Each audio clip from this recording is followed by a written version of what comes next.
Welcome to Story Haven. Please relax. Remember to like, subscribe, and enjoy. Knock 3 Times by Marion St. John Webb. Aunt Phoebe sends a birthday present. This story really begins with the arrival of a brown paper parcel addressed to Molly. But while the postman is bringing it along the road, there may be just time to explain about Jack and Molly's birthday, so that you will understand why Molly sat down to supper, wishing earnestly that silver bangles were considered useful and necessary presents. Jack and Molly were twins, and this was their 9th birthday.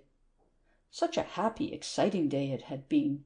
It felt like a birthday all day long, so you can guess how jolly it was, and how special it made Jack and Molly feel. Little did they guess what a weird and mysterious end to the day was now approaching. They had received a number of beautiful presents, and to their unbounded joy, a fine new bicycle each from Mother and Father. But there was one particular thing that Molly had wanted for her birthday, and that was a silver bangle. "Like Mother's," she had told Jack, "only silver, one that nearly slips off when I hang my hand down, and that I have to push back up my arm, and it jingles." As there happened also to be one other thing that Jack wanted specially, a box of paints, the two children had decided some days ago to write to their Aunt Phoebe, who always remembered their birthday, and hint to her as delicately as possible what the most acceptable presents would be. It had been a forlorn hope for Molly, because Aunt Phoebe had fixed ideas about useless and useful presents. Probably she might consider a box of paints useful to encourage Jack's artistic leanings. But a bangle! Still, Molly sent her letter and hoped for the best.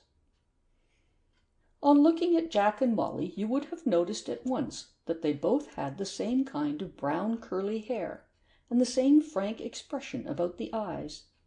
But while Molly's eyes were brown, and her face often wistful and dreamy, Jack's eyes were blue, and his expression alert and full of energy. There was a certain restless air about Jack. But the postman has reached their house, and is handing in 2 brown paper parcels, and so the story really begins. "It's Aunt Phoebe's handwriting!" Jack exclaimed as he seized his parcel. "Yours looks flat, like a paint box, Jack," said Molly breathlessly, tugging at the string of her parcel. "Yours looks like something in a box, too. Probably it will be a bracelet," Jack said encouragingly, hoping that it would be, for he felt he should be almost as disappointed as Molly if it wasn't. Jack was the first to vanquish strings and paper, and with a yell of delight he tore the wrapper off his parcel and disclosed a beautiful, shiny black paint box. For a few moments Mother and Father and Jack were so engrossed in examining and admiring the box that they did not notice that Molly had unwrapped her parcel until her intense quietness was borne in upon them, and they all 3 turned round. Molly stood by the side of the table, gazing tearfully at a round, grey-looking thing half buried in a mass of tissue paper. "What is it, dear?"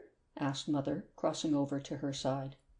"It's not—" began Molly, then stopped because of an uncomfortable lump in her throat.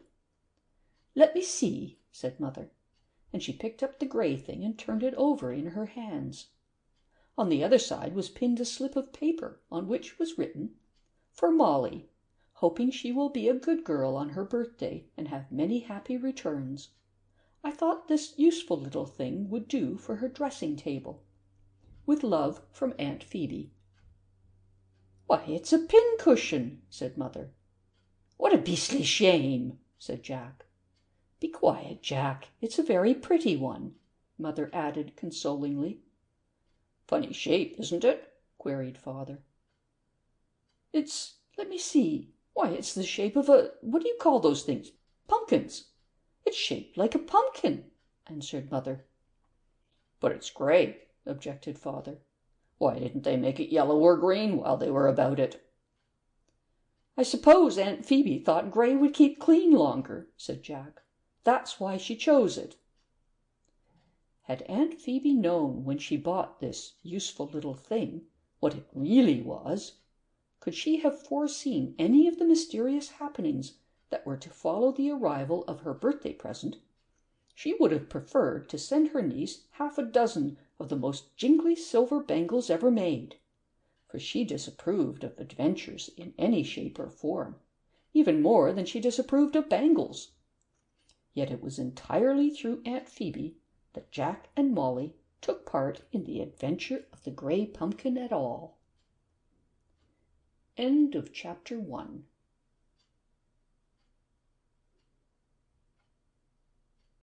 Chapter 2. The Adventure Begins. When Molly went up to bed that night, she took the pincushion with her and placed it on the dressing table, and tried her best to think that it looked nice. "It really will be useful," she told herself, and to prove this she picked up a long pin and stuck it into the pumpkin pincushion, though with a little more violence than was necessary. Then she ran across the room and tumbled into bed. It was a beautiful moonlight night, and the moonbeams streaming into the room made it almost as light as day. Molly lay there snug, drowsily planning out lovely rides that she and Jack would go as soon as they had both learnt how to manage their cycles. The thought of her bicycle sent a warm thrill through her heart, and a smile of content hovering about her mouth. She could hear Jack in the next room, moving noisily about. He always made a dreadful noise in his room, thumping and banging things down and whistling shrilly until he got into bed. And tonight the extra excitement of having a birthday seemed to make the thumping extra heavy and the whistling extra shrill. Presently the thuds and bumps and whistles ceased abruptly, and she knew that Jack was in bed. And to be in bed and to be asleep were practically the same thing with Jack. No sooner did his head touch the pillow than he was as good as asleep, and no sooner did he open his eyes in the morning than he was out of bed and hunting for his stockings. Sleep did not come so readily to Molly. She would often lie awake for a long time after she had gone to bed, thinking and planning, her brain ticking busily. Molly was just wondering whether it would be possible for her and Jack to cycle to Brighton and back in a day, and whether Mother would let them go, when all at once she became aware that something was moving in her room. A soft, rolling sound came from the direction of the window. Molly raised her head and gazed with startled eyes across the moonlit room. She could see something large and round moving softly on the dressing table. It looked just as if... Surely her eyes were playing her some trick. She stared across at the dressing table, frightened yet fascinated. Then she sat up. No, her eyes had not deceived her. There, in front of the looking-glass, rocking gently from side to side, was the pumpkin pincushion, grown to nearly 3 times its original size, and growing still larger every second. Bigger and bigger it grew, until it had grown almost as big round as the front wheel of Molly's bicycle. Then it ceased rocking and growing, and remained still for a few seconds. Then, rolling quietly along the dressing table and over the edge, it fell with a dull thud to the floor. Across to the door it rolled, bumped softly against it, and drew back a few paces. Molly watched as the door swung open, and the gray pumpkin passed out onto the landing. Molly was filled with amazement. What had happened? What did it mean? She remained quite still, hesitating for a moment. Then she sprang out of bed. Her first fear had vanished, leaving in its place an overwhelming curiosity, and another feeling that she couldn't define. She just felt that she must follow the pumpkin. Her mind once made up, she felt perfectly calm and collected, even collected enough to slip hastily into some clothes and put on her little blue and white frock and her outdoor shoes. Never before in all her short life had Molly dressed so quickly. Meanwhile, the grey pumpkin was making its way along the moonlit landing to the top of the stairs. She heard it begin to descend, thud, thud, as she whisked into Jack's room. "Jack, Jack," she called in a loud whisper. "Don't be frightened, it's only me, Molly. Hush, are you awake? Oh, Jack, hush," as Jack uttered a sound between a loud yawn and a groan. "Get up quickly, it's all right, only do be quick, quick." Jack sat up with a jerk. "What is it? What's the matter?" he exclaimed. "Hush, don't make a sound or you'll spoil everything, perhaps. Put on some clothes quickly and come with me. Oh, don't ask questions, Jack, but do be quick, and don't make the slightest noise." And Molly ran back to the landing and listened. Thud, thud, thud. The pumpkin was rolling steadily and slowly from stair to stair, and judging by the sound, was already a long way down. "Hurry, Jack," said Molly.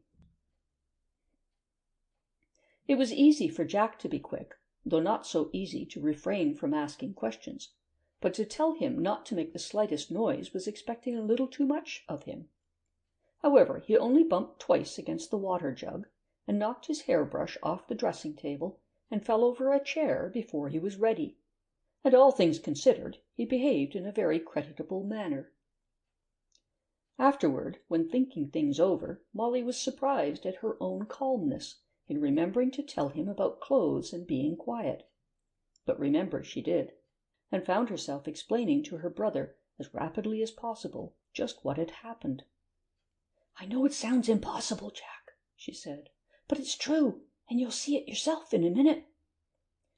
The two children sped quickly along the landing and down the first flight of stairs, passing from dark shadows into moonlit patches as they went by landing windows, then back into the shadows again and down another flight, and out into the moonlight once more. So on and on, guided by the dull thud, thud of the pumpkin on the soft stair carpet below them. As they reached the top of the last flight, the sound ceased. "It's reached the bottom," whispered Molly. Jack shook his head incredulously. He had not seen the pumpkin yet, and could not believe it was the sole cause of the bumping noise he had heard on the stairs. When the noise ceased, they hesitated about continuing their descent. It was pitch black at the bottom of the last flight, and Molly thought it would be so horrible if one of them put their foot on that rolling grey thing in the dark. As they waited, they heard a slight bump. Then a streak of light appeared, and they saw the back door swing quietly open. The pumpkin, and Jack could see plainly that it was a huge pumpkin, rolled ponderously out, and the door began slowly to close again. "Quick!" gasped Molly, and the two sped down the last flight, and the next moment were standing breathless outside the back door. Their garden was long and backed on to a small wood, which had been the scene of many a picnic during the summer months. A low broken fence divided the wood from the garden, and it was for this fence that the pumpkin was heading. It rolled steadily on in a quiet, deliberate way that made it the more uncanny. Jack and Molly followed, two quaint little figures moving warily over the grass, with glistening eyes and rapidly beating hearts, half fearful, half curious, and very excited. Jack could scarcely believe his eyes even now, and stared fascinated at the moving grey thing in front of him as it glided under the broken fence and into the wood beyond. As it gained the woodland path, the sound of little twigs and dried leaves crackling as it rolled over them came to the children's ears. Jack and Molly clambered over the fence, and in doing so Jack lost one of his slippers, but did not miss it in his excitement, and they both ran a few steps along the path to get in sight of the pumpkin again.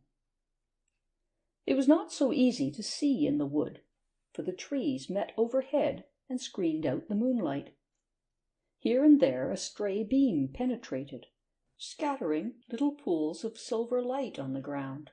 And each time the pumpkin passed into these pools of light, the children hastened their footsteps, but faltered again each time it glided into the gloom, where it was difficult to see, and there was nothing save the crackling of the twigs to guide them.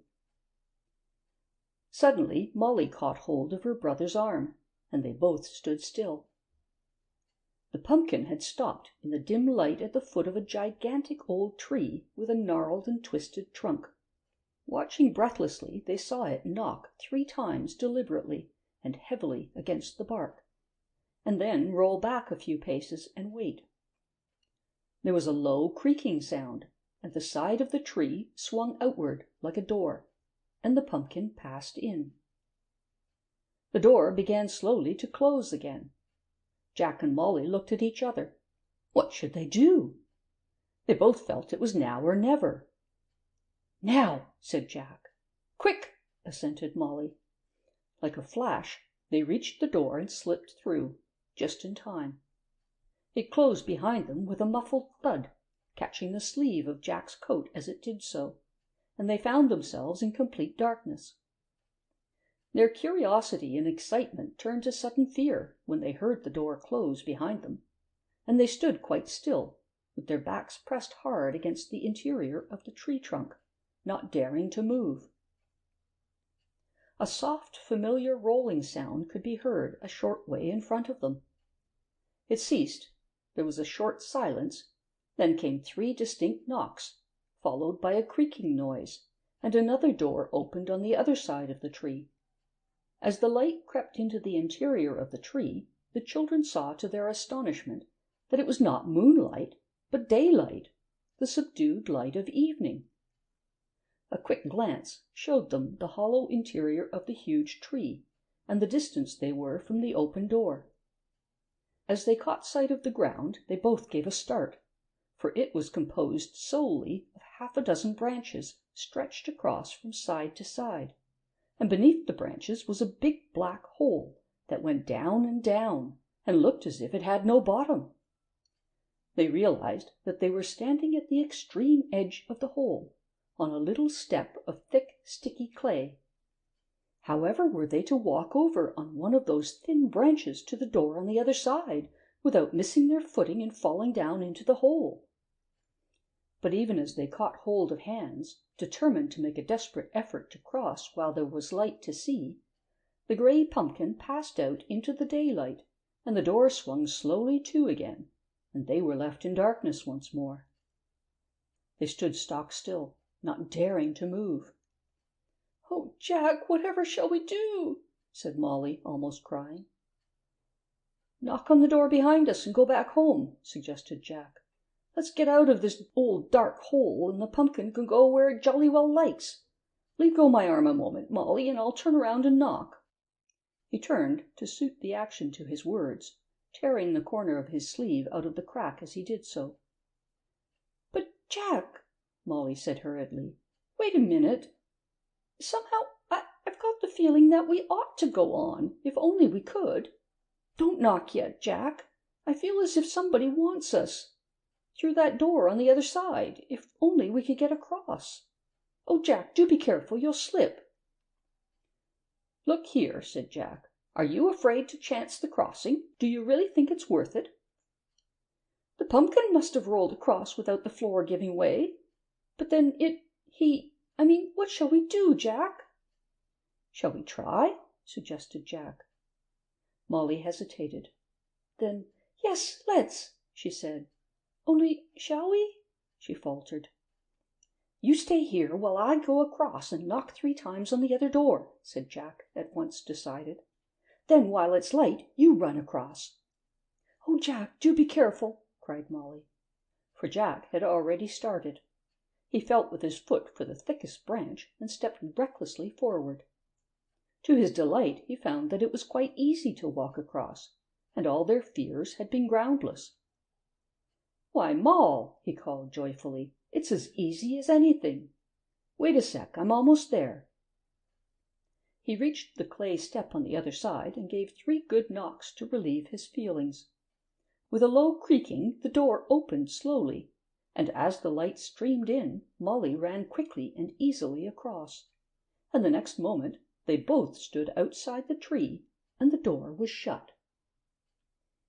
End of chapter 2.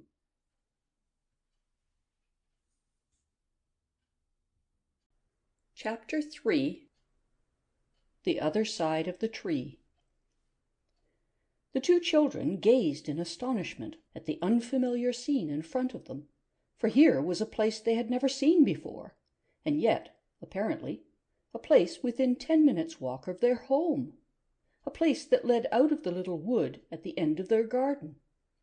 And they thought they knew every nook and corner of that wood, and of the fields and lanes beyond for several miles round their house, yet here was a place they had never seen before. And more puzzling still, the soft glow of evening and sunset had taken the place of the moonlight and gloom which had been all around them in the wood.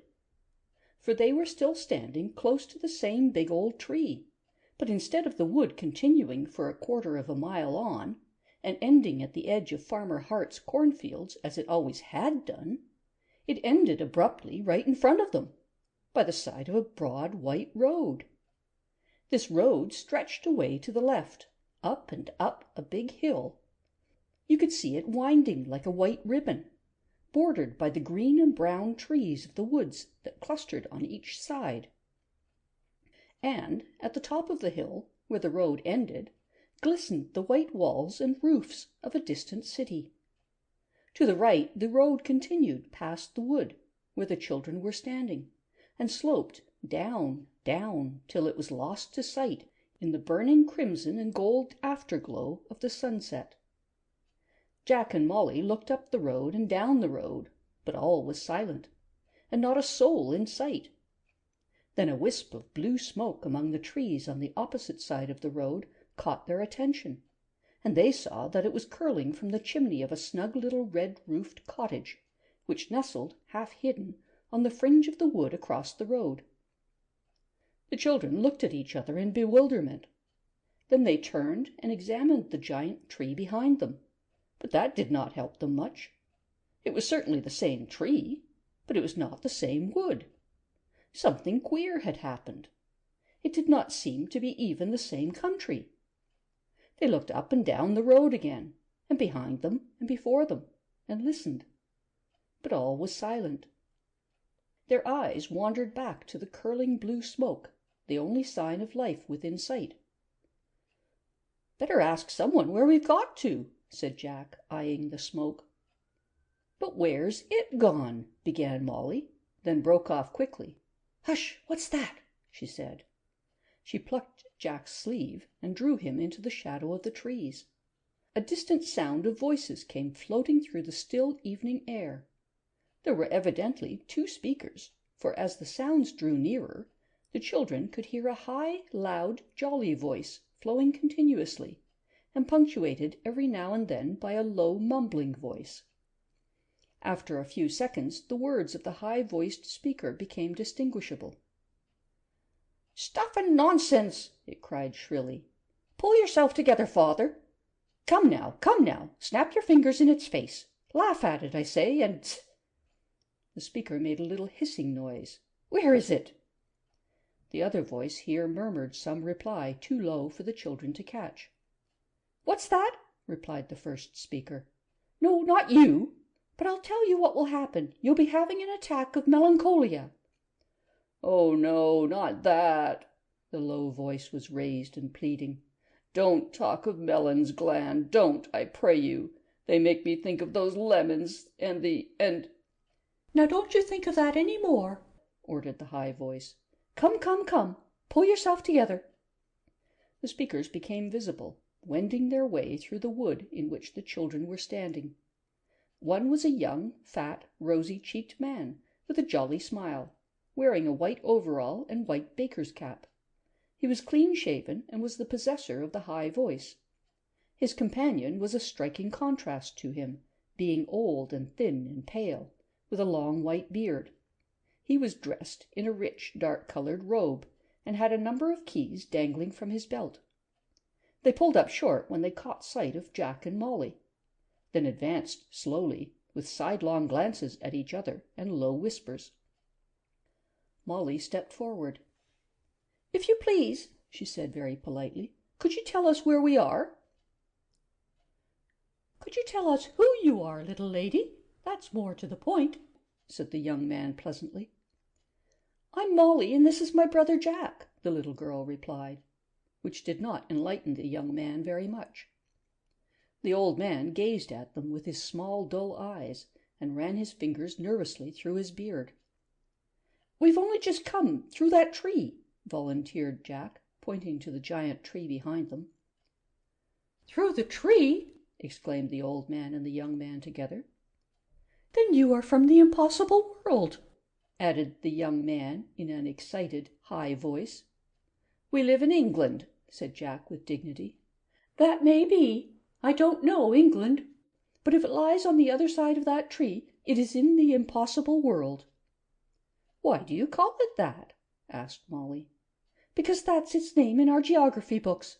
This is the possible world, and always was, except—" The young man glanced at the old man, who turned his head aside. "Don't speak of that," groaned the old man. "Cheer up, father," cried the young man. "Pull yourself together now. Snap your fingers and tss! It is gone, remember." And he beamed encouragingly down at the thin little old man beside him, who only looked more depressed than ever at his son's efforts to cheer him up. "But how is it we've played in this wood, that wood, ever so many times and never found our way here before?" inquired Jack. "Because though you've walked round that tree many times, you've never come through it before," said the young man.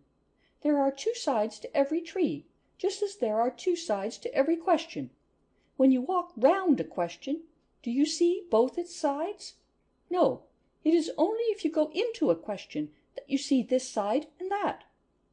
When you only walked round that tree, it stands to sense that you couldn't find yourself here. But when you go into the tree, tss!" He threw out his hand. "Behold, here you are. It's perfectly simple." It certainly sounded sensible and quite simple as the young man explained it, but Jack and Molly still felt rather mystified. "But why do you call ours the impossible world?" asked Jack. "Because it's full of impossible things," replied the young man. "Impossible people, impossible ideas, impossible laws, impossible houses.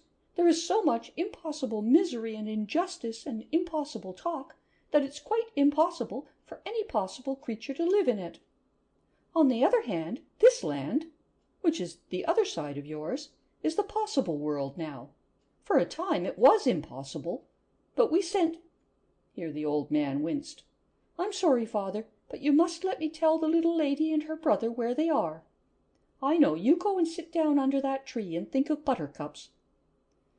"But they're the color of lemons," whined the old man feebly. "Not all of them. Think of the ones that aren't. There, run along. I shan't be 2 minutes explaining."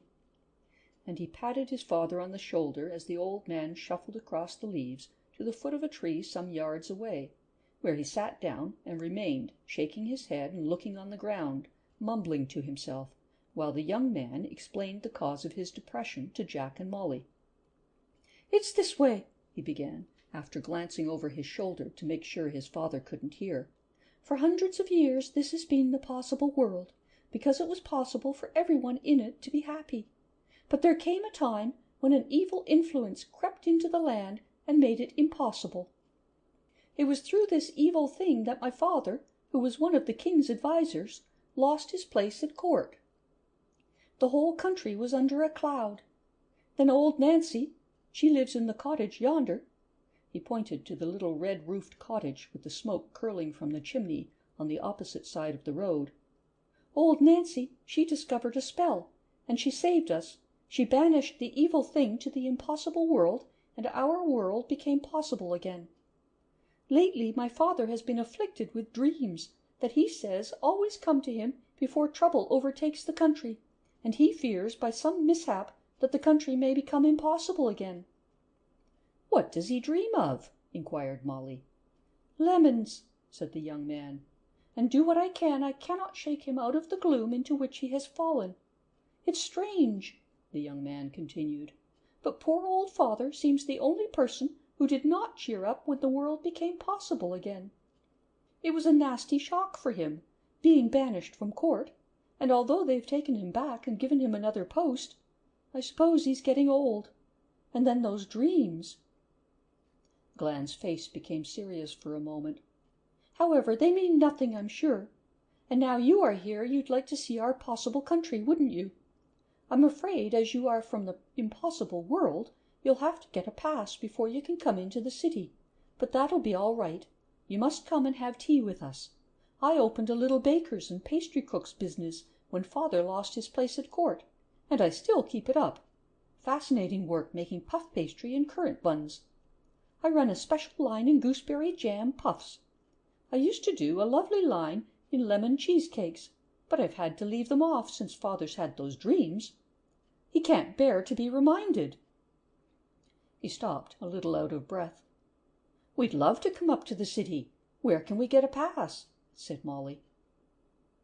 "But I say, what about that thing we were following?" broke in Jack, suddenly remembering what it was they had followed through the tree. The interest of meeting their new acquaintances had made the children forget for a few moments. "We'd forgotten, hadn't we, Molly? We were really following a pumpkin, you know," he said, turning to the young man. "A what?" And the young man's voice rose to a shriek, and his eyes grew round. "A pumpkin," faltered Jack, a little dismayed. "A grey pumpkin." "Father, father, it's come back!" shouted the young man, wheeling round excitedly. "Come back!" repeated the old man, rising to his feet and stumbling toward them. "Come back? What is come back? Not "The pumpkin!" gasped Glan, his fat, jolly face pale and his hands trembling. "Oh, my heart and soul!" cried the old man, his eyes wild with fear, wringing his hands together. "What did I warn you? What did I warn you? I said those lemons meant trouble. Oh, my heart and soul, what shall we do?" The father and son stared wildly into each other's eyes for a second. "What shall we do, Glan? What shall we do?" the old man quavered, shaking from head to foot. "Where has the pumpkin gone?" asked Glan, turning to the children. "We don't know," said Molly, frightened at the distress of the two men. "It came through the tree before us. We followed it, and by the time we got through it had disappeared." "I must go and spread the alarm. I must go and warn. Oh, my heart and soul!" the old man sobbed, and turning, he stumbled out onto the white road and waddled rapidly up the hill toward the walls of the city, mumbling and chattering and sobbing to himself, the keys at his belt jangling a dismal accompaniment.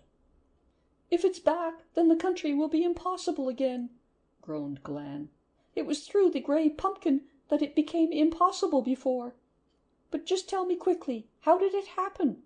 What do you know about the pumpkin, and where did you first see it?" The children explained as quickly as they could, while Glan stood nodding his head and glancing every other second over his shoulder at the receding figure of his father. "I wondered how you discovered the 3 knocks on the tree," he muttered. "It can only be done when the moon is full, you know. You didn't know? I thought you might have discovered it accidentally when you were playing, perhaps. Somebody from the impossible world did that before, many years ago. Well, go on." The children finished their story. "Oh, it's the pumpkin, right enough," said Glan. "Now what can have happened? Old Nancy must have forgotten the usual sunset spell." "No, no, she'd never forget. She's never forgotten. There must be foul play somewhere. We must go to her at once and see what's happened. Come."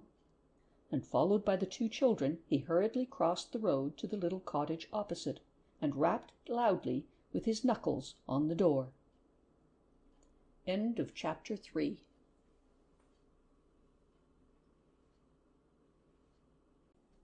Chapter 4.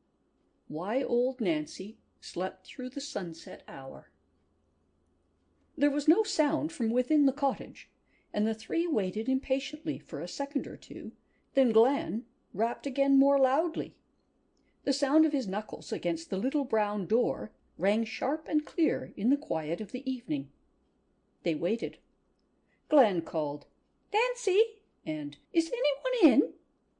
But as there was still no answer, He lifted the latch and discovered that the door was unbolted. He pushed it open. They found themselves in an old-fashioned, low-ceilinged room full of shadows cast by the flickering firelight. The trees outside the house excluded the faint sun-glow, so that the room was dim and nothing could be clearly defined in the farther corners. A quaint red-brick fireplace took up nearly one side of the room, and in a chair by the hearth there sat a huddled-up figure. "Nancy! Old Nancy!" said Glan, breathlessly, stepping further into the room. "What's the matter, Nancy?" The figure remained motionless. He bent over it, shaking it gently by the shoulder. "There's something queer about this. By thunder!" he exclaimed, peering closer. No, she's not. She's breathing." He stood back and gazed at the sleeping figure earnestly. "It's not a natural sleep, though. I don't like it at all. If I'm not greatly mistaken, the grey pumpkin has had something to do with this." "What shall we do?" said Molly in an awed whisper. "If it is in any way possible, we must wake her somehow. Nancy, Nancy, wake up!" cried Glan, and he shook her arm again. There was such despair in his voice that the children took courage to move toward the sleeping Nancy to try and help him. The light from the fire shed a dull red glow over old Nancy, and looking at her, Molly thought she had the sweetest face she had ever seen. Though much wrinkled, her skin was clear, and her expression full of kindliness and quiet strength. Her hair was pure white, and peeped out from beneath a snowy mob cap. "Oh, do please wake up," said Molly, laying her hand on old Nancy's lap. Old Nancy stirred, turned her head from side to side, and gave a great sigh. Then she slowly opened her eyes. Her gaze travelled from Molly to Jack, and then on to Glan. She sat up, then passed her hand across her eyes, and stared, dazed, in front of her for a moment. Her glance came back to Molly. "Who are you?" she said in a low voice. "And what's the matter?" It was Glan who answered. "The sun has set," he said gravely, "and you were asleep." With a cry, old Nancy started to her feet. "No, no, Glan! It can't be true!" she exclaimed. "Oh, what have I done?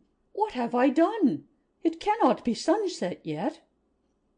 She crossed hurriedly to the window and peered through. A glance at the darkening countryside was sufficient. She turned away, and creeping back to her chair, sank into it and buried her face in her hands. There was a dead silence in the room. A cinder fell out of the fire onto the red hearth. "Well, well," Glan cleared his throat and tried to speak cheerfully.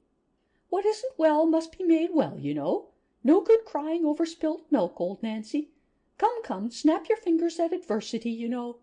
We must all put our heads together and see what we can do. What's the best thing to do first?" He smiled bravely, and Jack and Molly took heart, and things looked brighter, although they scarcely knew what all the trouble meant. "Is it back, then?" asked old Nancy, raising her head. "The pumpkin? Yes, it's back," said Glan.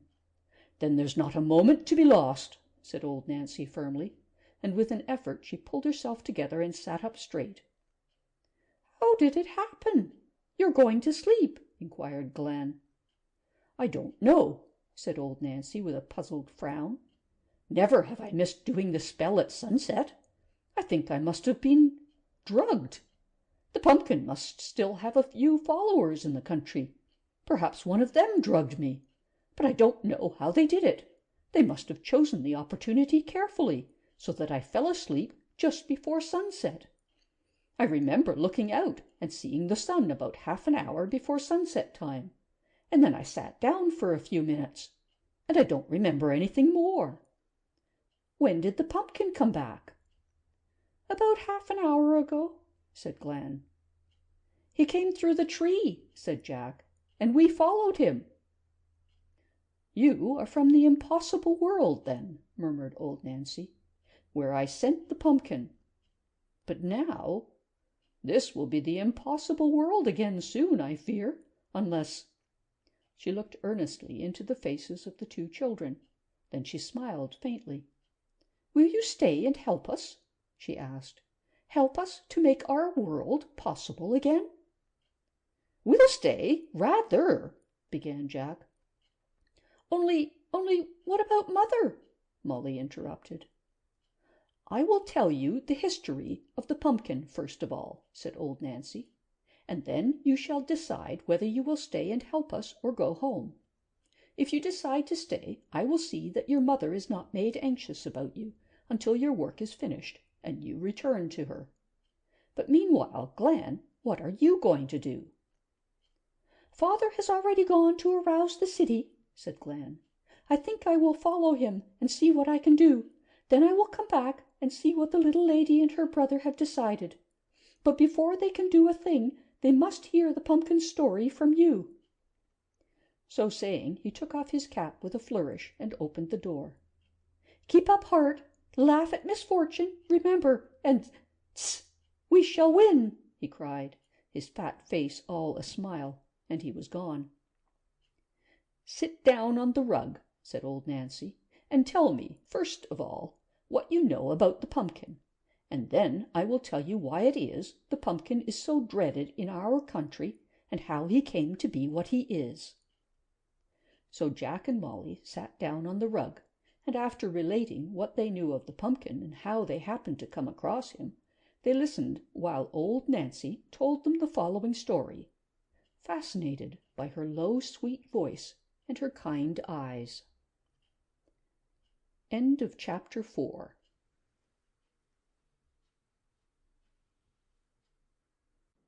Chapter 5, which explains who is inside the gray pumpkin. "Long ago," began old Nancy, gazing dreamily into the fire, "a great king ruled over this country who had an only daughter to whom he was passionately attached. She was a sweet, frail little creature, very delicate. In spite of all the care and attention bestowed upon her, she grew no stronger. Indeed, as time passed, she seemed to grow weaker and weaker, until at length it became obvious to all that the princess was dying.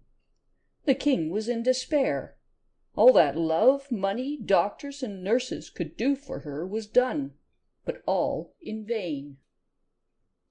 Then, one evening, someone found a shabby old book at the back of a shelf in the royal library.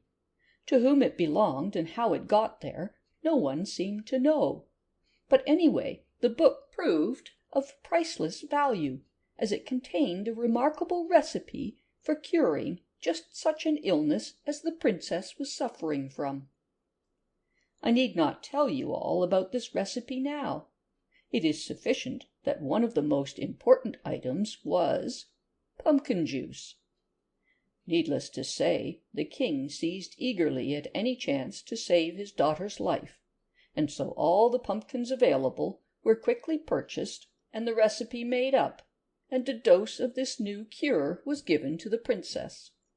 From the very first dose there was a marked change for the better, and with perseverance this new remedy gradually worked wonders in the princess. She grew stronger and stronger, and was soon on the road to a complete recovery. And then... But first you must know that in order to have plenty of pumpkins on hand to complete the cure, the delighted king had a special garden made in which to grow nothing but pumpkins, and he employed a special staff of gardeners to look after this garden, and every day he would go to the garden himself to see how the pumpkins were getting on. One night a fearful storm swept over the country, and while the thunder growled and the lightning flashed, and the wind and rain struggled for mastery, some strange things were taking place down in the pumpkin garden. For when morning broke, there was not a single pumpkin left in the garden, nor in the whole of the country, apparently. But it was not the storm that had destroyed them all. Under cover of the black night and the storm, somebody had come and had deliberately cut off the pumpkins and destroyed them.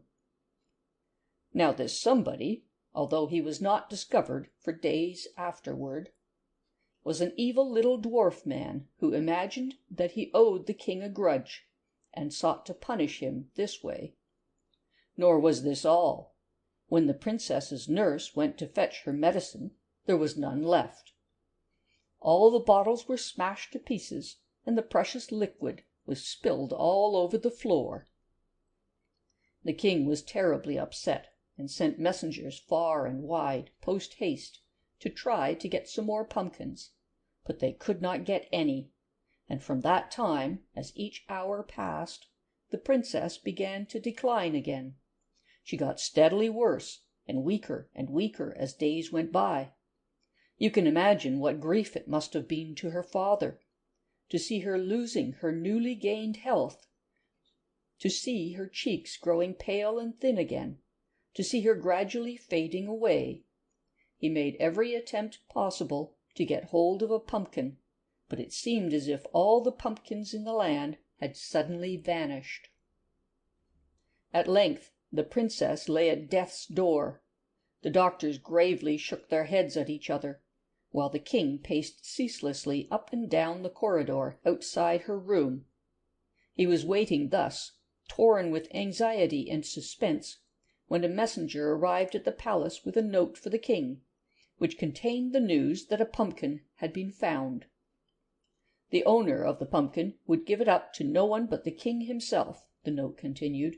Would his majesty kindly walk down into a certain part of the city and go to a certain house, the address was given, where he would be met by someone who would place the pumpkin in the king's hands. The king, wondering why the person who had the pumpkin did not hasten with it to the palace, nevertheless did not wait to question, but went at once to the house down in the city. It was a quaint, stubby little house, and inside he found a little dwarf man. The king did not know at the time that this was the person who had destroyed the pumpkin garden on the night of the storm. Anyway, the dwarf began immediately to pour out some of the grievances that he imagined he had against the king, and then he discovered that the king was not to blame at all. There was some sort of muddle and misunderstanding, and one of the grievances the king had never even heard about. When the dwarf realized that he had endangered the princess's life for no reason, that it had all been a mistake, and that he had no cause at all for the spiteful and wicked thing he had done, he got unreasonably angry, as people often do when they have wronged someone who hasn't deserved it. And so the dwarf fell to blaming and cursing the king, and finally tried to make a bargain with him concerning the pumpkin, which he had hidden, he said, refusing to disclose its hiding place until his demands were granted. The king, whose sole idea was to get the pumpkin as quickly as possible, first pleaded, then commanded the dwarf to fetch the pumpkin immediately. He was willing to give any price for his daughter's sake. But still the dwarf haggled and delayed until the king lost all patience, and a fierce quarrel ensued. In the midst of their quarrel there came the clattering of horses' hoofs on the cobbled road without, and then someone rapped at the door of the dwarf's house. The angry voices within ceased, and in the silence that followed a bell could be heard tolling, and the king learnt that his daughter was dead. He returned to the palace, telling the messengers to arrest the dwarf and place him in the palace dungeon. "For I shall hold you responsible for my daughter's death," said the king. Afterward, when the whole story of the dwarf's treachery became public, it was discovered that he had not been alone on the night of the storm. Others had helped him to destroy the pumpkins. It would have been impossible for him to make such a clean sweep of all the pumpkins in the countryside by himself. It had been a carefully organized plan, of which the dwarf was the ringleader and originator. But none of the others were half so blameworthy as the dwarf. They obeyed his orders without knowing his motives, and did not realize the mischief they were doing was so serious. One or two of them were arrested and received light punishments. Some the authorities could not find. But the gravest offender was the dwarf, of course, and for him was reserved the heaviest punishment. And this was his punishment. The pumpkin that was found hidden in his garden, the last remaining pumpkin in the country, was brought to the palace, and with the help of a little magic, the dwarf was shut up inside the pumpkin, where he remains to this day. They say that when the dwarf found what his fate was to be, he got very enraged and vowed that if this punishment was carried out, he would make the king and his people rue it and suffer for it for ever and ever. His threat was laughed at, and the punishment duly carried out. About that time a weird old magician happened to pass through the country, and his aid was secured to help with the punishment. He made a spell, and the big yellow pumpkin slowly opened, like a yawn, of its own accord. The little dwarf was lifted, struggling and screaming, and placed in the center. The magician waved his hands, and the pumpkin closed to again. The magician waved his hands again, and a curious gray shade crept over the pumpkin, and it is this gray shade that keeps the dwarf imprisoned. He might force his way out, perhaps even eat his way out, who knows, if the pumpkin were still yellow. The gray is part of the magic. Well, the king then called a council of wise men together to consider what should be done with the gray pumpkin. Some were for keeping it in a museum and charging a fee of 6 for visitors to go and look at it, while others advised burying it away in the deepest dungeon of the city, just in case the dwarf ever got out of the pumpkin, while a third section of the council, deriding the 2 former suggestions, urged that the gray pumpkin be flung into a ditch beside the high road, outside the city gates. The spokesman for this last section was a brilliant, reckless young man, an eloquent speaker. He laughed at the caution which prompted the first 2 parties to suggest a museum or a dungeon, and looked upon the latter as a grave reflection on the magician who had so kindly come to their aid. Did they not trust in the spell which kept the pumpkin tightly closed? He asked the council. And besides, what person, dwarf, man, woman, or child, would be alive after being shut up in a pumpkin for 24 hours? No, let them show their scorn for the thing by flinging it away outside the walls of their city. Much more than this did the young man say, and in the end he gained his way. The gray pumpkin was carried to the gates of the city, escorted by a solemn procession, and thrown into a ditch outside the walls, amid much hissing and booing from the populace. The young councillor who had suggested all this got carried away by the excitement of the moment, and he dashed forward and gave the gray pumpkin that was lying quietly at the bottom of the ditch a good hearty kick.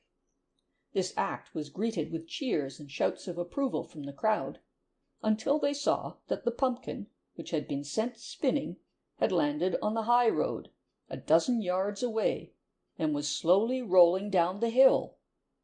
The crowd fell silent and watched.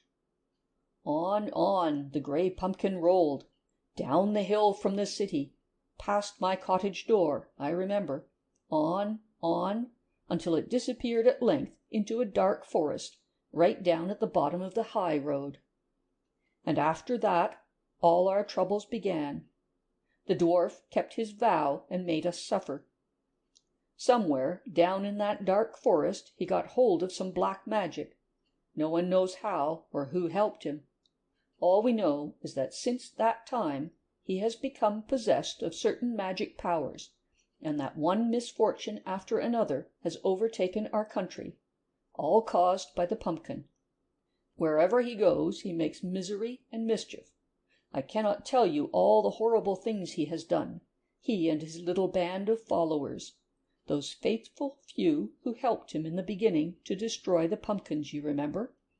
They went right over to his side after they were punished, and he seemed to gain some evil influence over them. There are not many of them, but they are in all parts of the country, ready to help him when he needs them. And with his knowledge of magic he could so disguise them that we could not recognize them. But they are powerless without him, and when, after suffering him for a long time, because we could not find a way to escape him, we finally discovered a way of banishing the gray pumpkin out of our world into your world, where he could do no harm. His followers became practically harmless until today. That is the story of how the gray pumpkin came to be what he is. The king, whom he hated, has been dead many years, and another king reigns in his stead. And the young counselor, the eloquent young counselor, who advised the people so unwisely, was banished from the court. He has grown old and timid and querulous, and is a disappointed man whose career was blighted at the outset through the pumpkin. You have seen this once reckless, dashing young man. You met him just now in the wood. He is Glan's father. End of chapter 5.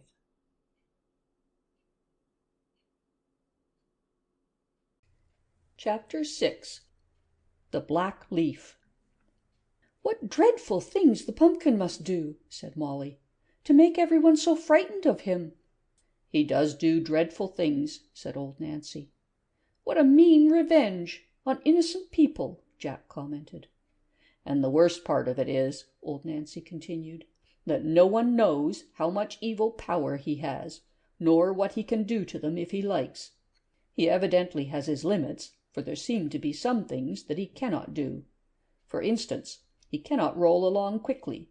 He always moves at the same slow pace, and he cannot climb up walls or trees, though he can roll up hills. So as long as you keep out of his reach, he cannot hurt you." "If he never comes out of the pumpkin, the little dwarf, what does he do when he catches anyone?" inquired Molly. "Just rolls up to them and touches them, bumps against them softly, and then something queer happens to them. Perhaps they are changed into some strange animal, or maybe they shrink until they are only a few inches high, or suddenly they find they have lost their nose or their eyesight, or worse things than these may happen.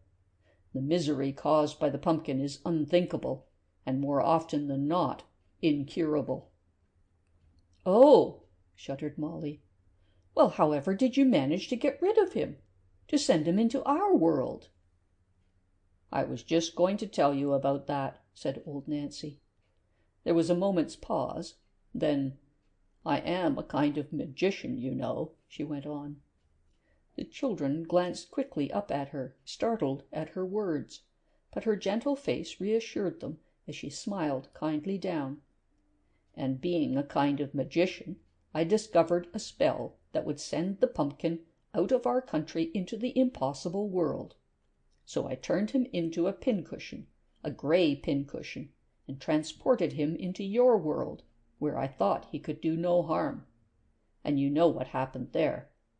I believed we were rid of him forever, and we would have been but for me. It was part of the spell that every evening at sunset I should stand with my face turned to the sinking sun, and making a certain sign with my arms outstretched, should repeat some magic words. As long as I did this each evening, the pumpkin could not come back, and our country was safe. But I knew that if I chanced to be a minute after sunset any evening, the spell which bound the pumpkin would break, and he would return to us." A sorrowful look came over old Nancy's face. "And tonight," she said, "I failed to say the magic words at sunset, and he has come back. I am certain it is one of the pumpkin's followers who has foiled me, though how I do not know." "Can't you use the spell and turn him into a pincushion again?" asked Jack. "No," said Nancy, shaking her head. "That spell could only be used once, and once only, and I know no others." "Then however can we—" began Jack. "Patience," said old Nancy. "There is one way of thwarting the pumpkin which everybody in our country knows of, but they can't do it because they can't find the black leaf. You must know that when the little dwarf was thrust into the pumpkin, the plant in the dwarf's garden on which the pumpkin had grown immediately turned black. For 13 days it remained so, bearing one solitary giant leaf. Then all at once it vanished. And now each year it comes up in a different part of the country, just this one immense black leaf, and it remains for 13 days, and then it disappears again. We have not looked for it these last few years. There has been no need. Still, some people have seen it. But now we want it badly, for if you can find the black leaf and pluck it, you have but to turn your face to the west and say some words, which I can tell you, and wherever the pumpkin is, he will be compelled to come to you. Then you must touch him with the leaf, and you have him in your power. We were in despair before, when no one could find the black leaf, until I discovered that spell. And now, as I know no other spell, we shall be in despair till someone does find the black leaf. And that is what I want you both to stay and help us do. Strangers are often lucky." "Oh, we must stay and help," cried Jack impulsively. "Mustn't we, Molly?" "I should love to," said Molly. "But couldn't we just let Mother know so that she wouldn't be anxious?" "If you decide to stay," said old Nancy, "I will take care that your mother is not worried in any way by your absence. I will send a message to her." "Then we'll stay," decided both children at once. "I am so glad," old Nancy said simply. "And now, if either of you should be lucky enough to find the black leaf, remember what to do. Pluck it immediately, and stand with your face toward the west, and say, 'Come to me, gray pumpkin. I command you by the black leaf.' You can remember that?" Jack and Molly repeated it to make sure, and then old Nancy went on. "When the pumpkin appears, as he must appear, rolling toward you, touch him with the leaf quickly before he can touch you. Then he cannot harm you, but will be compelled to follow you wherever you lead him." "And where should we lead him?" asked Molly. "Bring him to me," said old Nancy grimly. "There was something I wanted to ask you," said Jack, "and I can't think what it was now. Oh, I know. Does the pumpkin know where the black leaf is?" "We are not quite sure about that, but even if he does, it is evidently of no use to him. I mean, he dare not touch it. That would be fatal to him. But he can guard it if he knows where it is, and try to prevent you getting it. And this is what he will try to do, whether he knows where it is or not. He is sure to try to delay you or trap you as soon as he discovers that you are searching for the leaf. And he will soon know what you are trying to do. One of his followers will tell him, you may be sure. So beware of the pumpkin and his little band of people. You are in less danger of being caught by the pumpkin than you are by one of his band, because you will know the pumpkin when you see him, but you won't know which are his decoys, his spies, and which are not. And I can't help you about this. You must simply be very, very careful, and do not trust anyone until you are sure. Of course, people like Glan and his father, or anyone inside the city, are quite all right, because nobody will be allowed within the city gates now without a pass, and they cannot get a pass if they are one of the pumpkin's people." "Mightn't one of the pumpkin's people find the leaf?" inquired Jack. "They dare not touch it either, even if they do know where it is," replied old Nancy, "but they can guard it, as the pumpkin can." "If the black leaf only appears for 13 days each year, how do you know which 13 days they are?" asked Molly thoughtfully. "Because the 13 days start on the anniversary of the day on which the little dwarf was put inside the pumpkin," said old Nancy. "And as fate decrees, it was the anniversary yesterday, so the black leaf is somewhere above ground now. Oh, I do hope and trust you will be successful, my dears." Old Nancy clasped her hands together nervously. "And don't be ashamed to run if the pumpkin tries to catch you before the leaf is found. You are powerless against him and his magic until you have the leaf. But he can only use his magic and hurt you if he touches you, remember, so don't let him touch you." "We'll run all right if we see him coming," said Jack, "or else we'll climb up a tree or something." "Well, that's a good idea, too," said old Nancy. "I suppose it's really a rather dangerous sort of work we're going to do," said Molly. "It is dangerous, and very brave of you to attempt it," old Nancy said. "It needs courage and perseverance. I think you both have pluck, and you both have perseverance. Somehow I think one, but only one of you will be successful. "Which one?" cried Jack and Molly eagerly. "Ah," old Nancy replied, and shook her head mysteriously. "I cannot tell you any more than that. But now we must get to work immediately. There is no time to be lost. Wait here for a moment." She rose and, smiling at the children, made her way across the fire-lit room and passed out through a doorway at the far end of the room. Jack and Molly sat still and gazed silently round the shadowy room. They could never afterward describe the feeling that came over them, alone in that room, even to themselves. They were not afraid. A curious feeling crept over them, and they both felt sure that there was something or someone in the room with them, although they felt equally sure there was no one. There was an air of mystery and secrecy in the room. No shadows danced on walls quite in the way that they danced in old Nancy's room.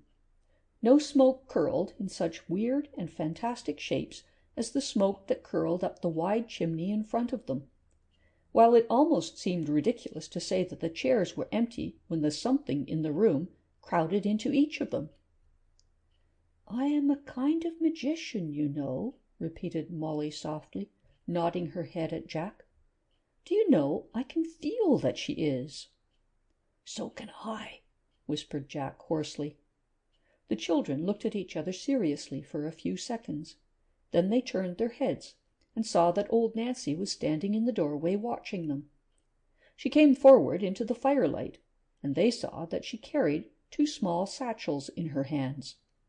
They were something like the children's school satchels, only they were smaller and stronger in appearance, being made of soft black leather. They had long straps attached to them to pass over the shoulders. "These are your knapsacks," said old Nancy, smiling. "You will find them useful on your journey. This is yours," she said to Molly, "and this is yours," to Jack. "Now, if you will open them and take out what is inside, I will explain what they are meant for." The children thanked her and eagerly unbuckled their satchels and felt inside. The contents of each were the same: a sealed envelope, a box of matches, and a little packet of square brown things that looked like caramels. "Inside the envelopes are your passes into the city. Give them up at the city gates. Take care of them. Without them they would not let you in. The matches in those 2 boxes are not quite ordinary matches, though they look like ordinary ones. I think they'll help you over 1 or 2 difficulties. Use them carefully, as there are not many matches in each box. Whatever you do, don't light them in the daytime, but light them when you are in the dark and want to see." "Do we strike them just in the ordinary way?" asked Molly. "Just in the ordinary way," said old Nancy. "And the little brown squares in the packets are for you to eat, should you be very hungry and unable to obtain food. You will find them wonderfully refreshing.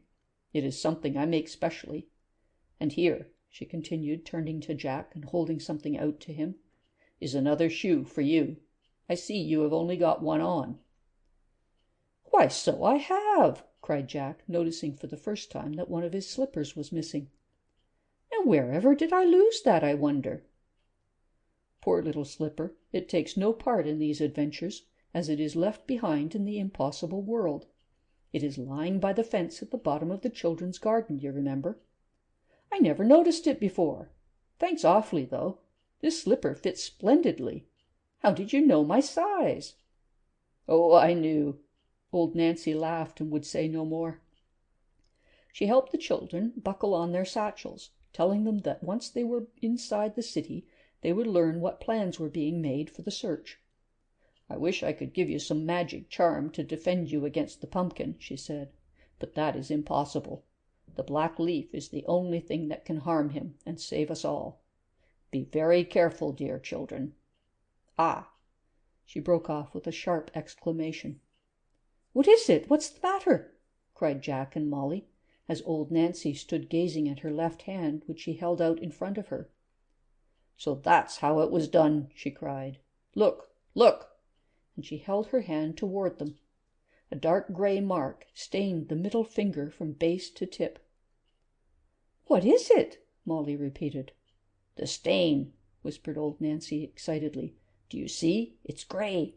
The gray pumpkin's mark. It was one of his spies, then, who made me sleep through the sunset hour. But why today should they have been able to do this when they have been powerless for so long? She muttered to herself. Could anything have happened to the pumpkin in your world that enabled him to exert his evil magic all the way into our world, and so the spies were able to begin their black magic again? Can you think of anything that happened? She asked Molly eagerly. Molly tried hard to think of something. Of course, as it was a pincushion, I stuck a pin in it, she said presently. Old Nancy gazed at her strangely. In the moonlight? She asked. Was the moonlight shining on it when you stuck the pin in? Yes, said Molly nervously. Oh, did that do it? Oh, I am so dreadfully sorry. Then it is all my fault that the pumpkin has returned. No, no, said old Nancy. You are not to blame. How were you to know? It was my fault for not being more careful. Then they could not have drugged me. She crossed quickly to the window. Yes, see here on the sill. There's a trace of gray powder. I know what has happened. When I went out of this room earlier in the evening, I did for a few minutes, I remember. Yes, just before sunset time. Someone must have opened the window and scattered the powder on the sill, hoping that I should go to the window at sunset and that I should put my hand on the sill and touch the powder. And I did. And the powder must have been magic and made me go to sleep. I wonder I never noticed it. But never mind now. It is too late. We must get to work at once to remedy the evil. But Molly still had a feeling that it was partly her fault, and she was glad that she and Jack had decided to stay. She felt it was the least they could do, to try to find the black leaf. As Glenn had not returned, they decided to start out, for the hour was getting late, and old Nancy thought it would be wiser for them to be inside the city as soon as possible. She told them that they were almost sure to meet Glenn on the hill. He had evidently been delayed. They couldn't miss him. Goodbye, dears, goodbye, said old Nancy. My thoughts will be constantly with you till we meet again. Good luck go with you both. Leaving old Nancy standing in the doorway, with the firelight glowing warmly in the room behind her, the two children started out in the dusk and began to ascend the hill. End of chapter 6.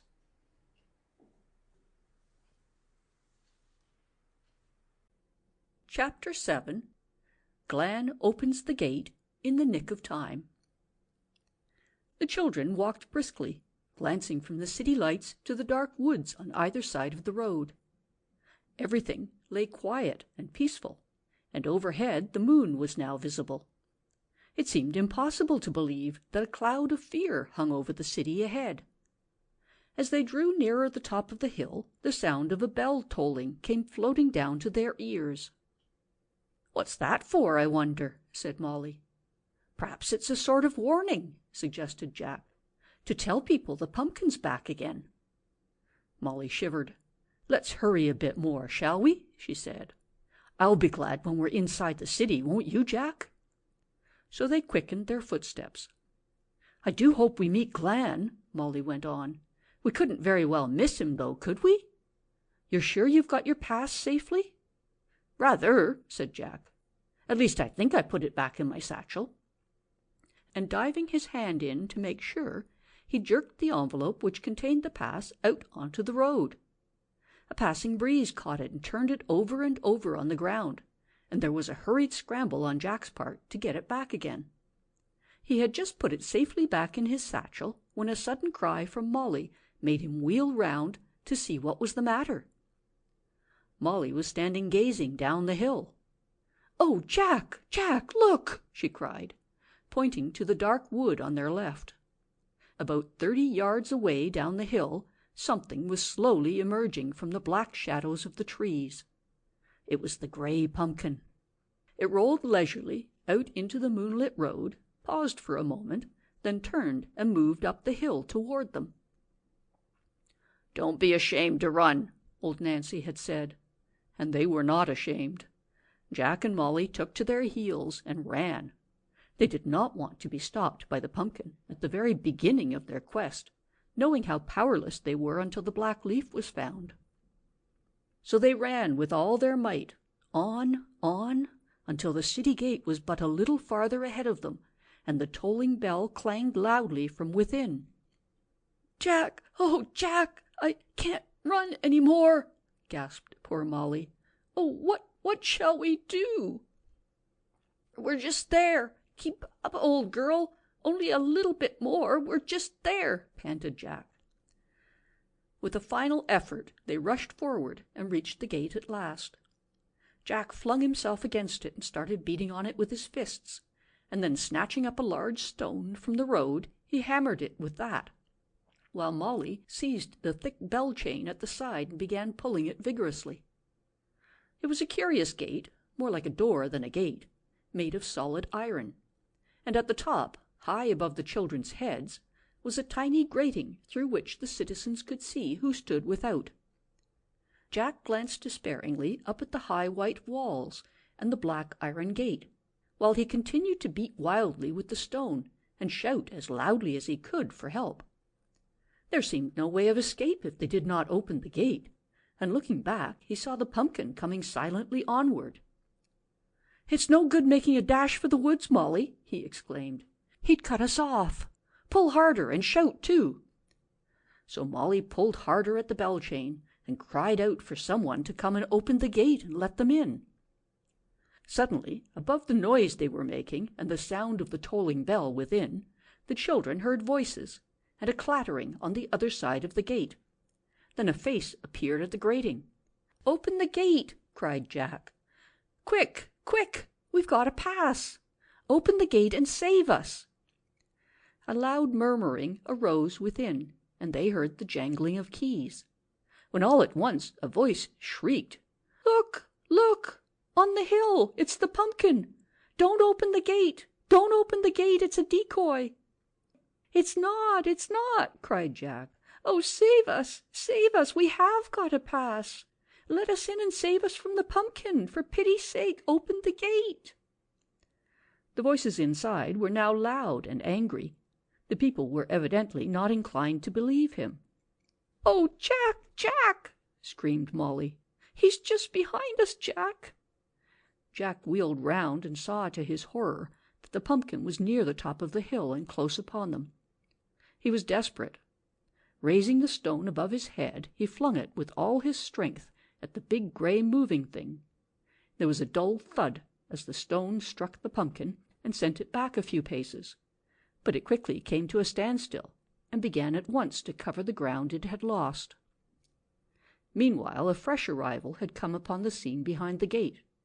In the midst of all the hubbub, the angry voices, the clanging bell, the pattering feet, there was a moment's lull, and Jack and Molly could distantly hear the sound of running feet. Then a familiar voice exclaimed, "Hi there! What's all the fuss about?" A score of voices started to explain. Molly gave a sob of relief. "Oh, it's Glen!" she cried. "Glen! Glen!" the children called imploringly. "Open the gate quick and save us! Oh, do be quick!" Glen's face appeared at the grating.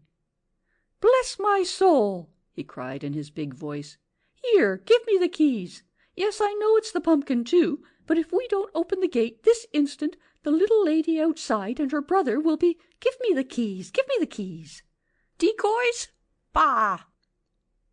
There was a jangling of keys again, the sound of a lock being turned, and the huge gate swung back. Jack and Molly dashed in, and Glen slammed the gate behind them just in time. Another minute and the pumpkin would have got through. "But can't he open the gate if he just touches it?" cried Jack, tugging Glen's sleeve excitedly. "No, no, he can't do that," Glen said, shaking his head as he stood on tiptoe to bolt and padlock the gate securely. "Thank goodness there are some limits to his magic." Jack and Molly found themselves in the center of an excited crowd of people, who regarded them curiously but without anger or fear, since Glen had befriended them. Most of them were chattering and waving their hands toward the gate, but some watched the children with narrowed eyes and then whispered behind their hands to their neighbors, while others stood and gazed gloomily at them in silence. They were a picturesque race of people, these citizens of the possible world, clothed in a bewildering variety of dresses of no particular style. Apparently each person dressed in whichever style took his or her fancy, or which was best suited to the occupation carried on by that person. And this, after all, is the only sensible way to dress. The result of these numerous styles and colours was very pleasing to the eye. At least, so thought Jack and Molly as they gazed round at the animated scene before them. "Don't you fret," said a kindly-looking woman dressed in dark blue, with a blue cap on her head and a chain of dull yellow beads round her neck. "We took care to have the gate washed with a magic lotion, and the pumpkin cannot touch it, nor the gate at the other end of the city, though we have to keep both safely locked in case a friend of the pumpkin's were to get in and open the gate for him." She looked straight into the eyes of first Jack and then Molly, and then she smiled. By this time Glen had finished locking up the gate and was handing the keys back to the gatekeeper, a large, pompous-looking gentleman with a brown beard, dressed in a green Robin Hood style of suit, who seemed inclined to be sulky. "I'm sorry I could not wait for your permission to open the gate," they heard Glen say. "The matter was urgent, you see. It was the little lady and her brother who are going to try and help us." "You'd no right to snatch the keys out of my hand like you did," replied the gatekeeper sullenly. "You might have got me into no end of trouble, if they had been decoys. Where's their pass, anyway?" Glen beckoned to Jack and Molly. "If you wouldn't mind giving up your passes to this gentleman," he said. "Ah, that's right," as Jack and Molly handed their envelopes to the gatekeeper, who proceeded to open them and examine the contents carefully. Then he slowly nodded his head. "All right this time," he said. "But you be careful in future, young man." He looked at Glen. "It might have been a very serious matter." Glen's eyes began to twinkle. "I will certainly profit by your advice," he said. "I'm extremely sorry I had to snatch the keys. I apologize most humbly, but of course you didn't understand who it was outside, and what danger they were in. And anyway, all's well now, isn't it, sir?" "Oh, it's all right this time, as I said before." "Thanks," said Glen. "Well, good night. And now," he turned to the two children, "you must be very, very tired after all that. Will you come along with me to my little place? Father and Aunt Janet will be very pleased to welcome you." Jack and Molly assented willingly, and followed Glen closely as he made his way through the crowd. When they reached the outskirts of the knot of people, Molly began to thank Glen for coming to their aid at the gate, but he wouldn't hear of it. "What else could I do on my life, little lady?" he said. "I have faith in you both, and the help you are going to give us. I want you to come and have a good rest now, and then in the morning you will be told what part of the country to search, and you can start out at once on your adventures." "It seems as if we have already started," observed Jack. "It seems as if it's been all adventures today." "I think you're right," said Glen. "But there's more to come, though we'll talk about those tomorrow. You must be too tired tonight. I am very glad you got here all right. I was delayed in coming to meet you. I felt sure somehow that you'd decide to stay after you had heard old Nancy's story. And anyway, I should have been halfway down the hill to meet you, only so many people stopped me to know if the bad news was true, that the pumpkin had returned, and there were such a lot of things to see to, and I had to run home to tell Aunt Janet to get things ready for you, in case you came back with me, so that I reached the gate just in time to let you in." He stopped, a little out of breath. They had been walking fairly quickly all this time, and the children could now see more clearly what a beautiful city they had entered. Everything glistened a pure white in the moonlight. Houses, walls, roofs, chimneys, front doors, gates, pavements, roads. All were white and spotlessly clean. Yet the curious part of it all was that it was not monotonous to the eye. Instead, it seemed to make a fine background for the colored flowers and trees and dresses of the people. And tonight the city was full of soft shadows, cast by the objects that stood in the light of the moon. Glen and the two children turned into a narrow, hilly street, down the center of which ran a sparkling brooklet that babbled and gurgled as it splashed over its pebbly bed.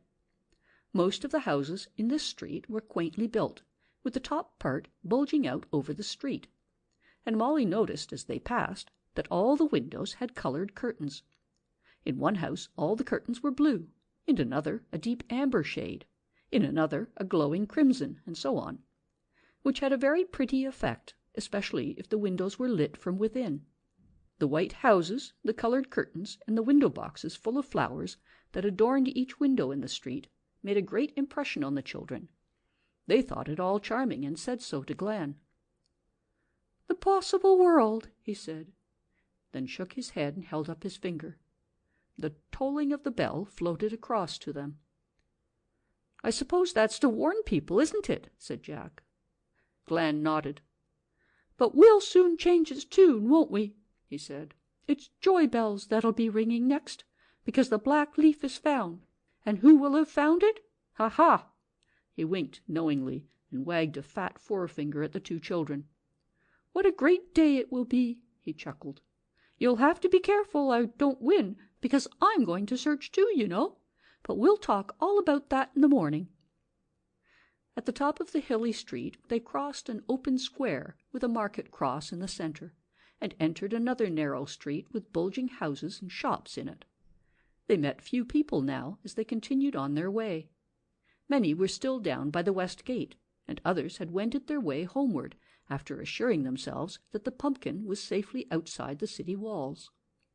About halfway up the street Glen came to a halt outside a small shuttered shop that lay back underneath the frowning brow of the bulging upper story of the building like a dark, deep-set eye. Producing a key from the pocket of his white jacket, Glen placed it in the lock of the side door and opened it quietly. "I'll go in first, shall I?" he said. "There's no light in the passage, and you might fall over something." Jack and Molly followed him into the house and stood hesitating on the mat while he strode down the passage and opened a door at the farther end. A dim light crept out and thinned the darkness. From the room came a low murmur in familiar tones. "Come along," called Glen. "Would you mind just shutting the front door? Thanks very much."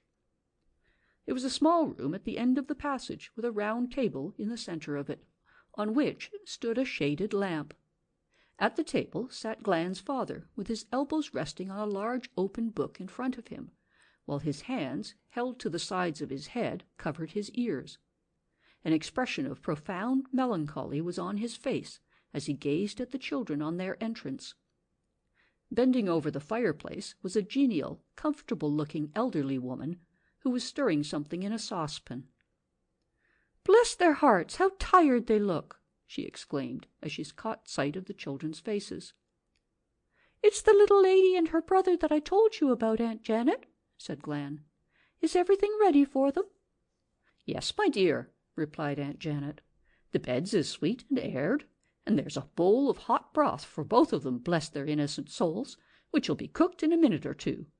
Sit you down, dearies, and rest yourselves, and Aunt Janet'll have things ready in no time for you." "They're sure to be tired," said Glen. "They were chased up the hill by the pumpkin," he added in a lower voice. But his father had heard. "What was that?" he asked mournfully, taking his hands down from his ears. So Glen had to explain to him the incident at the gate and how the pumpkin nearly got in. The old man listened intently, groaning every time Glen paused for breath, and rolling his eyes whenever the pumpkin was mentioned by name. At the end of the story he hastily stopped his ears again, and bent over his book, muttering faintly that he couldn't abide that bell ringing. "Poor old father," said Glen compassionately. "It does upset him so." Jack and Molly were glad of the hot broth, and Aunt Janet, as she fussed about them anxiously, was pleased to see that the steaming bowls were soon emptied. "Sleep well, for there is hard work before you, but courage, and everything will be well," said Glen, beaming down at them as he wished them good night, while his father shook his head mournfully and sighed as he gave them each a limp hand. Aunt Janet lit 2 long candles and conducted them up a flight of high, narrow stairs to the top of the house, where there were 2 small rooms with little white beds and freshly laundered window curtains. "Good night, dearies," she said. Blow the candles out safely. I hope you'll find everything you want here." Her eyes grew very kind. "I had a little girl and boy once," she said, "and I know they'd like you to use their things, if they knew, so I've put them all out for you. They were just about your age, and they— Good night, dearies." She stooped suddenly and kissed them each on the forehead. End of chapter 7.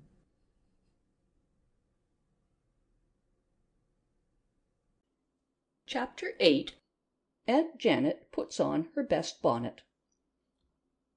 A sunbeam, creeping through the window and along the floor to Molly's pillow, awoke her in the morning. She sat up with a start, puzzled for a moment at the unfamiliar surroundings. Then she remembered, and giving a long sigh, snuggled down again for a few more minutes while she thought things over.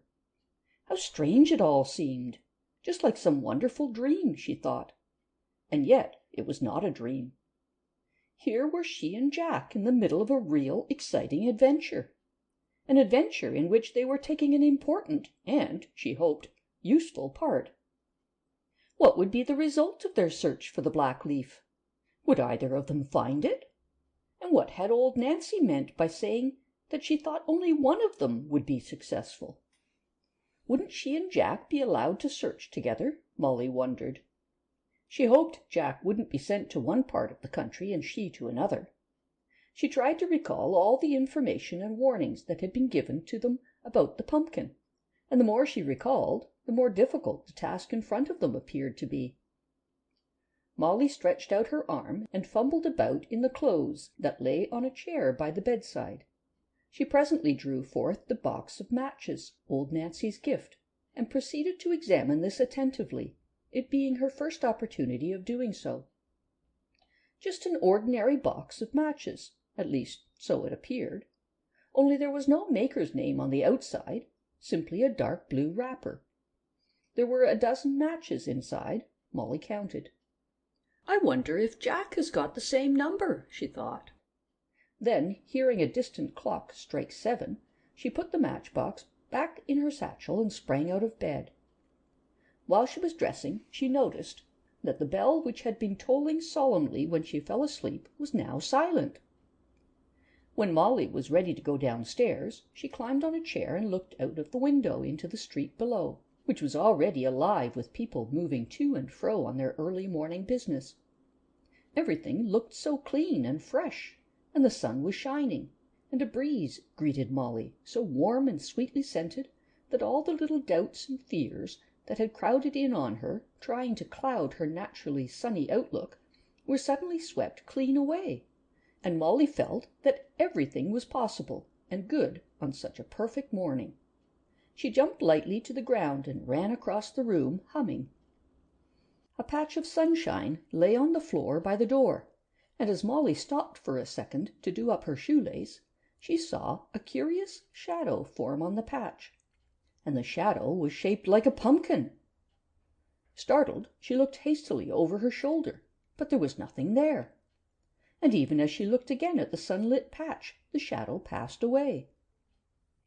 "Why, it must have been only a cloud passing before the sun," she told herself, relieved. "How silly of me!" But, nevertheless, she felt suddenly depressed.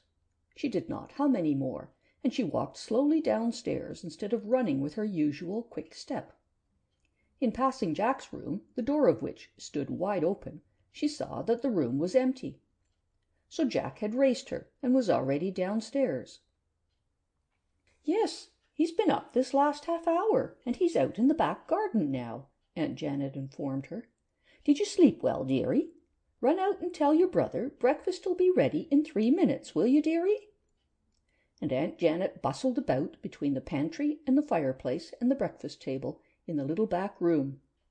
A very tempting breakfast table it looked, too, set for 5, and everything so spick and span, from the crisp brown rolls to the long glass vase filled with yellow flowers standing in the center of the white cloth.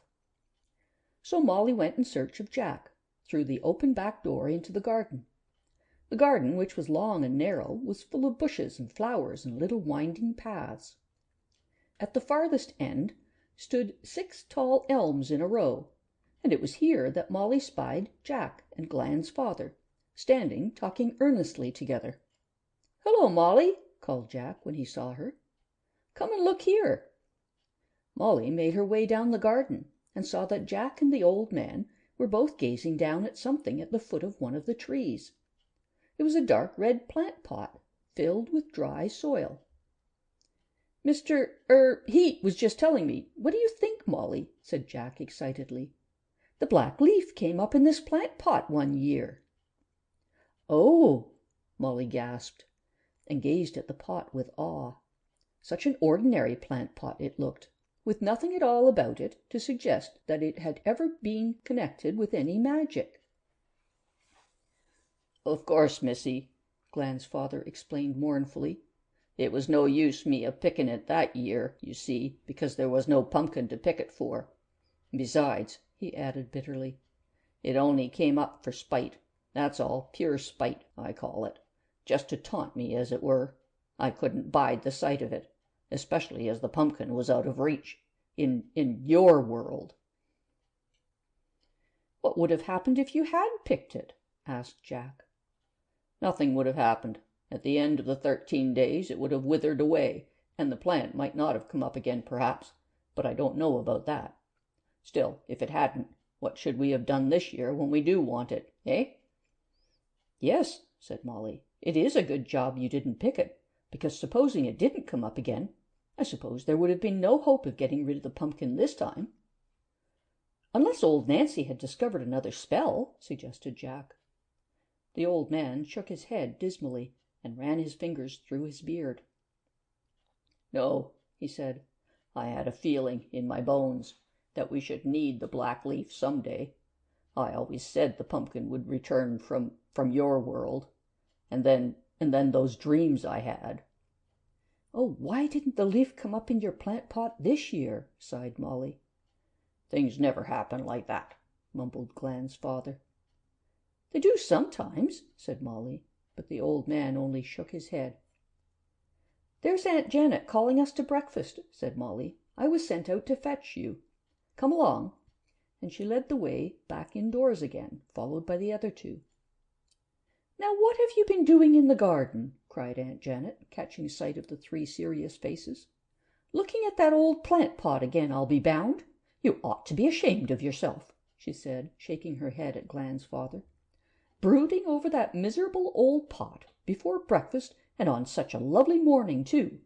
If I had my way, I'd smash the ugly old thing up and have done with it. Though really, I believe you enjoy it." She disregarded the old man's reproachful glance and clapped some plates on the table a little impatiently. "What good does it do brooding over things that are past and gone and can't be helped? It's the future we can help, and it's the future we should give our thought to and make it better than the past. Glen! Glen! Where's Glen? Call Glen, somebody. He's in the shop." But Glen had heard, and appeared at that moment through the glass-windowed door that led from the parlor to the shop. "Good morning, all, good morning," he cried, beaming and rubbing his hands together. "What a perfect morning, to be sure! And did the little lady and her brother rest well after the strenuous time they had yesterday?" "Very well, thank you," said Molly. "Slept like a top," said Jack. "Ah, that's right," said Glen, taking his place at the table, round which the others were already seated. "And what is this our good aunt has provided? Scrambled eggs! Excellent, excellent indeed! What a perfect morning! Who could feel sad at heart on a day like this?" He seemed in great spirits and started to hum as he helped himself to salt, while his father rolled his eyes up, leaving only the whites visible, to signify his despair at the incurable cheerfulness of his son. "Come, come now, and how is father this morning?" Glen continued, pushing his father's chair closer to the table and tucking a serviette under his father's chin, for all the world as if he were a baby in a high chair. "He's been at that old plant pot again," said Aunt Janet.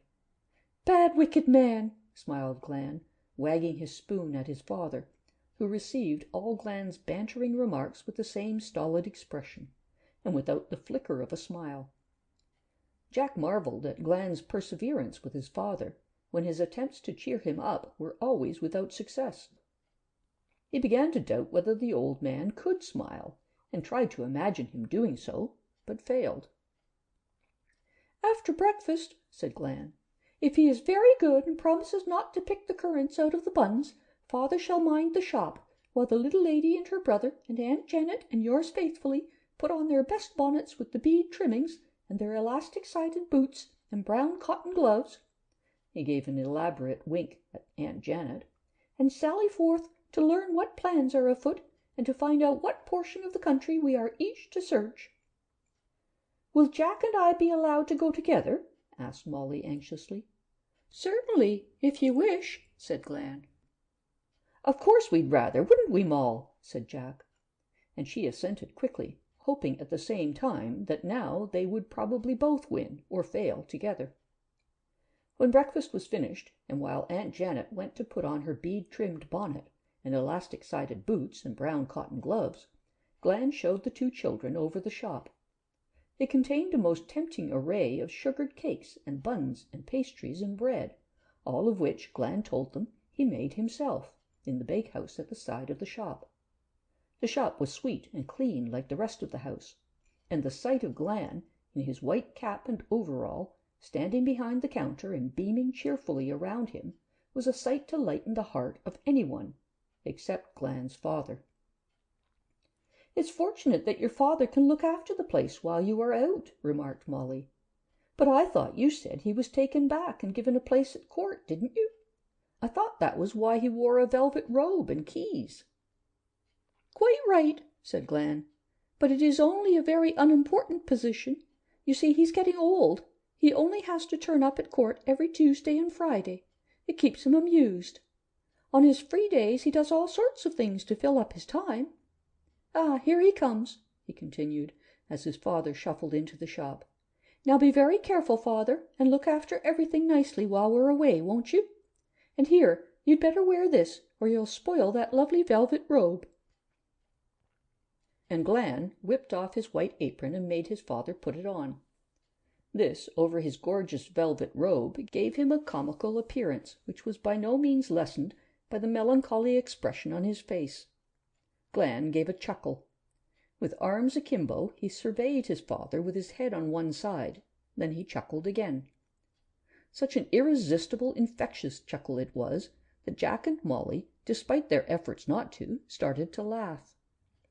Glan went on chuckling and laughing, and once having started, the three of them continued laughing and could not stop, until the tears came into their eyes, and Jack had a stitch in his side, and Aunt Janet appeared, all ready to start, to see what all the noise was about.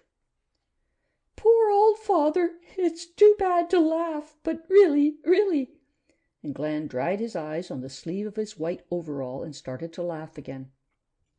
But Glan's father could see nothing to laugh at, and had continued dusting the scales slowly and methodically all the time. "These jam puffs are 2 a penny, aren't they?" he asked, quite unconscious of the figure he presented. "Does your father ever laugh?" Jack asked, as soon as they were outside the shop. "Never to my knowledge," said Aunt Janet, "and I've kept house for him these 20 years. "I've seen him smile twice, as far as I can remember," replied Glan, "but that was a long time ago. Perhaps he'll laugh one of these days, when we find the black leaf." They made their way down the street and into the market square, which presented a very different appearance in the daylight from the sleepy, peaceful look it had worn last night in the moonlight. Now it was awake, and all was bustle and hurry, with shops open and people passing to and fro. "Where did you say we were going first?" asked Jack. "I didn't say," said Glan, "but I should think you might guess by Aunt Janet's bonnet that it's somewhere very special." "We're going to the palace, dearies," Aunt Janet broke in. "To the palace!" exclaimed the children. "And shall we see the king?" Molly added. "Of course," said Glan. At this moment their attention was attracted by the sound of people running and shouting, and they saw that a big crowd was rapidly gathering round the market cross.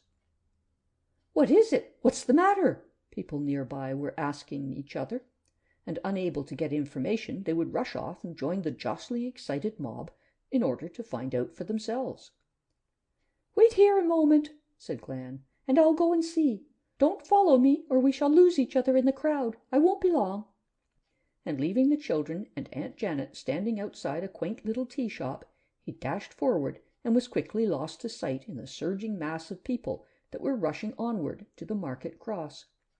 Everyone was simmering with excitement, and Jack and Molly had great difficulty in obeying Glan's instructions to wait outside for him there, especially whenever a shout or groan of sympathy or indignation rose above the murmuring of the crowd and told them that something unusual was taking place.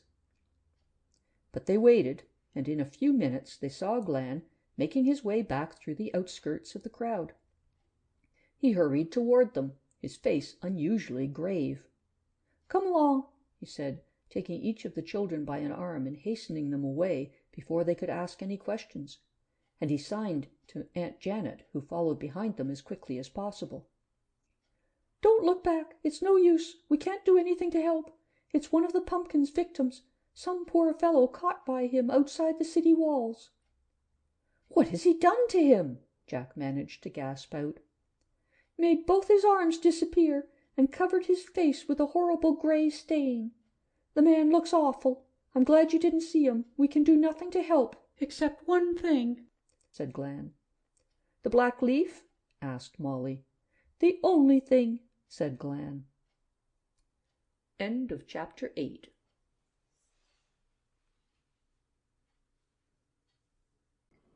Chapter 9.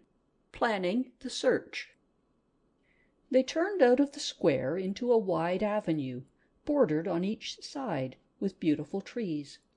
At the end of this avenue stood the palace gates, and behind these glimpses could be caught of the palace itself, gleaming white through the trees and bushes which surrounded it and almost hid it from sight of the gates. The only parts which were entirely visible were its 4 white towers, which rose high above the tree-tops. Having ascended the flight of wide marble steps before the gates, the 4 visitors passed the sentry, who seemed to know Glan quite well, and made their way through the grounds to the main entrance of the palace. Jack and Molly were lost in admiration of the beauty of the scene before them. The creeper-clad walls and white towers of the palace stood in well-wooded grounds, through which a little river wandered, sparkling in the sunlight. Along the central avenue that led to the palace, and up the great wide steps to the main door, there moved a constant stream of people, dressed in all sorts of lovely shades and colors. From a distance you might almost think they were the moving reflections of the flowers that clustered in profusion wherever your eyes turned. Had this been really so, Glan in his white suit might have passed for the reflection of a white stock, perhaps, Molly for a blue and white periwinkle, Jack for a dark blue hyacinth, and Aunt Janet, who was all in brown, for a large autumn leaf.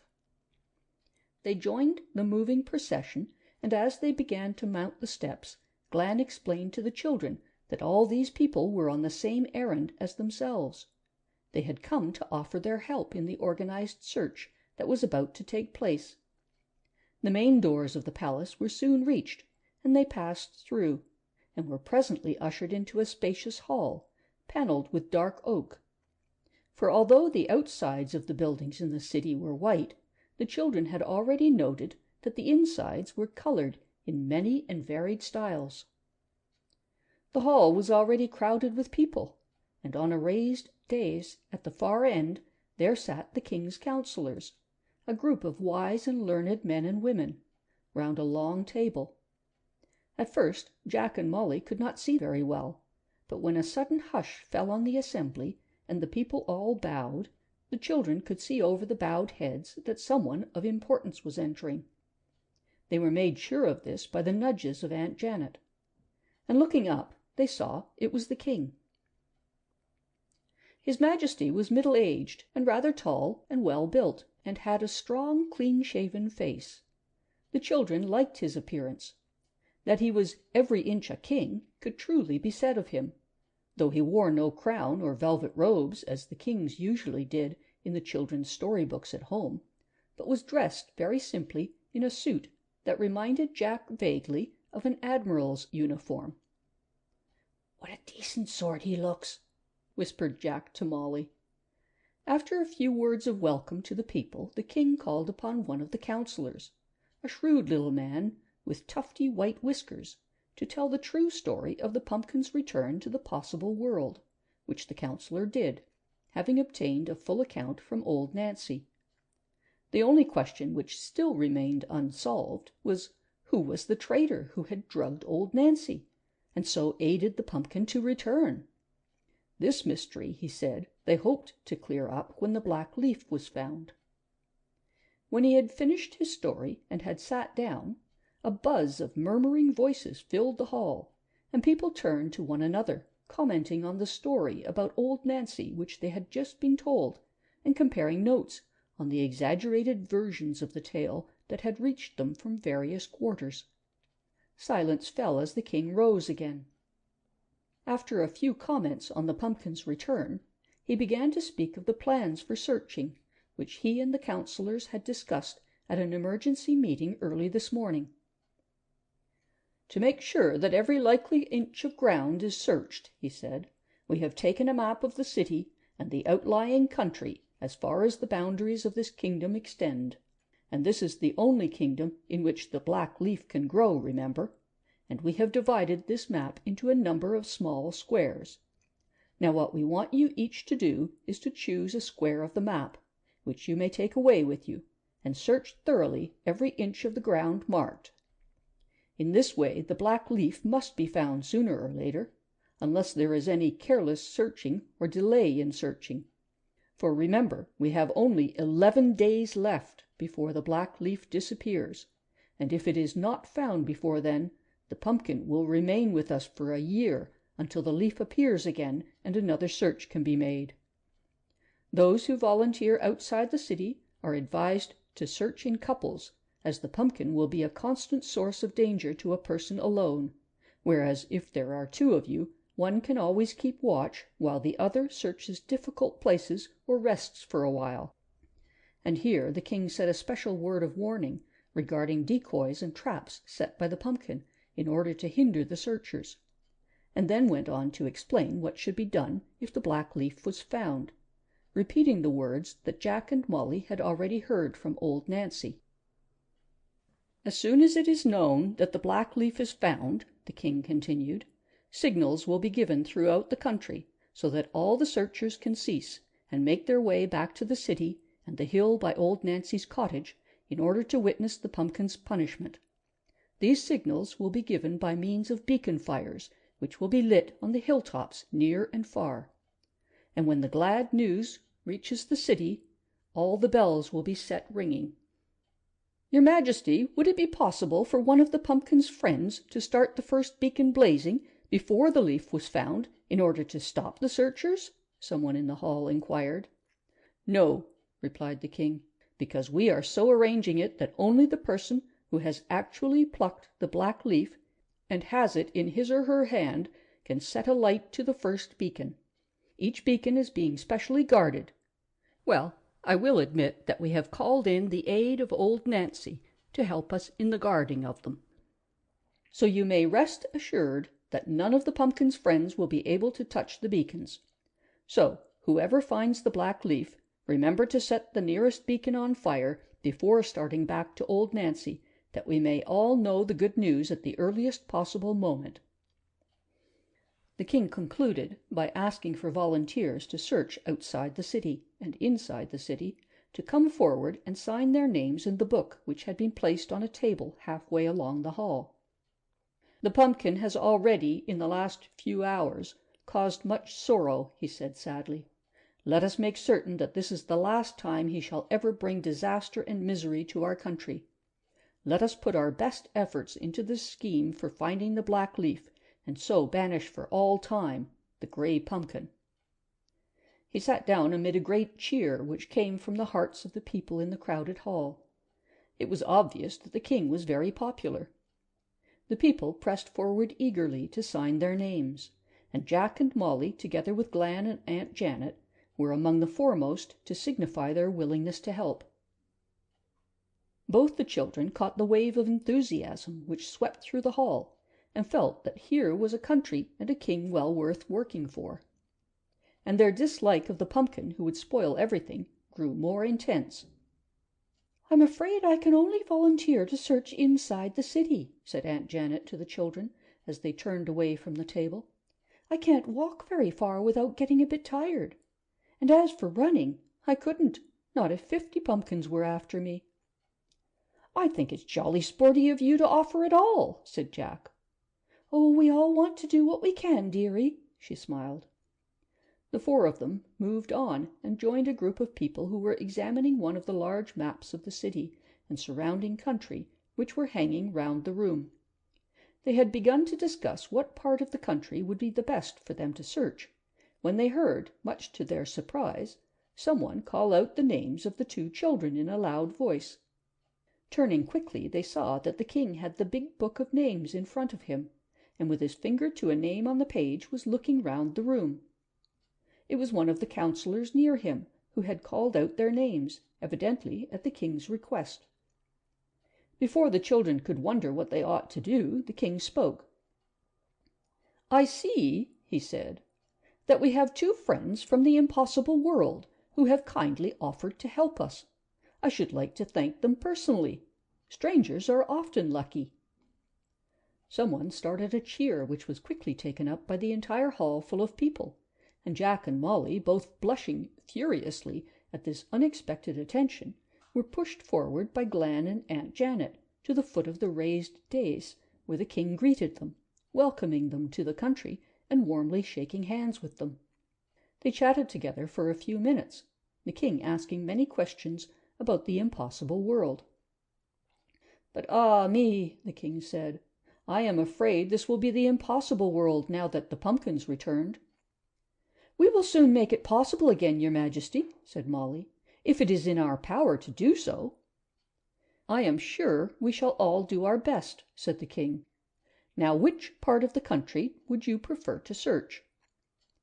The children said they did not mind, as all the country was strange and fresh to them, and asked his majesty if he thought the leaf was more likely to be outside the city than inside. "Of course, one can never be sure, but I think it's much more likely to be outside the city than inside," the king replied. "But still, it may be inside.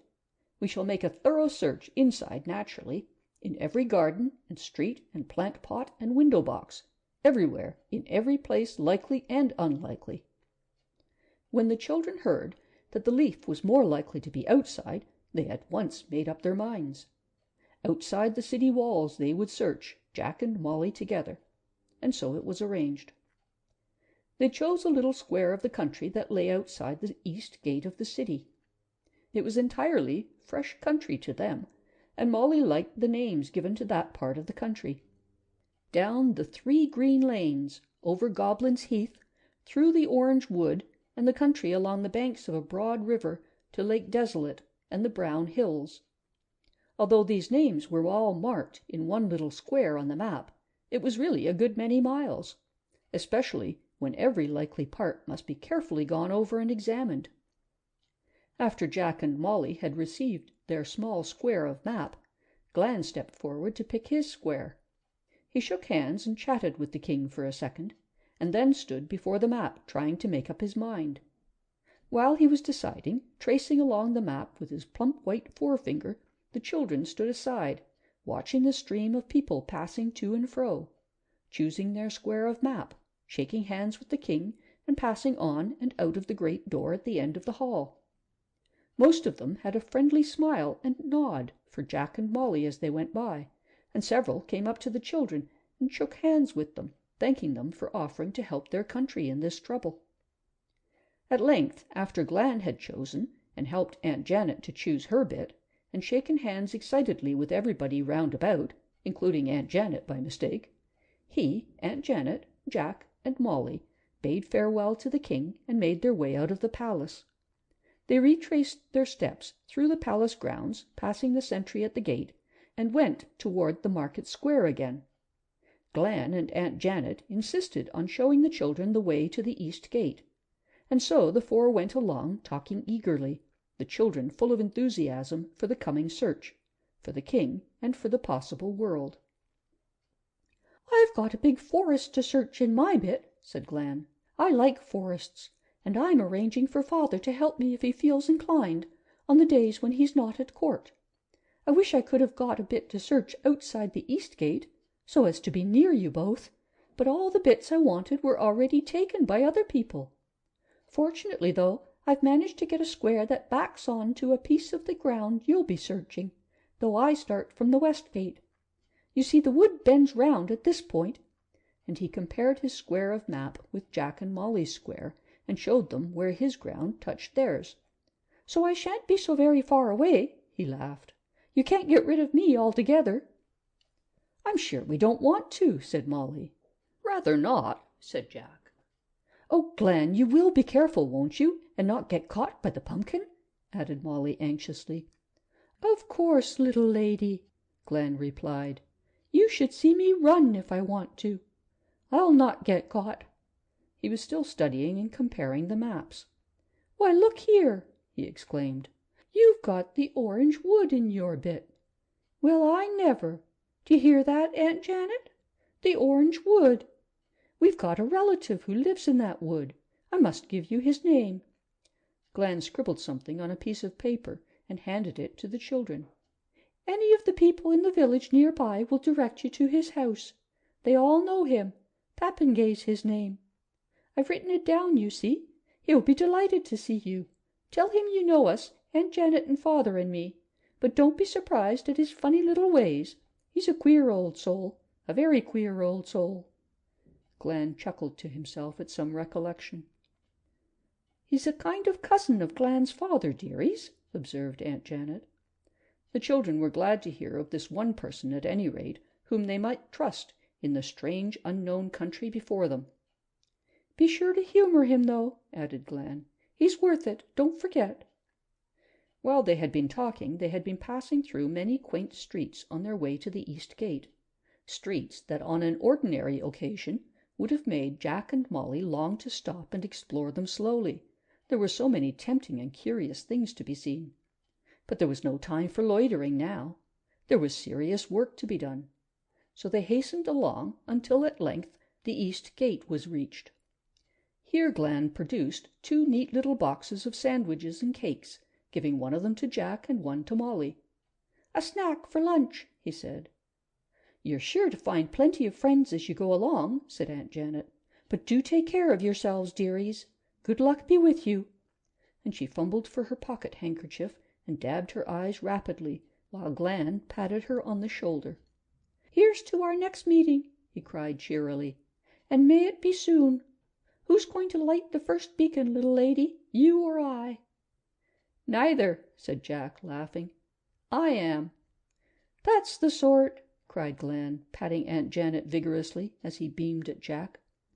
The keeper of the east gate had by this time appeared and was cautiously opening the gate. Finding the way clear, he opened it wide. "Laugh at misfortune!" Glan shouted gaily as Jack and Molly passed out onto the high road.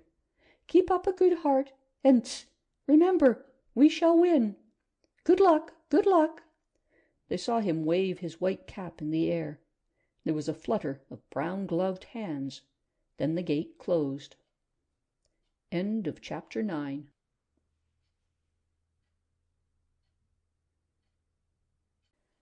Chapter 10. Someone meets Jack and Molly in the 3rd green lane. They had gone but a short distance along the broad white road which led to the 3 green lanes, according to the map, when they heard the east gate of the city opened and shut again with a clang, and looking back, Jack and Molly saw that 2 people had come out and had started off in the opposite direction to that in which they were going. "2 more searchers," said Jack. "I remember that little man with the green coat, don't you, Molly? He was at the palace, had very twinkling eyes."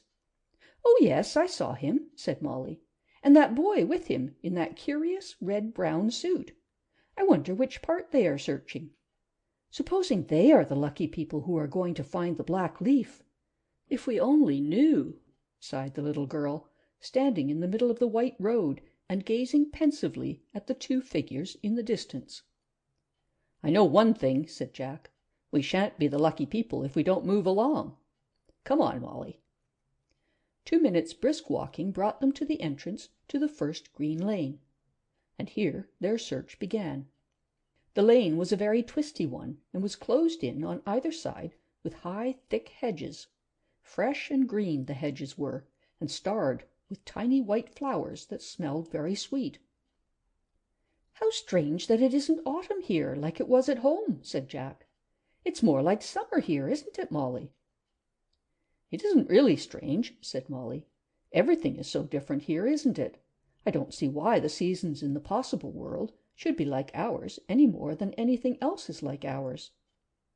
"No, perhaps you're right," agreed Jack. They went carefully along, searching thoroughly as they went, Molly taking the left-hand side of the lane and Jack the right. For the most part it was fairly easy work.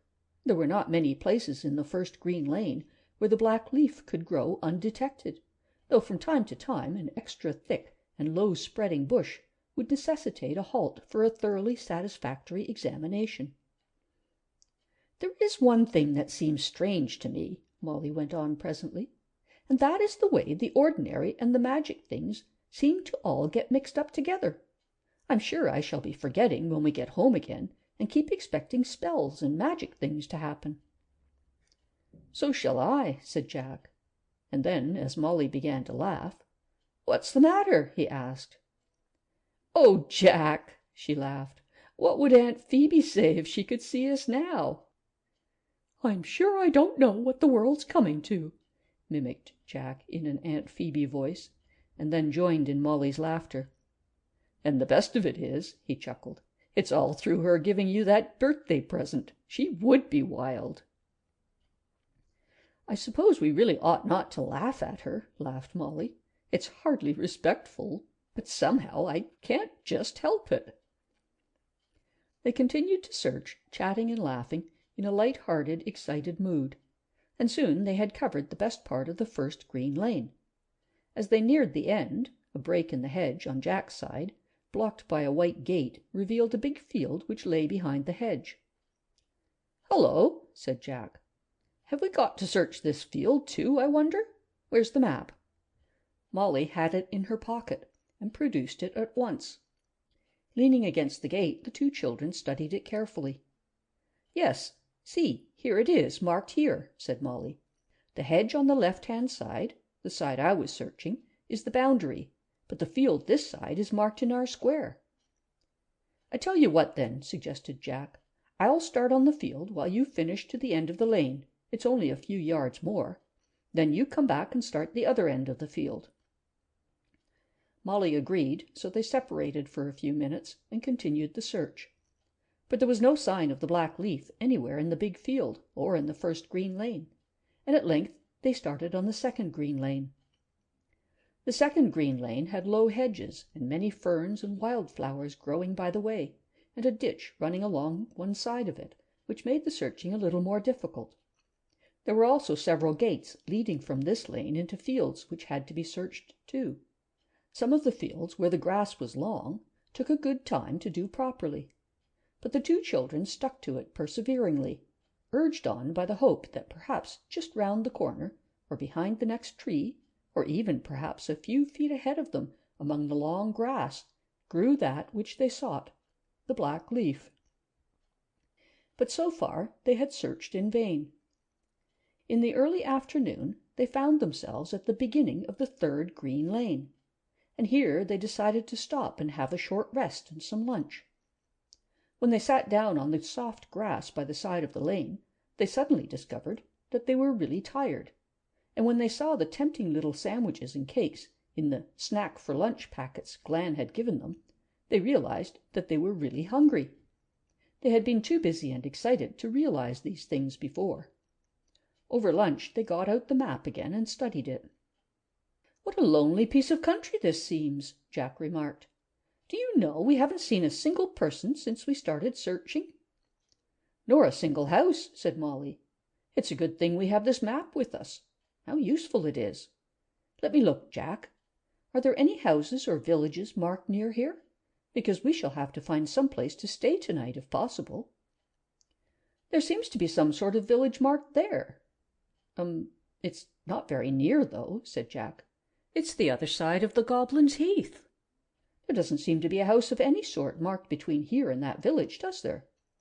Still, I dare say we could reach the village before dusk if we are not delayed at all. And if the heath isn't too big. If it is, and we can't find a cottage before the end of the heath, we'll climb up a tree, Moll. It'll be great sport, and we shall be quite safe there till daylight." They packed up the remains of the lunch, for it was a very generous snack that Glen had put in for each of them, and after resting a few minutes longer, they rose to their feet and prepared to start on again. "My word, I am thirsty," said Jack. At Molly's advice, he tried one of the little sweet things in old Nancy's packet, and though it was certainly refreshing, Jack still craved for a drink of water. "Is there a stream of water marked anywhere near here? Give me the map again, Molly." They were standing at the beginning of the 3rd green lane with the map in their hands when the sound of someone singing came to them from a distance. Jack and Molly looked at each other. This was the first human sound they had heard since they left the high road. Perhaps this person, whoever it was, could tell them where they could get some water. The singer was evidently approaching as the song grew louder and clearer from the direction of the lane which they were just about to search. Then, just as they expected the singer to come round the corner of the lane, the singing ceased abruptly, and no one appeared. Jack and Molly waited a while, then started off down the lane in the direction whence the singing had come, thinking perhaps that the singer had stopped to rest round the corner of the lane. They were right. As they turned the corner, they saw someone sitting under a tree at the side of the lane. It was a young girl, a little older than Jack and Molly. Such a pretty girl, with grey-green eyes, and a straight white nose, and deep golden hair that curled about her shoulders. Her soft green frock matched the color of her eyes. She did not notice Jack and Molly at first, as her attention was taken up by the contents of a small wicker basket in her lap. She was peering inside it anxiously and counting aloud. 8, 9, 10, they heard her say. 11. Oh dear, I've lost. No, here it is. 12. Oh, that's right. She looked up and saw the children. She gazed up at them, then smiled. Such a friendly, sweet smile, Molly thought. "Oh, I didn't hear you come along," she said. "We heard you singing," said Molly. The girl blushed. "I didn't know anyone was near," she said. "I often sing when I'm by myself. It's so lonely as a rule." She fastened the lid of her basket down.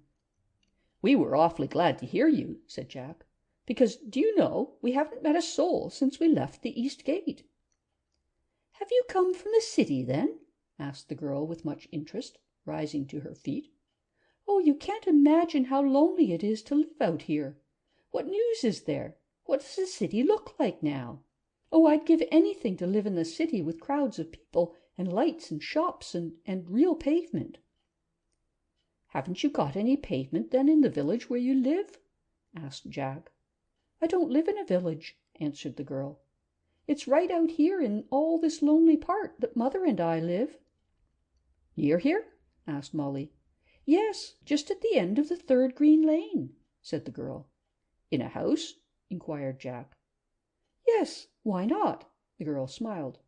"What did you think we'd live in?" "I meant," said Jack, "it's not marked on our map. There's no house marked until you get to the other side of the Goblin's Heath, and I didn't think there was one so close." The girl began to laugh.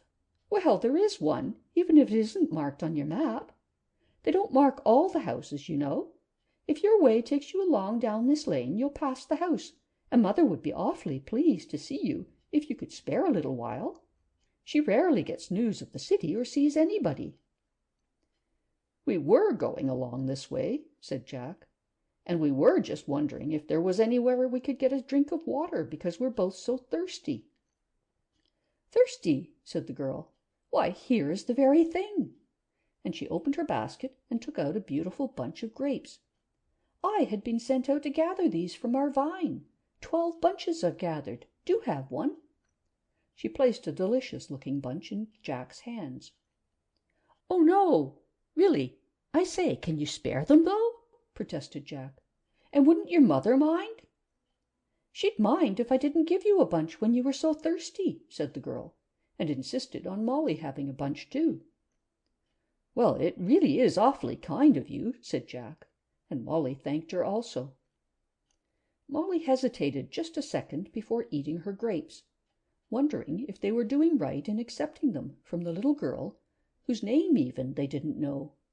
But a glance at the little girl's sweet, frank face reassured any doubts Molly may have had. Jack had already started his bunch, so Molly ate her grapes too. "You know," said Jack, "I don't think I've ever tasted such jolly fine grapes. I was terribly thirsty after searching all the morning." "Searching?" asked the girl, puzzled. "Did you say searching? What have you lost?" "It isn't what we've lost, it's what we can't find," said Jack. "You know, it's what they're all looking for." The girl shook her head. "I don't know what you mean," she said. "Don't you know about the search for the black leaf?" asked Jack in surprise. "Oh, I say! And about the pumpkin being back again? Of course you know that." "What?" screamed the girl. "The pumpkin back? No, no, I didn't know that. We hear nothing, living out here alone. But oh dear, whatever are we going to do?" She was trembling and seemed very upset. "I must get home at once and tell Mother, poor Mother," she added. She fastened the lid of her basket with shaking fingers. "Are you coming along this way now?" The children explained to her that although they were coming that way, they would have to search as they came, and advised her to go on in front of them to tell her mother if she felt this was the wisest thing to do. But she seemed afraid to leave them. "I'd rather stay with you if you don't mind," she said. I expect you'll think I'm an awful coward, but I simply daren't go on alone. I'll help you search as we go along, and do tell me how it all happened, how the pumpkin came back." So, as the three of them moved off down the lane, Jack and Molly recounted something of what had happened. They did not talk much about themselves, but related the main incidents of the pumpkin's return. Their companion listened eagerly, putting in a hurried question every now and then. When they had finished, she said, "Well, I do think it's plucky of you to search like this in a strange land. I feel quite ashamed of myself for being so scared just now. We all have to take our chance. Do let me help you search this bit of lane, and afterward I'll go to the city and ask to be given a part to search too. How far do you intend to search today?" "We thought of trying to get as far as the other side of the Goblin's Heath," said Jack. "Oh, you'll never be able to do that before nightfall," the girl exclaimed. "It's a very big heath. I wonder, would you care to stay at our house tonight? Mother and I would be only too proud to have you if you'd care." "It's very good of you," said Molly. "Perhaps—" "Well, wait until you see Mother if you'd prefer that," said the girl. "Wait until you see our house. I know I shouldn't care to promise to stay with anyone until I'd seen where they lived. In a strange country, too." She had added this, seeing that Jack and Molly hesitated, but they were more than half persuaded because she spoke so reasonably and frankly. They continued to search the third green lane thoroughly. The afternoon wore on, and the shadows of eventide began to fall. Presently the girl said, "We are near the end of the lane now. Round the next turning you will see my house." So far the search had been in vain, and Jack and Molly were beginning to feel very tired, as the lane had been long and difficult. "We must have been 2 hours searching this lane," said Molly. "Will your mother be getting anxious about you?" The girl shook her head. "And she won't even be cross when she sees that I've brought visitors home with me. You will come in, won't you?" she asked, "and we can all have tea together." It sounded so tempting that the children accepted gladly, especially as the house hove in sight at that moment. Turning the corner, they came suddenly upon it. Such a quaint, cosy little house, which lay snuggled away behind a cluster of thick bushes and trees. The lane continued for only a short distance beyond the house, then it opened out into a great wide heath, the Goblin's Heath. The children hadn't time to take in much of the scenery, as their companion ushered them into the garden of her house quickly. It was darker in the garden under the trees than out in the roadway, and they saw that a little light was glimmering from one of the windows of the house, which made it look very homely and comfortable. Jack and Molly followed their companion up the path to the front door. The girl tapped twice on the front door. Then, rattling the handle and calling out, "Here we are, Mother," she threw open the door, and the three of them passed in. They found themselves in a dark, narrow passage, at the end of which they could see a glow as from firelight. Their companion closed the front door and led the way along the passage. "Here we are, Mother," she called again, and a figure appeared in the firelit opening at the end of the passage, and stood there chuckling softly. Suddenly Jack and Molly were afraid. "Jack, I'm going back," gasped Molly, and turning, both the children made for the door. But it was shut fast, and there were no handles or bolts to be found. The girl and the figure in the firelight burst into loud laughter. "You little sillies!" a voice cried, accompanied by another burst of laughter. They could see the girl in green quite plainly now. She had reached the end of the passage and stood whispering to the other person. The firelight shone on both of them. The girl in green was strangely altered. No longer fresh and young and pretty. Her face looked old and hard and scornful. Jack and Molly caught a few of the words she was whispering. "Oh, Jack," Molly sobbed, "they're the pumpkin's friends. We're trapped." End of chapter 10.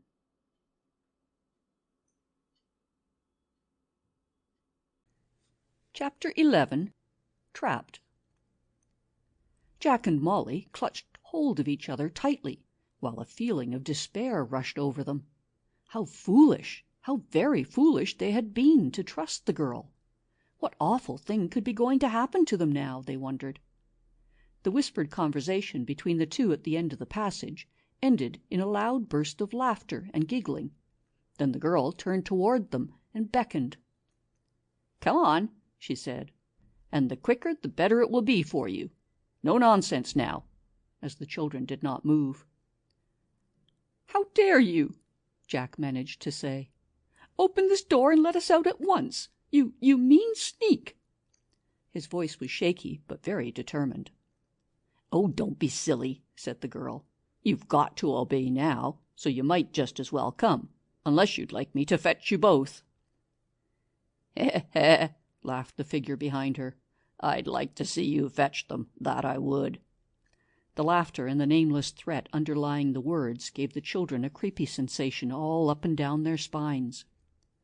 "Oh, let's go before she fetches us," cried Molly, and went forward, dragging Jack by the hand. "That's sense," said the girl, and made room for them to pass out of the passage into the firelight. They found themselves in a round, cave-like room, which was lit up by the dancing flames of a log fire. Afterward, Jack and Molly could not remember seeing any furniture in the room. Nothing but the fire and a stone-arched fireplace. They could not recall seeing any windows, but they remembered the floor, which was made of cobbles, because it was hard to walk on. The room appeared to have no ceiling, or else a very high one. At any rate, no ceiling was visible. Overhead all was drifting smoke and black gloom, like the entrance to a railway tunnel.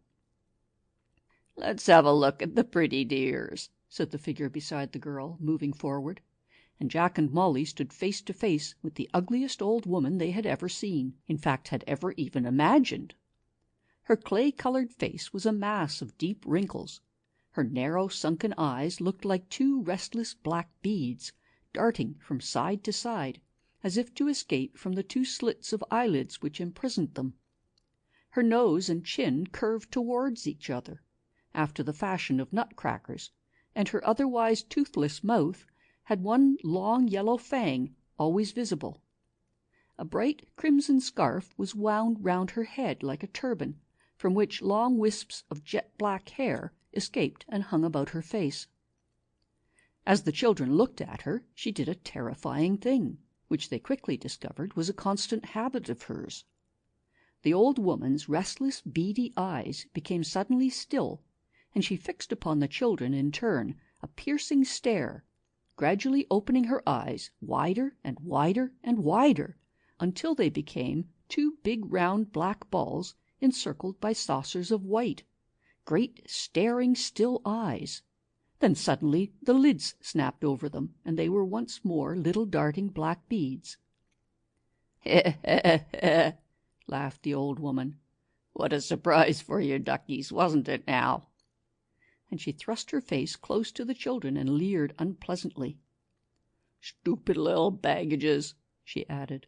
"Far for better you'd stopped at home, meddlin' in what don't concern you. But we'll soon learn you to come a-meddlin'." She turned to the girl behind her. "All right," she said in an undertone. "I'd know him again. I've had a good look. When's he coming?" "In about an hour, I expect," answered the girl. Then she dropped her voice and started whispering again. The two children gazed into each other's frightened white faces, and a little sob escaped from Molly. "Eh?" said the old woman. "What you say, ducky? Nothing? All right. Come along then, my pretties. Come along and wait in the drawing-room. His Excellency the Grey Pumpkin is not at home just at present, but he won't be long. Oh dear no, he won't be long.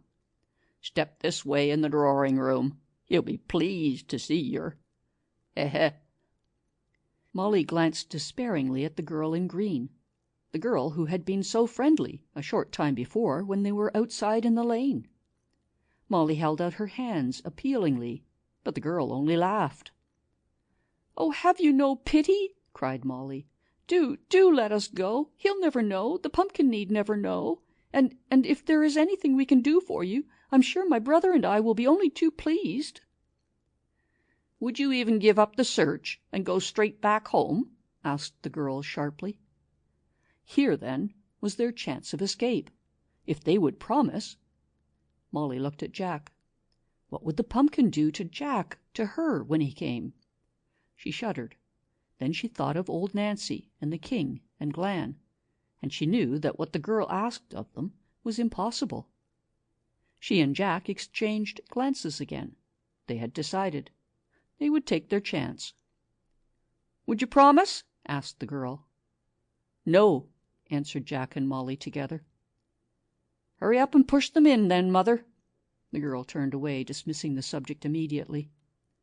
The old woman, chuckling to herself, opened a door in the wall, which the children had not noticed before, and told them to follow her to the drawing-room unless they wanted to be fetched there. So they followed her. It was pitch dark on the other side of the door, and the old woman called out to the girl in green to hold a light for them, which she did, standing in the doorway holding a flickering taper above her head. Jack and Molly followed the old woman along a short passage, down a flight of stone steps to a door at the bottom.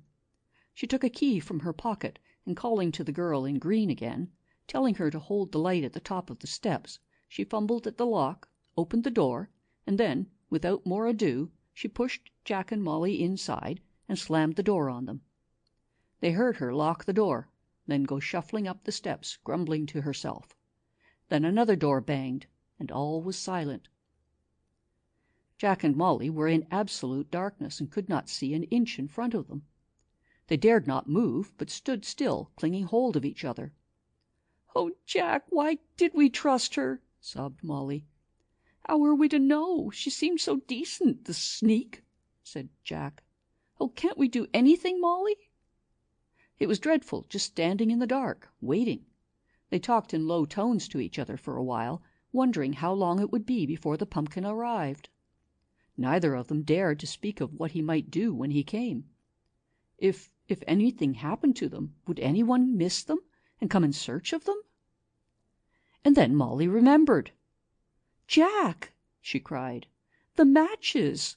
Old Nancy's matches!" "Why ever didn't we think of them before?" exclaimed Jack. Now was the time to use them, undoubtedly, for if ever there was a dark place where some light was needed. Jack and Molly were fumbling eagerly in their satchels. "Be careful, Jack," said Molly. "Don't drop any." Have you got yours yet? I have. Now I'll strike one and see what happens." Jack was still searching his satchel for his box of matches. Meanwhile, Molly took a match out of her box and struck it. The children were not quite sure what they had expected to happen, but they felt vaguely disappointed to see just an ordinary little flare of light spring out of the darkness. Just an ordinary little flickering match. Anyway, they could now see what sort of a place they were shut up in. It was a kind of underground cellar, small and square and high-roofed, and except for a few old boxes in one corner, empty. The walls were damp and mouldy, the floor broken and uneven, and the place seemed full of cobwebs. And then they realized that it was not quite an ordinary match. It burnt longer, and strange to say, the rays from it were concentrating all in one direction, like a long thin streak of light, pointing. Jack and Molly quickly sensed this. But what was the light pointing at? The flame was directed straight toward the boxes in the corner. The children crossed the cellar and examined the boxes. They looked like wooden sugar boxes. There were 3 of them, and they were all empty. Jack pulled them away from the wall, but there was nothing behind them. Then Molly's match flickered and went out. "Here, I'll light one," said Jack. "I've got mine now." So Jack lit one. Just the usual match flare at first, but as soon as it burned up, the light gathered together all on one side of the match, as it were, a long streak pointing in the exactly opposite direction to where the boxes were, right over on the other side of the cellar.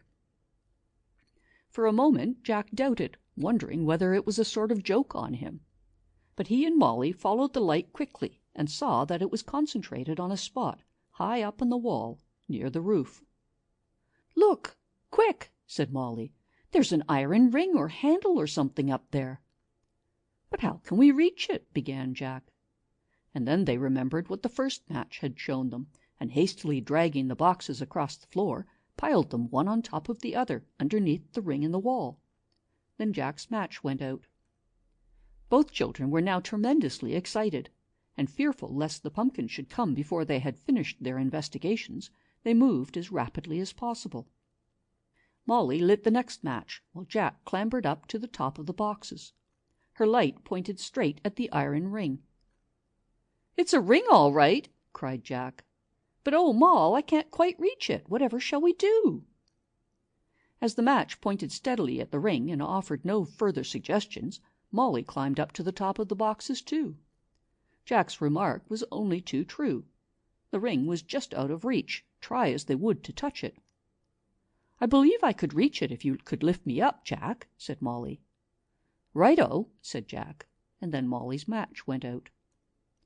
As it would be too difficult to hold a match while trying to reach the ring, and as Molly said she remembered just where the ring was on the wall, it was decided to pull the ring if possible, and then light a match and see what had happened.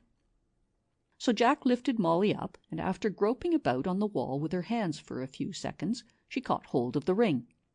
"I've got it! Keep steady, Jack!" she cried joyfully, and gave a vigorous tug at the iron ring. "Something's given way! It feels as if a sort of door is opened. All right, put me down now, Jack, and strike a match." Jack followed her directions, and by the light of the match they saw that a small square door had opened in the wall above their heads. The light from the match pointed straight through the opening. It looked like a narrow dark tunnel beyond. Jack put his match down on the top of the boxes to see if it would give them sufficient light from there, but directly it left his hand it went out, so they decided to try to get into the tunnel before they lit up again, as it was too difficult to hold matches while scrambling through the little black opening. Jack hoisted Molly up first, and she managed to get through the door, and then she turned and reached down her hand to pull Jack up. It was rather an ordeal, doing all this in the dark, but at length it was safely accomplished, and they were both inside the tunnel. Once through the door, although rather cramped, they found there was sufficient room to stand up if they bent their heads. They did not stop to close the door behind them, but lighting another match, they scurried along the tunnel as fast as ever they could. The tunnel twisted and turned a good deal, and then began to slope gradually upward. 2 more matches they were obliged to light before they came at length to a standstill, where the tunnel branched out in two directions. The light pointed steadily to the left, so they followed it. Another minute's rapid walking, and they felt a rush of cool air, and when their match spluttered and went out, they could see that the inky darkness was thinning a little way ahead, and so they did not light another match, but hastened onward toward a glimmer of light in the distance. As they drew nearer, they saw that it was the end of the tunnel, and led out into the open air. Jack and Molly moved cautiously when they came to the end. They crept out and found themselves in the middle of a thick tangle of bushes. Through the bushes they struggled and forced a way until they at length came out onto a narrow footpath which threaded its way in and out of a host of bushes and trees. They began to run as soon as they were on the footpath, though they did not know where they were or where it would lead them. But they ran and continued to run until they reached a wider path, and saw that they were on a big open heath. They paused to regain their breath and take their bearings. It was night time, but the moon, which sailed overhead in a clear sky, made everything almost as light as day. They were certainly on a heath of some sort. "Why, of course," Jack gasped, very much out of breath. "This must be the Goblin's Heath." End of chapter 11.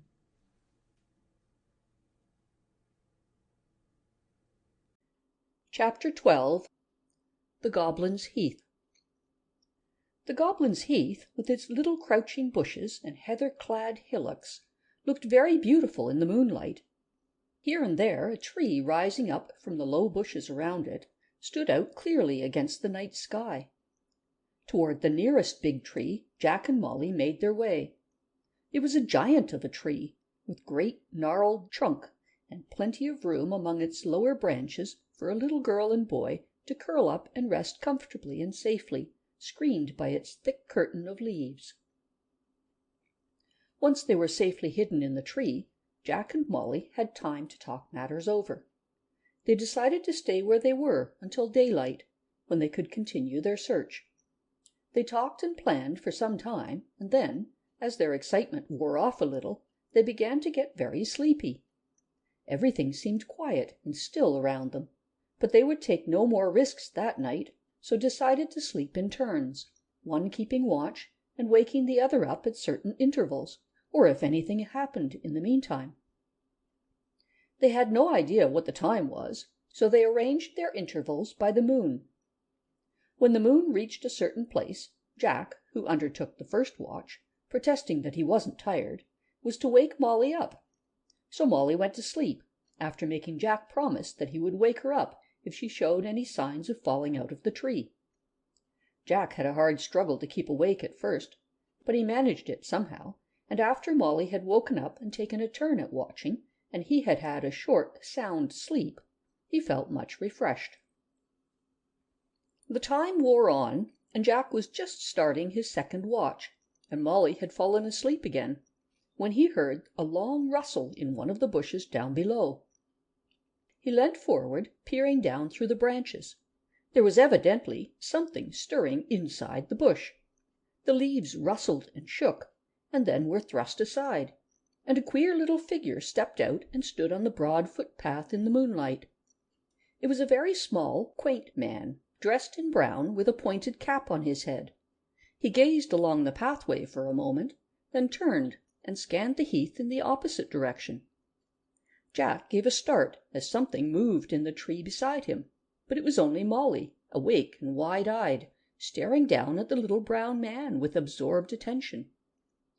A squeal of laughter came from among the bushes a short distance away, and the next second another little man came running over the grass to the waiting figure and started talking rapidly. Their voices were very tiny, and although the sounds floated clearly up to the listeners in the tree, the words were undistinguishable. While they watched, a third little man appeared, accompanied by two quaint little women, dressed in brown skirts and shawls and brown bonnets. All at once it dawned on Jack and Molly who these little people were, with the tiny, thin, dancing legs and the elfish faces. They were goblins, and of course the heath was named after them. The children had not expected to see any goblins on the heath. They had certainly thought it a picturesque name to call this part of the country, but they had not expected any reason for the name. But behold, here before their eyes were real live goblins, the first goblins they had ever seen, and they watched them, surprised and curious. More goblins now began to appear on the scene. One after another they came, darting from behind bushes, sliding down the trunks of trees, or dropping from the branches, racing along the footpath, skipping over the grass, until by and by it seemed as if there were tiny brown figures scurrying to and fro on every side, appearing and disappearing here, there, in and out. The whole heath seemed to be alive with goblins.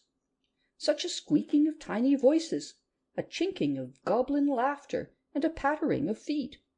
And the goblins seemed to be all so busy and important, and in a feverish haste about nothing at all. Presently the children noticed that one of the goblins had made his way to the foot of their tree, and was very busy dragging and pushing aside a big stone. He moved it away at length, and disclosed a small hole in the tree trunk, close to the ground. He bent down and crawled into the hole. A scrambling and scratching began inside the tree, that sounded, as the scrambling noise became louder and nearer, as if the goblin were climbing up to the top of the trunk. "Oh, Jack, I believe he lives in this tree," whispered Molly. "What shall we do if he finds us up here?" You see, they were not quite sure whether the goblins were friends or enemies, or how they would be disposed to regard them. However, they were soon to know, for a few seconds later, the scratching and scrambling having continued until it sounded close underneath where the children were crouching, the goblin popped its head up through a hole just beside Jack's right foot. The goblin studied the sole of Jack's shoe attentively for a moment, then his gaze travelled to Jack, whom he eyed with mild astonishment. Then he caught sight of Molly, and transferred his attention to her. The children remained silent, not knowing what to say. They could tell nothing of the goblin's attitude toward them from his surprised face. Then he spoke. His voice sounded very small and far away, but the children were glad to find that they could understand what he said. "Are you real?" asked the goblin. "Of course we are," said Jack. "What are you?" was the next question. Molly started to explain, but she soon noticed that the goblin was shaking his head, so she stopped.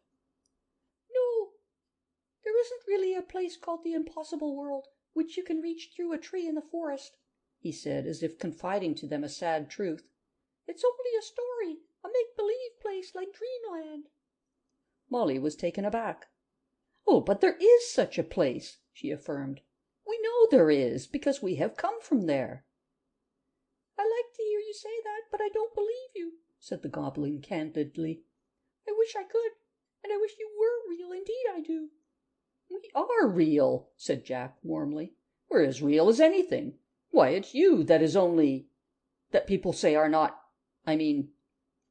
"What do you think we are, then, if you don't believe we are real people?" asked Molly, quickly giving Jack a warning glance. "Well, you may be only an optical illusion. I may think I see you, but you may not really be there," suggested the goblin blandly, wagging his quaint little head from side to side. His head and two little hands clutching the edge of the hole were still the only parts visible of him. The children gazed down at him. An optical illusion! This was indeed a horrible thought, and made Molly pinch herself to make sure she was really there. Then she laughed. "We are as real as you are," she said. Then she had an inspiration. "As real as old Nancy," she added, watching the goblin closely. His expression changed immediately, and a look of glad surprise crossed his face. "Why, do you know her?" he asked quickly.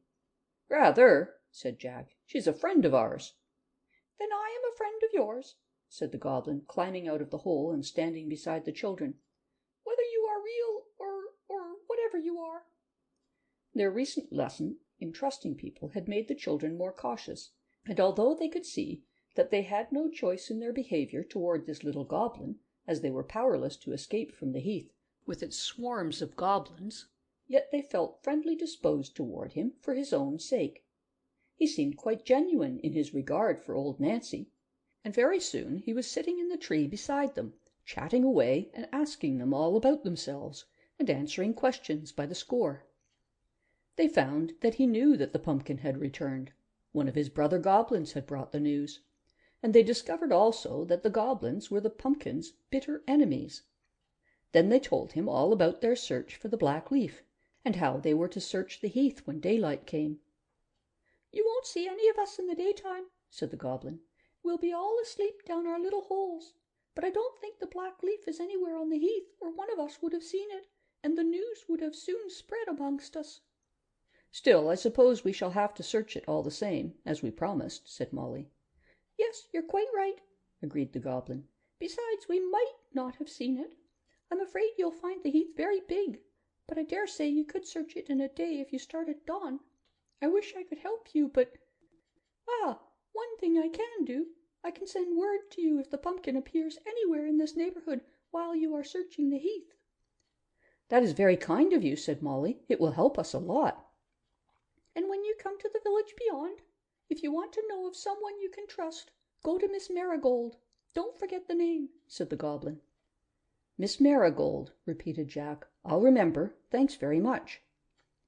"Do you know," smiled the goblin, "when I heard that old Nancy had sent the pumpkin to the impossible world, I thought it was a place like Dreamland, or a make-believe place. But now, if you say that you really are, I suppose you can't come down from the tree and let the other goblins see you." The children were about to reply when a great hubbub and excitement arose among the goblins below, as a new goblin dashed in among them with some exciting news. "Wait here," said the goblin, "and I'll go and find what it's all about." He soon climbed down and appeared among the crowd of eager, chattering goblins. Presently he slipped away again and scrambled up the tree to the children. "I'm glad you didn't come down," he said. "They are searching for you. The pumpkin spies are. An old woman and a young girl. Some of the goblins saw them about half an hour ago on the main road over the heath." Jack and Molly began to shiver a little. "It's all right," said the goblin. "I haven't told the goblins where you are. I thought they'd be sure to want to see you, and this, of course, would attract attention. But I have told them to go and have some sport, and to lead the old hag and the girl a real dance. I told them they were the pumpkin spies. They will lead them a dance, too, making crackly noises in the bushes to lead them off the track, and running and squealing. A regular goblin's dance will lead them. I'll go too and tell you what happens. I'll be back before dawn. This is my home, you know, this tree. Goodbye for the present." And he dashed away. The children saw him swoop into a group of excited goblins and urge them to follow him, which they did. And presently there was scarcely a goblin in sight. They had all gone trooping away to the place on the heath where the old woman and the girl were searching for Jack and Molly. It seemed to the children that they waited in the tree for hours and hours, waiting, listening. Occasional sounds floated to them from the distance. They could hear squeaking and crackling, and once they heard a shrill scream, but they saw nothing until the dawn broke. Almost immediately afterward the goblin returned, darting from out of the bushes opposite, popping into the hole in the tree trunk, and scrambling up to them. In the pale glimmer of the morning light he told them what had happened, and how they had twice prevented the old woman from turning down the path that led past the children's hiding place. "They are gone from the heath now," he said. "We drove them home in the end by darting out and pinching their legs and throwing prickly leaves at them. There were thousands of us goblins. I wish you could have seen us. When they found we were really in earnest and meant to get rid of them, and were not just teasing, they soon went. The old hag tried to tread on some of us. She was so angry, but we snatched her shoe off and threw it into a pond." "It's very kind of you to have helped us so," said Molly. "We enjoyed it," said the goblin. "It was great fun, and they really deserved it, you know." And now that it was daybreak, the goblin bade goodbye to the children. "Remember," he said, "I will find some means of warning you throughout the day if the pumpkin is near." He popped down his hole. They heard him scramble a little way inside the tree. Then all was quiet. Jack and Molly, looking out from the tree, saw that all the other goblins had vanished. They waited a while until the day came. Then they climbed down from their hiding place, stretched themselves, and at once set about their search. It was a difficult task and a long one, for there seemed countless thick bushes, trees, hillocks, and winding paths on the Goblin's Heath. But they plodded on, searching eagerly and carefully. For a couple of hours they worked. Then, as the morning advanced, they remembered that they had had nothing to eat since yesterday. So they climbed up another tree so as not to be taken by surprise, and finished up the remains of Glan's snack, while they discussed their plans for the day, studying their map so as not to leave any part of the heath unsearched. "There's one bit I'm afraid we must go back and do," said Molly, "though I don't like the idea of going near there again. You remember, Jack, we did not search the little bit of lane just beyond that house yesterday, that bit in the very beginning of the heath." They did not like the idea of going back to the third green lane at all, but they went. When they came within sight of the lane, they were amazed to find that the house had gone. It had vanished completely. Jack and Molly could scarcely believe their eyes at first, but on the whole they were distinctly relieved that it wasn't there. Nevertheless, they searched the end of the lane and the edge of the heath quickly, with constant watchful eyes on the place where the house had been. Having satisfied themselves that the leaf was nowhere about there, they proceeded to the spot where they had left off searching, and continued peering among the bushes and trees and heather of the Goblin's Heath. Hour after hour passed by, and the day wore on. Still they plodded away at their task, keeping together and listening always, in case a message came from the Goblin. When they got hungry again, they ate some of old Nancy's little brown sweets, and found them very refreshing. In the daylight they could hardly imagine it was the same heath that they had seen by moonlight. There was not the slightest trace of goblins or spies. That is, not the slightest trace until they came across a pond and saw, half out of the water and stuck in the soft mud, a shoe, a curiously shaped shoe, which they remembered vaguely seeing before, on the foot of the old woman with the horrible eyes. This was evidently the shoe that the goblins had thrown into the pond.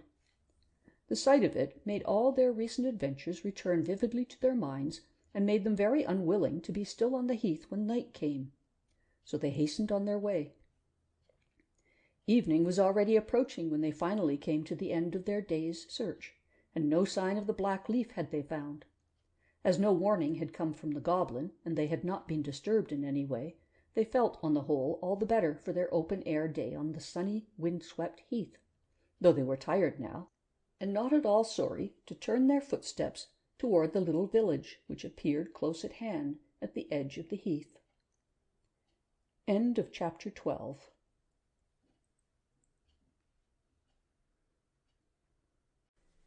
Chapter 13.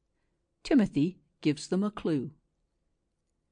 Miss Marigold was in the garden tying up the sunflowers as Jack and Molly passed her cottage, which was the fourth one along the village street. Such a quaint little village street it was, with cobbled stones and grass growing in the roadway, and bunchy white cottages with thatched roofs. The children did not know the name of the lady in the garden, of course, and were just wondering where Miss Marigold lived, when they saw a card hanging in the window, on which was printed, "Miss Marigold, Teas Provided, Apartments." Chapter 14. Mr. Papengay's House in the Orange Wood. As soon as the children entered the wood, all sounds of life seemed to die away, and everything was still. No birds sang or fluttered overhead. No little wood animals scurried through the dry, dead leaves on the ground. No breeze rustled the golden leaves on the trees. The sun shone softly through the branches and cast a strange orange-colored shimmer over the scene, which accounted for the name by which the wood was known. As Jack and Molly went along, they found themselves talking to each other in whispers, afraid to disturb the brooding quietness of the wood. The sound of their footsteps on the path seemed unusually loud. "I say, Molly, what do you say if we keep to the footpath and go straight to Mr. Papengay's house as quickly as possible, and see if it really is the leaf? Then we can search the rest of the wood afterward, if it isn't," suggested Jack. Molly agreed readily. Remembering that it was rumored that the wood was full of the pumpkin spies, The children had great hopes that it was the black leaf in Mr. Pappingay's plant pot, for the spies would surely be stationed all around the place where the black leaf grew to guard it. "Thank goodness we know we can trust Mr. Pappingay," said Molly. "If we can only find him. Oh, Jack, if only it is the leaf, won't it be splendid?" Molly broke off and glanced over her shoulder. "How awfully quiet everything is, Jack, just as if the wood were listening." "Oh, what was that?" "It wasn't anything. Don't, Molly, you gave me quite a jump," Jack said unsteadily, looking over his shoulder too. The light in the wood was beginning to fade, and under the distant trees dim shadows gathered. "I thought I heard some twigs crackling, a snapping sound," said Molly, wide-eyed. "Well, you needn't say so, Moll, if you did. But anyway, I'm not afraid, if you are." Nevertheless, Jack quickened his pace to a sharp trot, and Molly had some difficulty in keeping up with him. "I'm not afraid either," she gasped. "Nor am I," repeated Jack, and went a little faster. Then they both began to run. "Of course, we ought to get there as quick as we can, so as not to waste any time," Molly jerked out, apologizing, as it were, to herself and to Jack for their sudden haste. They ran along the footpath for a short distance, until, a little way ahead of them, they saw an open space in the wood, in the centre of which stood a house. "Let's stop, Molly," said Jack breathlessly. They both pulled up and stood still for a few moments. "It wouldn't do for us to run in on him like this. It might look as if we were, oh, well, it would look funny, you know." Molly agreed, so they waited until they had got their breath again. Then they walked casually out into the open space. The trees stood round the clearing in a wide circle, and above the house was a big expanse of sky. It seemed quite light out here after the dim light of the wood. It was a queer-looking house that faced them, but what it was about the house that made it queer, Jack and Molly could not at first make out. Around it was a square of asphalt, and drawing nearer, they saw that on the asphalt, all round the four sides, were rows of narrow white streaks that looked like railings lying down flat. And this is what they actually proved to be, only they were not real railings. They were painted on the ground with white paint. The children looked up, and then they realized what it was that made the house look funny. Nearly everything on it and about it was not real, but painted. The house itself was real, and so was the front door, but the knocker and handle and letter box were all painted on. 3 of the windows seemed real, but there were 3 more that were obviously painted on, and were obviously the work of someone not greatly skilled in the art of painting. There was a large tree painted on the asphalt, and a row of tulips, and a path bordered by painted stones that led up to the front door. The children were gazing at these things in astonishment when the front door suddenly opened, and the owner of the house appeared on the threshold. "Come inside," he called affably, peering at them over the top of his spectacles. "The latch on the gate pulls downward. Don't be afraid of the dog. He won't hurt you if I speak to him. There, Percy, there. Down, sir. There's a good dog." Jack and Molly looked round wonderingly, but could not see any signs of a dog, till their eyes caught sight of a black smudge of paint, which proved on closer acquaintance to be a black dog chained to a red kennel, both painted flat on the ground a few feet inside the gate. The children gazed at each other questioningly. Then Glan's words came back to them. "Humour him. He's a queer old soul." So Molly bent down and pretended to pull the latch on the gate down. She and Jack walked carefully onto the asphalt over the flat gate. Then she turned and pretended to close and latch the gate again. As they passed the painted dog, she had another happy idea. Good dog, she said, and stooped and patted the asphalt. The old man beamed down upon her. "He's quite harmless when I tell him it's all right," he confided. "But you should just see him when he's roused. Stand on the step and I'll tell him there's a bath chair around the corner. He hates 'em." The children could not see a real step, but spying a painted white square by the front door, they stood on that. "Now then," cried the old man, At 'em, Percy, at 'em. There's a bath chair a-comin' round the corner." There was a dead silence while the painted dog gazed with unseeing eyes up at the sky, and a little breeze rustled in the tree-tops. "Isn't he furious?" chuckled the old man, beaming proudly from the dog to the children. "Go it, old boy. Give it 'em." As he seemed to expect an answer to his question, Molly said, He certainly looks very fierce, doesn't he?" "That's nothing to what he can look," said Mr. Papengay, obviously delighted at Molly's reply. "But come inside, come inside." So the children entered the narrow dark hall, and Mr. Papengay shut the front door behind them. "This way," he said, crushing past them and throwing open a door on the right.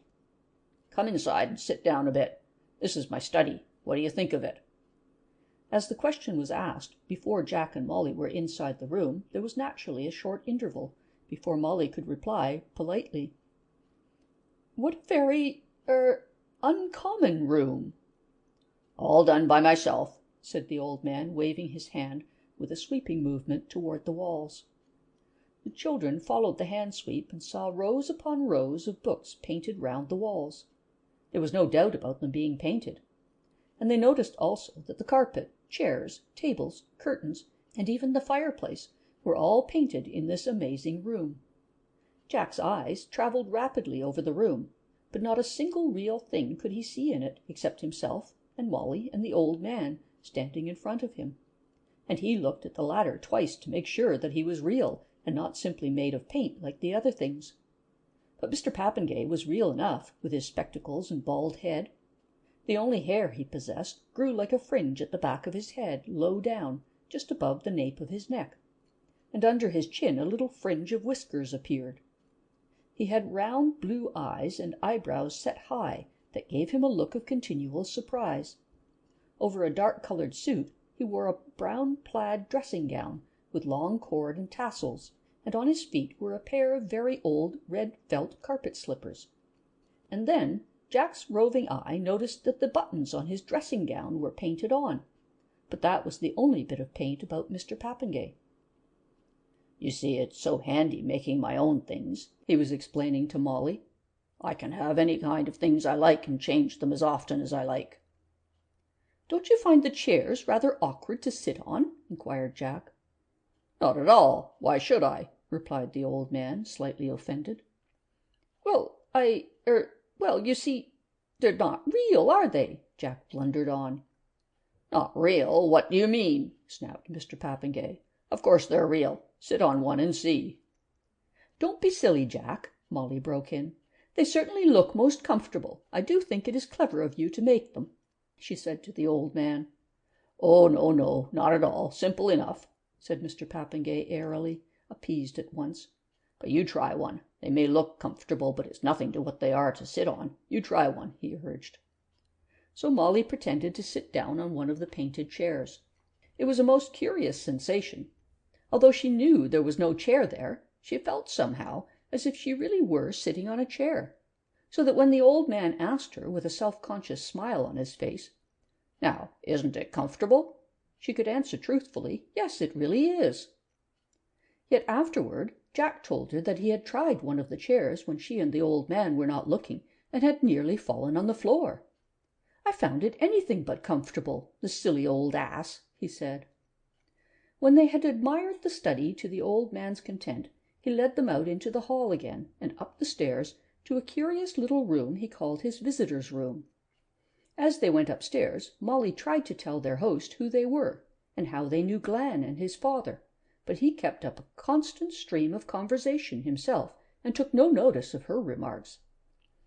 The children found the visitors' room more difficult than ever to be truthful and yet polite in. It had been hard to pretend the painted stair carpet was soft and real, and that the books in the study could be taken out and read, but these things were nothing compared to the difficulties in the visitors' room. It was a small, high-ceilinged room, furnished with painted chairs and tables, only in addition to the painted furniture were painted people. Round the walls and on the floor, people standing, people sitting, ladies, gentlemen, girls, and boys, some with hats on as if paying an afternoon call, some with hats off as if they had come to spend the day, but one and all, without exception, were simply painted people. On the panes of one of the real windows was painted the figure of a sandy-haired man, back view. This gentleman, who was dressed in a dull grey suit and a high white collar, was apparently looking out of the window. As the children glanced round at these queer silent people, hesitating what to do, they became aware that the old man was murmuring some kind of introduction to a painted lady in bright purple. "This is my dear friend, Mrs. Pobjoy," he was saying. "Mrs. Pobjoy, allow me to introduce you to my two little friends.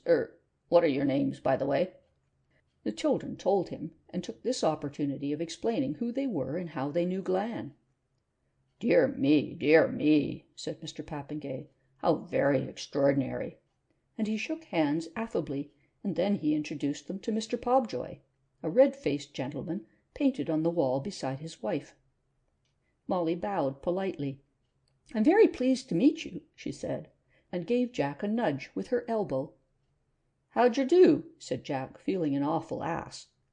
The painted lady in bright purple stared vacantly down at the two children. "Mrs. Pobjoy is always delighted to see new faces, aren't you, ma'am? Aha, a regular butterfly. A regular butterfly. What do you say, Pobjoy?" And Mr. Papengay gave the painted figure of Mr. Pobjoy a dig in the ribs, then turned from one to the other of his painted visitors, chattering and laughing and shaking his head. "And here's little Maudie. Well, and how is Maudie today?" And he stooped and playfully flicked the cheeks of a fat-faced little girl with yellow hair and a pink frock, who was leaning against a painted sideboard. "Here's a little girl to see you, Maudie. You'll like that, won't you?" He turned to the children. "I'm afraid she's rather peevish this evening. She is sometimes. It's best to take no notice. She'll come round presently. Here's Mr. Waffer, here by the window. I won't introduce you to him just at present. He's probably just got an inspiration, I should think, by the way he stands absorbed in the scenery outside. He's a poet, you know. But come over here and let Lizzie and her sister see you." He bundled away across the room, followed by the two children. "I say, Molly," whispered Jack, "do you think we should see the front of Mr. Waffer through the window if we went outside and looked up? I would like to see his face." "Why?" asked Molly with interest. "Because I don't believe he has one. Do remind me to look as we go out," said Jack. "This," the old man was saying as they came up to him, "is Lizzie, and here's her sister. Very bright girls, both of them," he added in an undertone, so that the green-frocked Lizzie should not hear. And so he moved on, introducing them to one after the other, and it began to look as if he would never tear himself away from the visitors' room. At length Molly told him that they would not be able to stay much longer, as they wished to get out of the orange wood before darkness came down. "Oh, you mustn't go yet," he protested. "I've got a lot more to show you yet. And that reminds me. But first you must come and see my kitchen arrangements. They are absolutely first-rate. And then I have something very exciting to tell you." He nodded his head mysteriously. Jack and Molly exchanged significant glances. As they followed him downstairs, it struck them that although he was introducing them to everything and everybody in his house, yet he had never troubled to introduce himself. He had forgotten about that. He led the way to the kitchen, and the children noticed in passing a servant carrying a tray painted on the passage wall a few yards from the kitchen door. How tiresome it must be for her never to get any farther, thought Molly, but she didn't say anything. The kitchen was very like the other rooms, nearly all paint. It worried Molly a little to notice that the sink was painted on the wall, and she wondered however Mr. Papengay managed to wash up the cups and saucers in the tin bowl that was painted inside the sink, especially as the taps and cups and saucers appeared to be real. But she was afraid to ask any questions in case it delayed the exciting news that they were longing to hear. A quick glance at the kitchen window-sill on entering the room showed them that there was no plant-pot there now.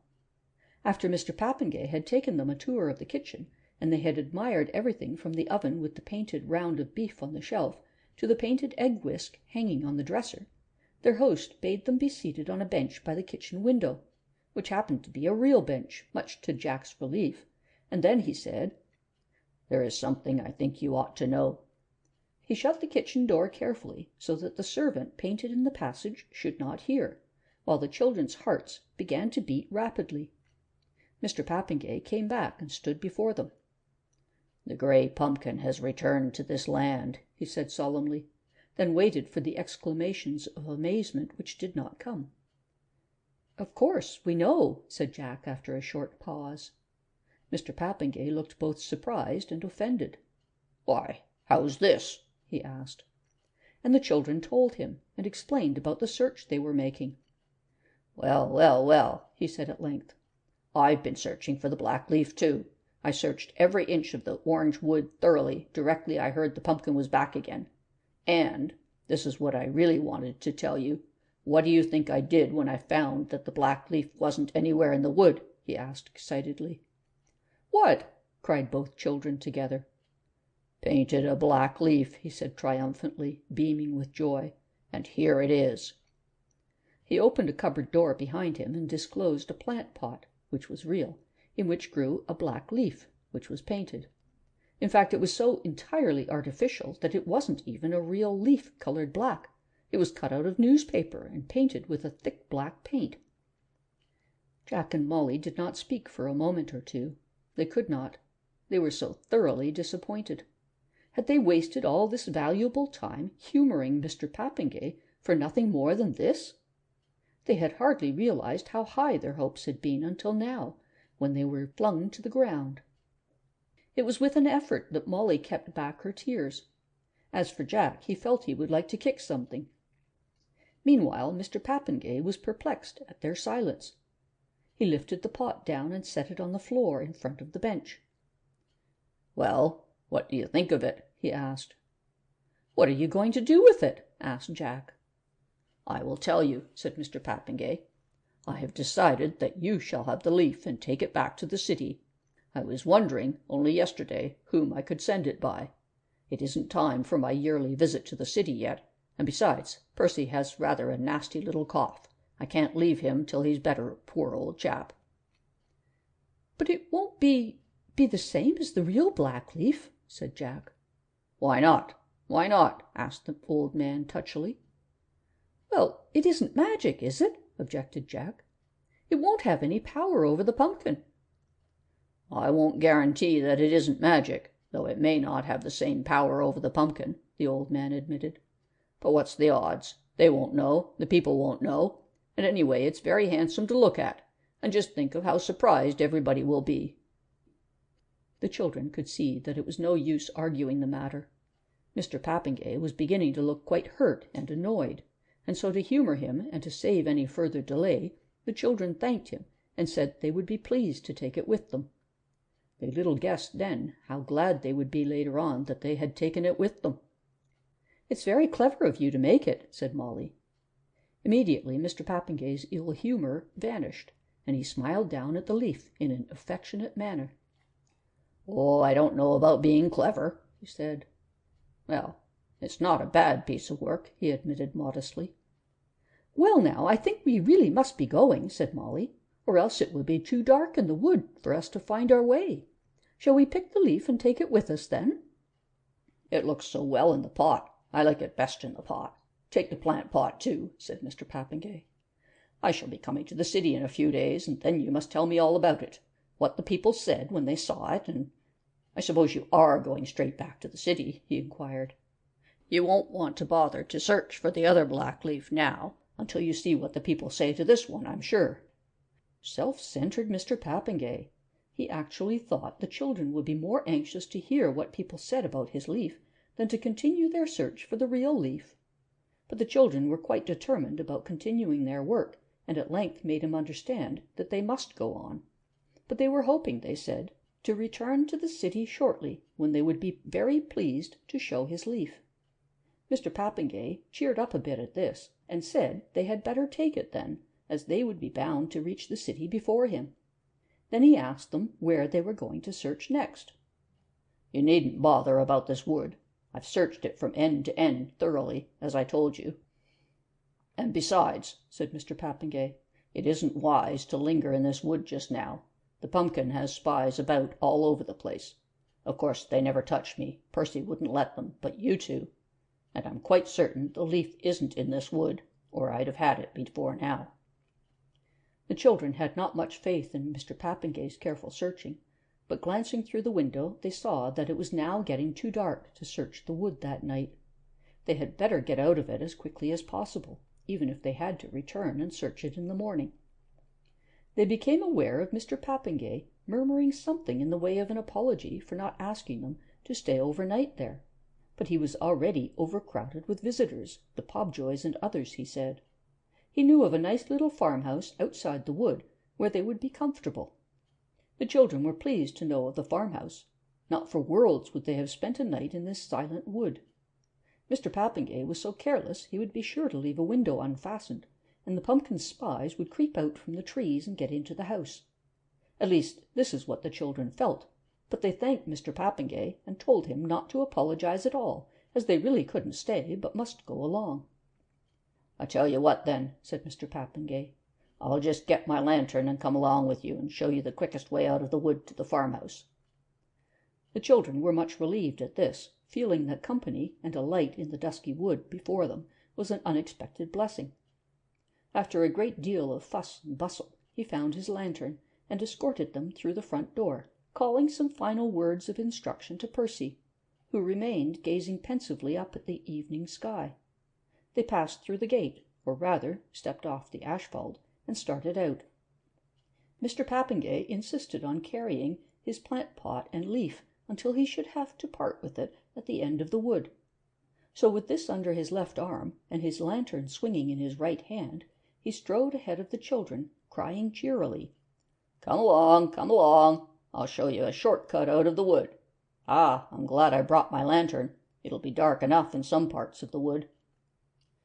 The children followed, gazing with puzzled expressions at his lantern. Then they understood. There would be no light from it in the darkest parts of the wood, for it was only a painted lantern. End of chapter 14.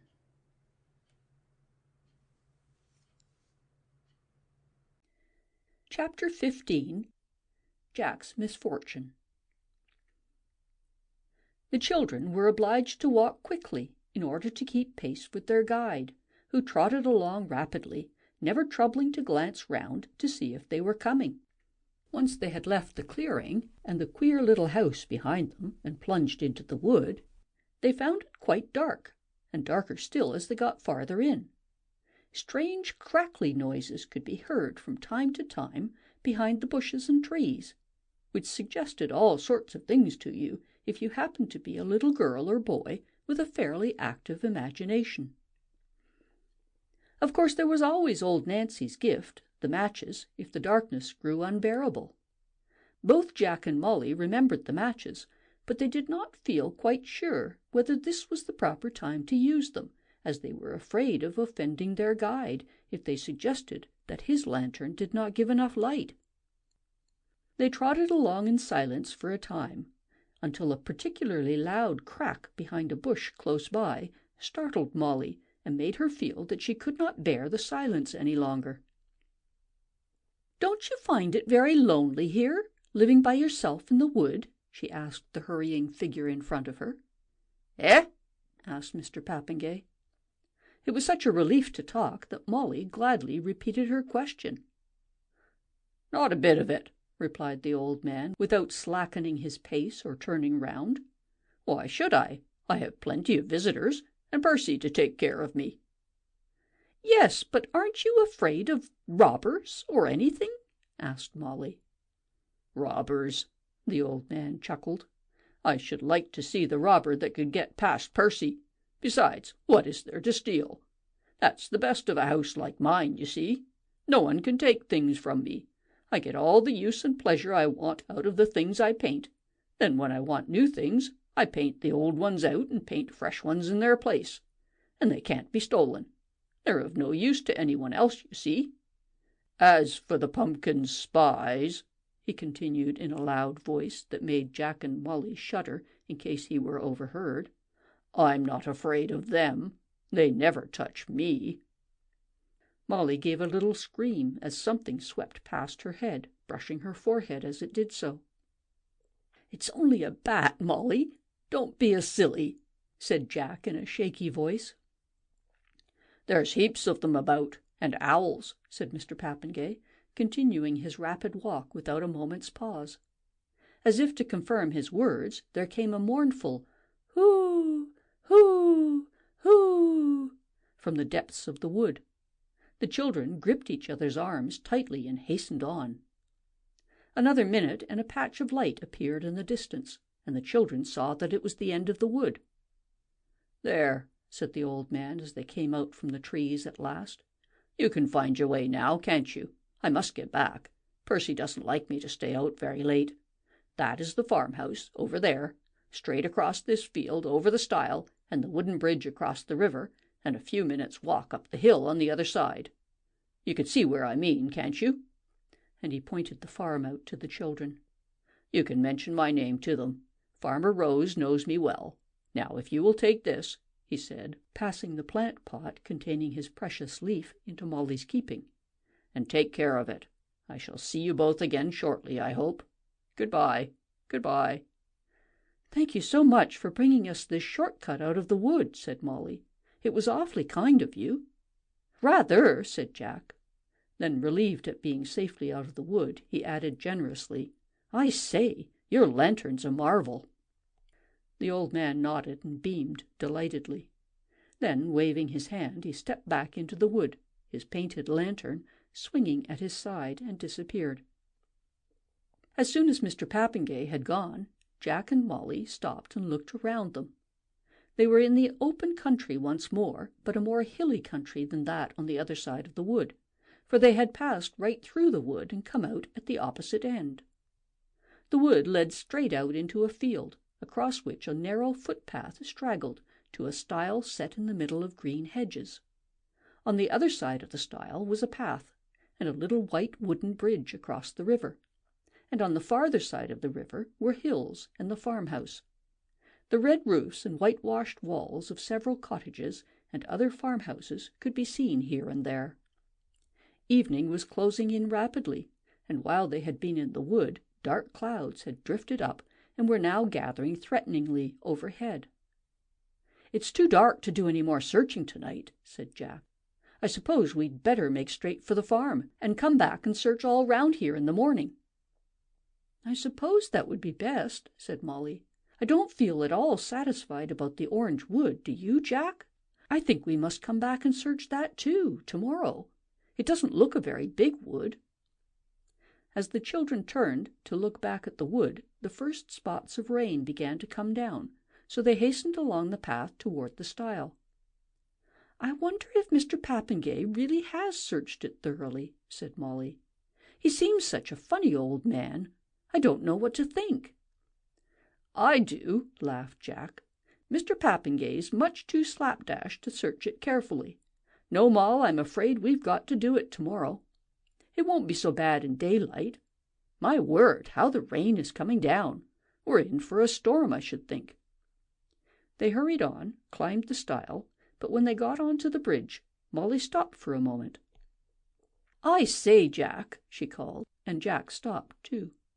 "I'm going to throw this plant pot in the river. It's too heavy to take all the way with us, and I don't like to put it down in the field in case Mr. Papengay comes along and finds it." She pulled the leaf out of the pot, folded it up, and pushed it into her satchel, then threw the pot into the swiftly flowing river. "What are you keeping the leaf for?" cried Jack. He had to raise his voice to be heard through the rising gale. "Oh, I couldn't throw that away," said Molly. "And besides, it may come in useful," she added as she ran along beside Jack up the hill. "You never know." "Won't old Timothy feel sold when he hears what his black leaf really was?" chuckled Jack. The rain was coming down heavily as they reached the front door of the farmhouse. They knocked and rang at the bell, but no one answered, and there was no sound within the house. They knocked again, then went round and knocked at the back door, but still no one came, and they began to fear that there was nobody at home. This proved to be the case. The stables and outhouses were all locked up, although they could hear a horse inside one of the buildings, and there were some fowls in a hen-run in the yard.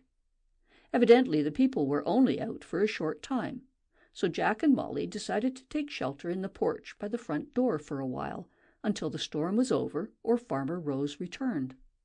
"Oh dear, what a dreadful night it's going to be," said Molly. "Are you very wet, Jack?" "Hardly a bit. It's quite comfortable in this porch," Jack replied. And then she heard him chuckling. "I was just thinking of old Mr. Papengay," he explained, and then he broke off with a sudden exclamation. "Oh, bother!" "What is it?" Molly asked.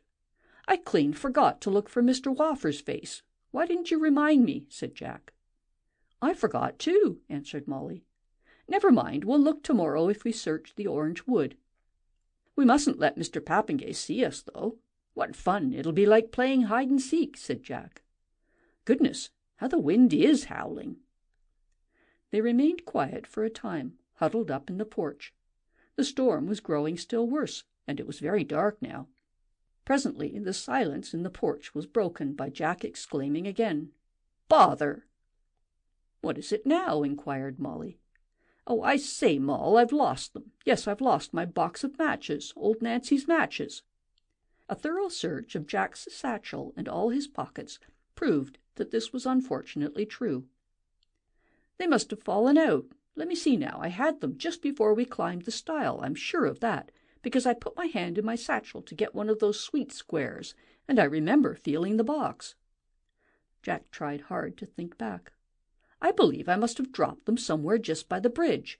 Here, Molly, hold my satchel and things a sec, will you? And I'll just run down to the bridge and fetch the box. Yes, I'm sure now I heard something fall on the bridge. I won't be a couple of minutes. You wait here, Molly. I'll be ever so quick. No, it isn't raining much." "Don't go, Jack," cried Molly. "It's so dark and wet. Oh, Jack, don't go. I've still got my matches left. Never mind yours now." But Jack was hardly listening. "It's only just down the hill. Won't be a minute. You wait here. I must get them, Molly. We may need them. It isn't so dark. I can see all right." "Wait, Jack. Oh, I know. Let me strike one of my matches and see if it can find the other box for us." Molly was fumbling in her satchel quickly, but Jack hadn't heard her, and had started off impetuously, calling back, "Shall be back in a minute. Wait there, Moll." "I'm coming too," called Molly, but the wind howled past, and Jack did not hear as he raced down the hill. Fastening up Jack's satchel and slipping it over her shoulders together with her own satchel, and clasping her own box of matches firmly in her hand, Molly set out after her brother, calling his name as she ran. It was very silly of Jack to tear off like this, she thought, but she was only anxious to get him back safely in the porch again out of the darkness and the rain. She did not stop to light one of her matches until she was about halfway down the hill. Then she stopped and struck one. No ordinary match would have kept alight a second in such a storm, but old Nancy's matches, as she already knew, were not ordinary. The light gathered all on one side, as usual, pointing straight down the hill. Molly had just time to see the figure of Jack running in front of her. He had reached the bridge when the match flame veered right round and pointed up the hill. Molly turned and looked, but there was nothing to be seen there. What did it mean? She hastened on down the hill, and as her match went out, she lit another one. This time the light from the match showed her that Jack was on the bridge and had crossed over to the footpath and was bending down to pick something up. So he had found his matches. But even as she saw Jack, her eye caught sight of something coming from the direction of the orange wood along the river bank toward the bridge. Then the flame from the match veered round and pointed up the hill. But not before Molly had seen what it was that was creeping toward Jack on the other side of the river. It was the gray pumpkin, and Jack had not seen him. And the match flame was pointing the way of escape, up the hill to safety, just as the flame had pointed out the way of escape in the underground cellar. But there was no thought of her own safety while Jack was in such danger. Molly dashed forward, crying out, "Jack, run! Quick! Come back! Look behind you!" But the wind roared around her as if mocking her, and Jack never heard. As she ran, she lit another match, and by its light saw that Jack was standing upright and had turned, and seen the pumpkin close behind him. He went to run, but slipped and fell to his knees, and as he was scrambling up again, the pumpkin reached him. Jack seemed to collapse all in a heap on the ground, and then there was no Jack, but in his place another great gray pumpkin. Molly pulled up and stood motionless, gazing with horrified eyes. Then her match went out. She lit another mechanically, and as she did so, she heard a terrific crash a few yards ahead, and saw that the storm had broken down the wooden bridge. It collapsed into the river and was caught up by the rapidly rushing current and swirled away. If this hadn't happened, Molly would have been over the bridge in another second, forgetting in her despair that she could do no good and would only get caught herself. But as it was, she was brought to an abrupt standstill at the water's edge, while on the other side of the river 2 gray pumpkins rolled slowly away along the path toward a group of tall, dark trees. And so it was that the farmer and his kindly wife, returning home about half an hour later, found a little girl sitting in the porch by their front door, crying as if her heart would break. End of chapter 15.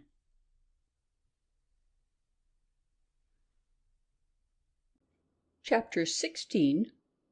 Molly Accepts a Present. The farmer's wife proved a friend indeed to Molly. She gathered the little girl up in her arms and carried her indoors, made her put on some fresh clothes while she dried her wet things before a blazing fire, and not until Molly had emptied a big bowl of hot bread and milk would she let her say a word of thanks or explanation. Then, when the farmer and Mrs. Rose and Molly, wrapped in a warm cloak belonging to the farmer's wife, sat round the fire, Molly told them her story, weeping afresh at the memory of Jack's misfortune. There, my dear," comforted Mrs. Rose, her own eyes full of tears. "It's no use crying, you know. What you have got to do is determine to find the black leaf, and then, like as not, you'll get your brother back again." "Oh, I am determined to find it," cried Molly. "I was determined before, but I will find it, whatever happens." "You must try to get a good rest tonight, and then you can start off fresh in the morning, and you mustn't cry any more or you'll make yourself ill, and then you won't be able to do anything," said Mrs. Rose. Molly quite saw the wisdom of Mrs. Rose's words, and tried her best to stop crying.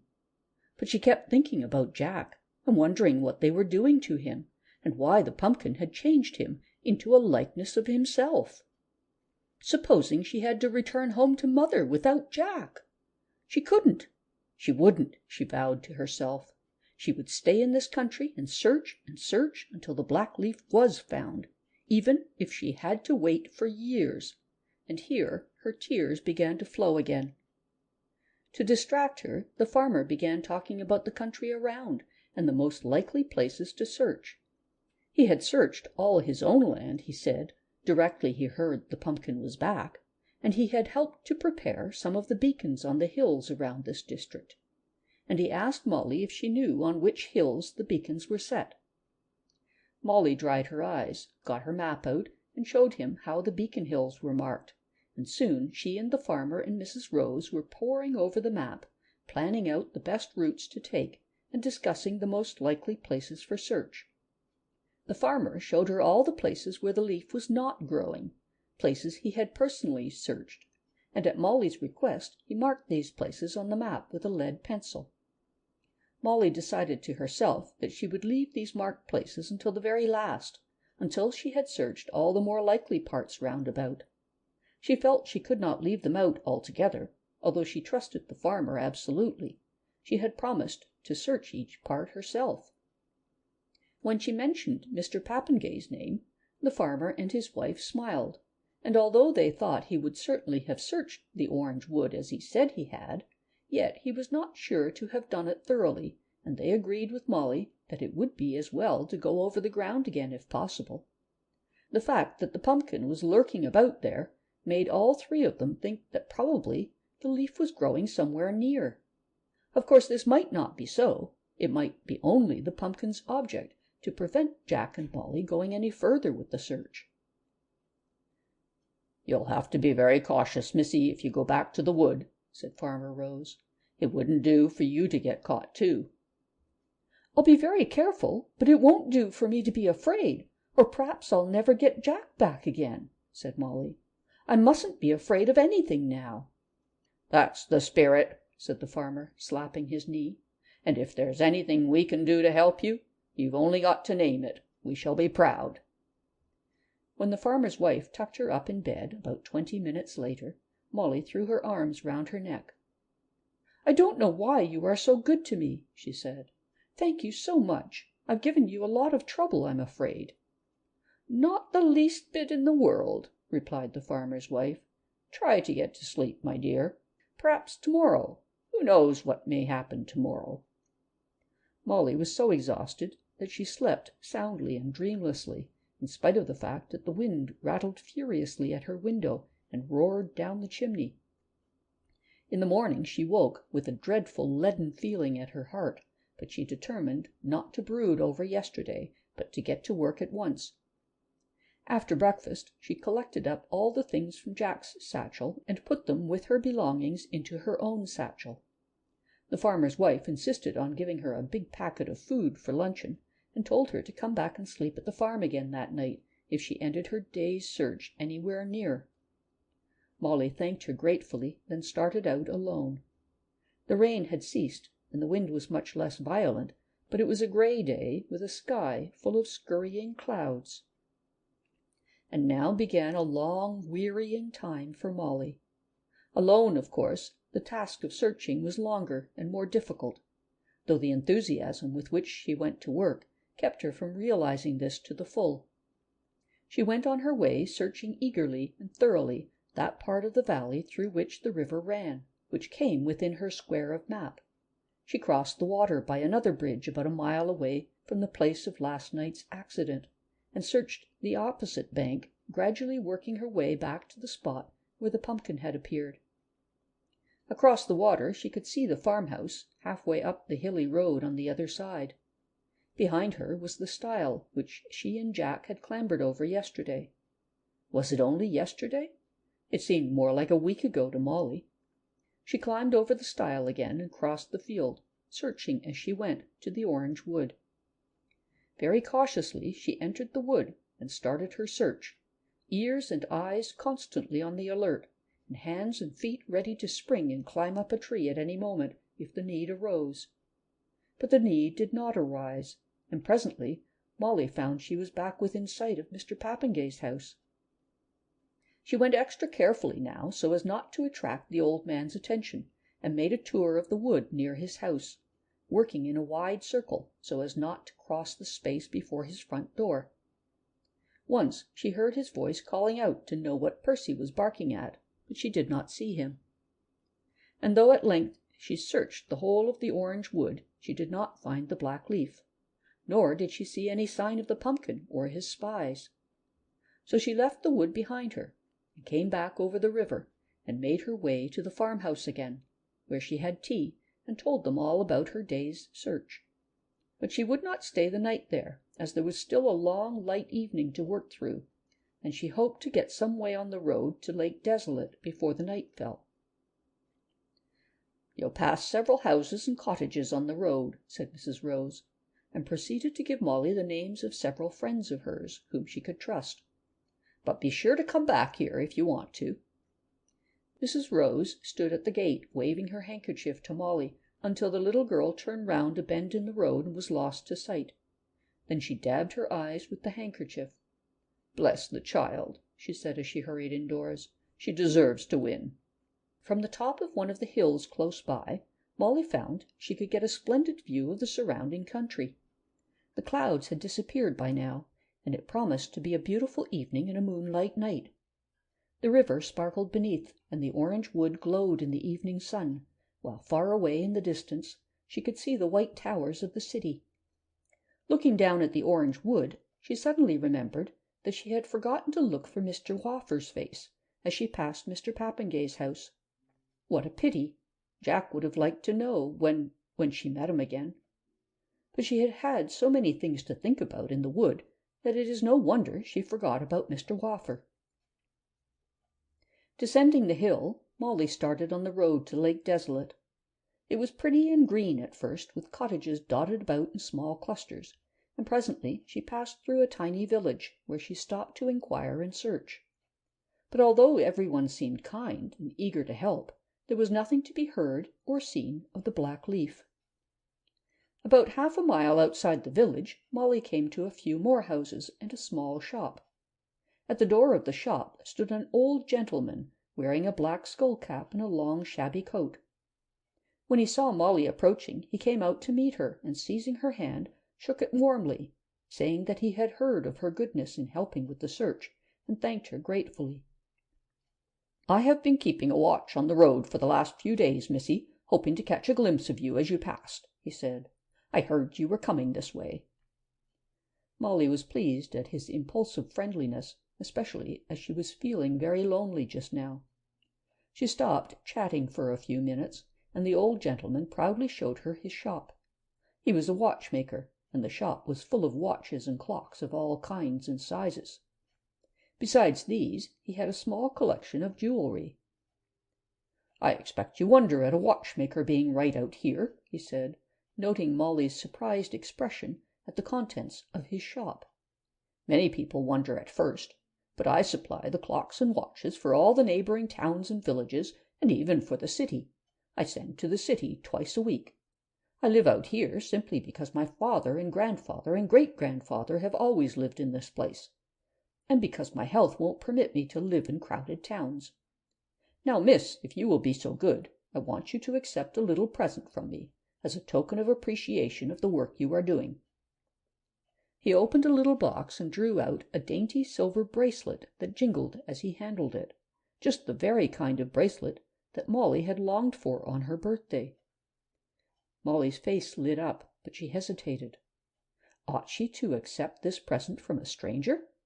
Especially as she had made up her mind not to trust anybody now, unless she was perfectly sure they were all right. The old watchmaker seemed harmless enough, and he was already looking disappointed at her hesitation. Molly felt it would be unkind to refuse the bracelet, and difficult also.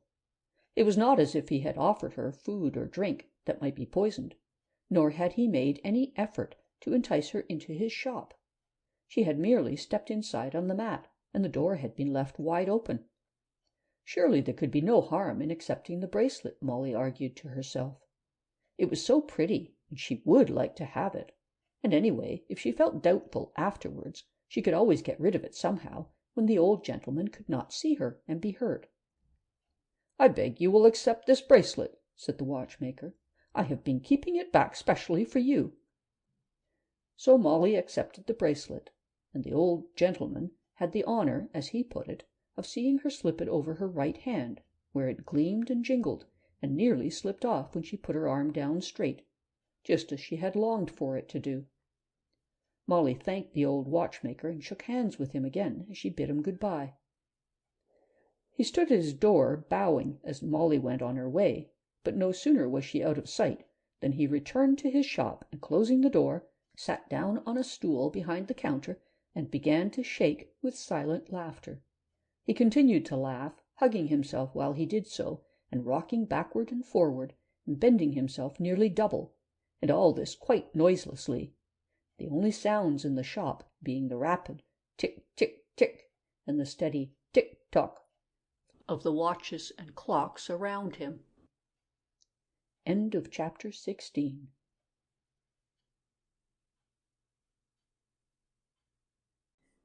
Chapter 17. A Warning. Meanwhile, after walking along for a short distance, Molly thought it would be wise to look up the names of Mrs. Rose's friends, as the daylight was beginning to fade, and already the moon was mounting the sky. She had scribbled the names and addresses down on a slip of paper. She noted with a slight thrill of pleasure the jingle of the silver bracelet as she took the paper out of her pocket. Poor Molly, she could not feel very happy about the bracelet, of course, as the weight of Jack's misfortune still crushed her down. But she was certainly pleased to possess such a bracelet. Having discovered that one of Mrs. Rose's friends lived about a quarter of a mile farther on, she determined to search the road until she came to this house, and then ask if Mrs. Jennett, for that was the friend's name, would kindly put her up for the night. The road now began to grow wilder and more rugged, while here and there, beside the way, were huge rocks and piles of stone. She passed an occasional tree, but these had few leaves on their branches and were much twisted and bent, as though lashed by many storms. Molly continued to search, but instead of hurrying along as she had meant to, she found herself moving slower, and gradually slower still, and became aware that she was suddenly very tired. She dragged on for a short distance. "I can't do any more searching tonight," she thought to herself. "I'm too tired. I'll just make straight for the house. Only I wish it wasn't such a long way off. I'll never get there." Molly found great difficulty in keeping her eyes open now, and if she hadn't been so thoroughly exhausted and tired, she might have been suspicious of this overwhelming wave of sleep that had seized her. She was too tired to think or reason, too tired to be suspicious. She only knew that her feet felt as if they were made of lead, and the only thing she wanted to do was to lie down and go to sleep at once. "Can't reach the house," she murmured drowsily. "Must go to sleep." She stumbled across the road and threw herself down on the grass by the wayside. Oh, how delicious it was, just to lie down and go to sleep! But as her head was sinking back, a last wave of consciousness flashed through Molly's mind of the foolishness of the thing that she was doing. Going to sleep by the roadside! And if the pumpkin came along! She would never be able to save Jack now. At this thought she rallied for a moment and pulled herself up into a kneeling position. She remained thus for a moment or two with her head drooping forward. Then she struggled to fight off the wave of sleep that was coming over her again, and managed to crawl a few paces further on. Although Molly did not know it at the time, this was one of the most critical moments in her adventure. If she had given in and gone comfortably to sleep by the roadside, this story would have had a very different ending. But Molly did not give in. Her desire to find the black leaf and save her brother was so strong that in spite of the great odds against her, she was able to make one last effort to reach a place of safety. Though there was still no sign of Mrs. Jennet's house, there was fortunately a tree close by, and it was toward this tree that Molly slowly groped her way. She never knew how long it took her to reach that tree, although it was standing only a few feet away from her. But with repeated efforts she at length reached it, and with a great struggle pulled herself up into a standing position, leaning against the trunk. For some time she stood leaning against the tree. She could not remember afterward whether she went to sleep for a while or not. She thought she must have gone to sleep. Like a horse standing up, she told herself. But she had barely lost consciousness when again her desire urged her to make another effort. This was the last effort, and the hardest of all. Molly scarcely knew how she managed it, but manage she did, to pull herself up into the tree and curl up among the lower branches. Then, immediately, she was asleep. All through the moonlit night she slept and did not move, and if anyone passed on the road beneath the tree that night, Molly never knew. And nobody guessed there was a little girl lying asleep in the gnarled old tree by the side of the road that led to Lake Desolate. For little girls who are as tired as Molly must have been have not usually the strength nor the will to climb trees. At daybreak Molly stirred and threw out her right arm, so that it hung down a little over the edge of one of the branches, and the bracelet, the jingly silver bracelet, slipped down over her wrist, and as she moved again, it slid over her hand and fell onto the ground at the foot of the tree.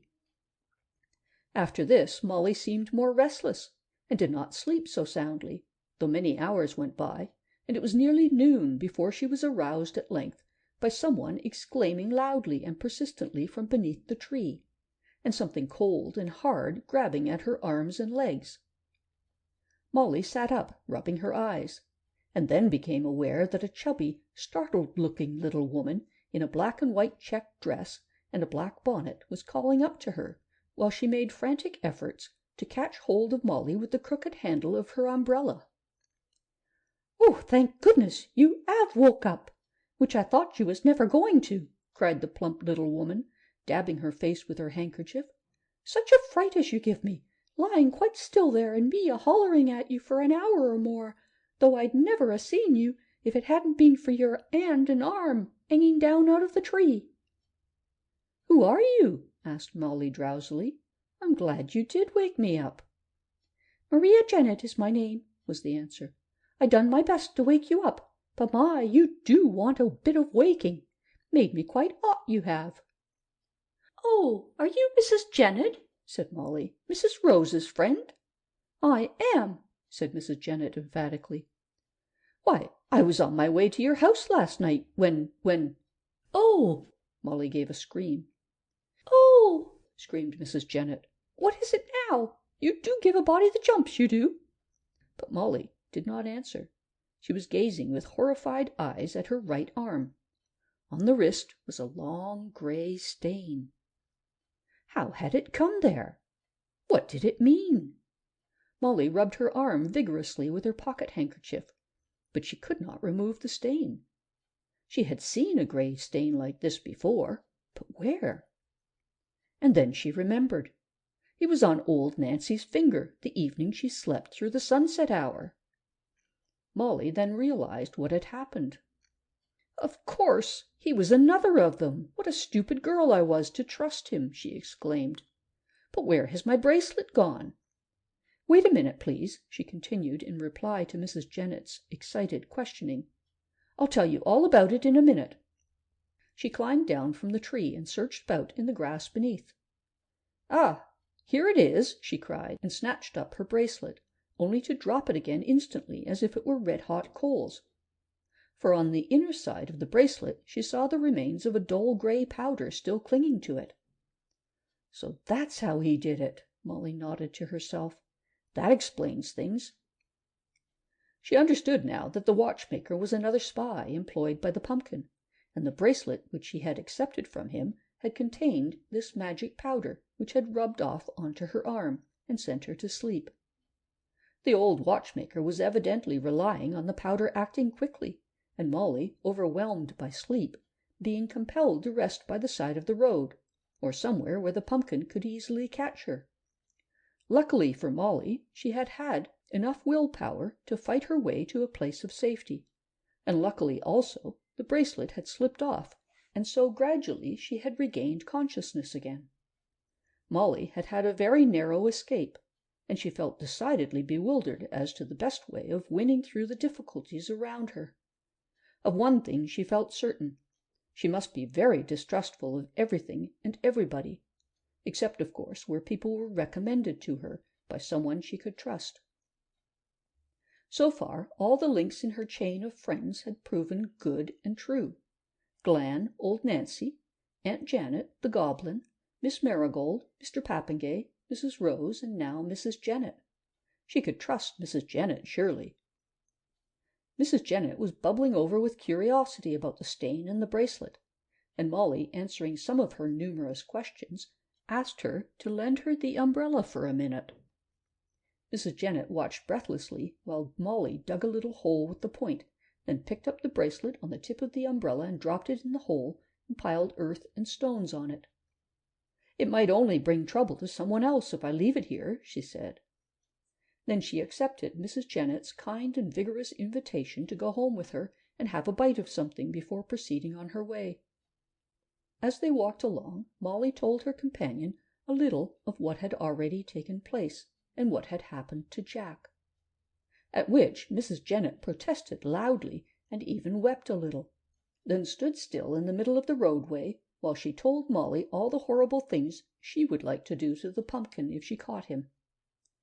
Mrs. Jennett's house was only a short distance away, and stood with several other houses by the side of the main road. The last dwellings these before you reached Lake Desolate, which was about 2 miles farther on, she told Molly. Molly learned that the men from these houses worked in the mines nearby. Mrs. Jennett's husband worked there and would not be home till evening. While Mrs. Jennett was bustling about, laying the table and frying eggs and bacon, Molly got out her map and looked to see where the mines were. They were not marked on her map at all, and Mrs. Jennett explained, when Molly showed her the map, that the mines were just over the border of Molly's square, at which Molly was rather relieved, as it had struck her that she might have to go down the mines perhaps to search for the black leaf. But on second thoughts she remembered, of course, the black leaf could only grow above ground. This incident, however, called Molly's attention to the fact that she was nearing another border line of her square. It stretched away to the left of the road she was soon to go along, so she would not have much country to search on that side. But there was still a large piece of country around Lake Desolate.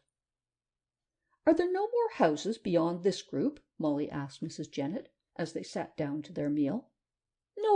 "Yes," said Mrs. Jennett. "That is, not until you've passed Lake Desolate. Then there are 1 or 2 sheep farms and cottages on the hills. Very lonely they must be, too. There's very few go to Lake Desolate now, the road's so bad and so lonely. And what's the good of going there? There's nothing to see but the lake and the hills. Have some more bread, ducky. And there's all them wild birds screeching over the lake. Ugh! Fair gives me the creeps, it does. But there, I forgot you was going there. Fancy a bit of a girl like you. Well, well, p'raps you ain't afraid of being alone, though, eh?" Molly said she didn't think she was. "I'm fond of my own company when I'm with other people," remarked Mrs. Jennett. "You know what I mean? I feel a little bit lost by myself." Everything in Mrs. Jennett's room seemed like herself, plain and plump and loud, but nevertheless good-natured. The chubby-looking horsehair sofa, with the round, large-patterned cushions, reminded Molly strangely of its owner, and so did the round-backed chairs with their thick arms. Even the carpet was just like Mrs. Jennett would have looked if she had been a carpet. Molly began to wonder what Mr. Jennett was like. "I've got a photo of him up there on the mantel-shelf. I'll show you," said Mrs. Jennett in reply to a question from Molly. But even as Mrs. Jennett handed the photo down, Molly felt she knew what he would be like. And she was right. He was exactly like Mrs. Jennett would have been if she had been a man. "He's a dear old lad," said Mrs. Jennett, eyeing the photo affectionately. "I wish you could have waited to see him. But if you do find the old black leaf, you'll get a holiday, I expect. Everyone will. My, won't there be celebrations! And we'll all come down to the city and see you. Have some more milk, ducky?" Mrs. Jennett chattered gaily on, asking and answering numberless questions. Molly asked her if she could tell her of anyone she could trust who lived in the little cottages or farms beyond Lake Desolate. Yes, there's a very nice lady I know lives in one of them, in a little cottage on the side of the Giant's Head. That's the name of the hill. It's shaped on top like a huge head.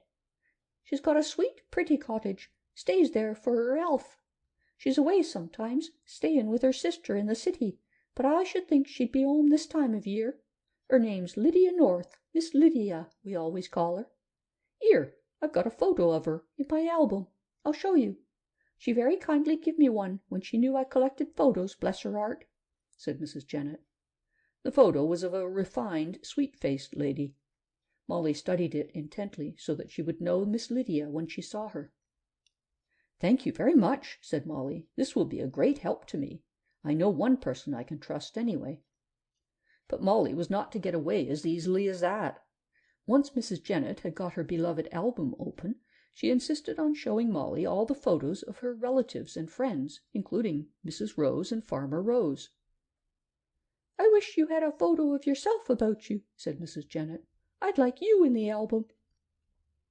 Molly was sorry she couldn't oblige her hostess, but admired the collection of photographs with such enthusiasm that Mrs. Jennett was enraptured. At length Molly managed to tear herself away, and bidding good-bye to Mrs. Jennett and thanking her warmly for all her kindness, Molly started out once more. It was now early afternoon.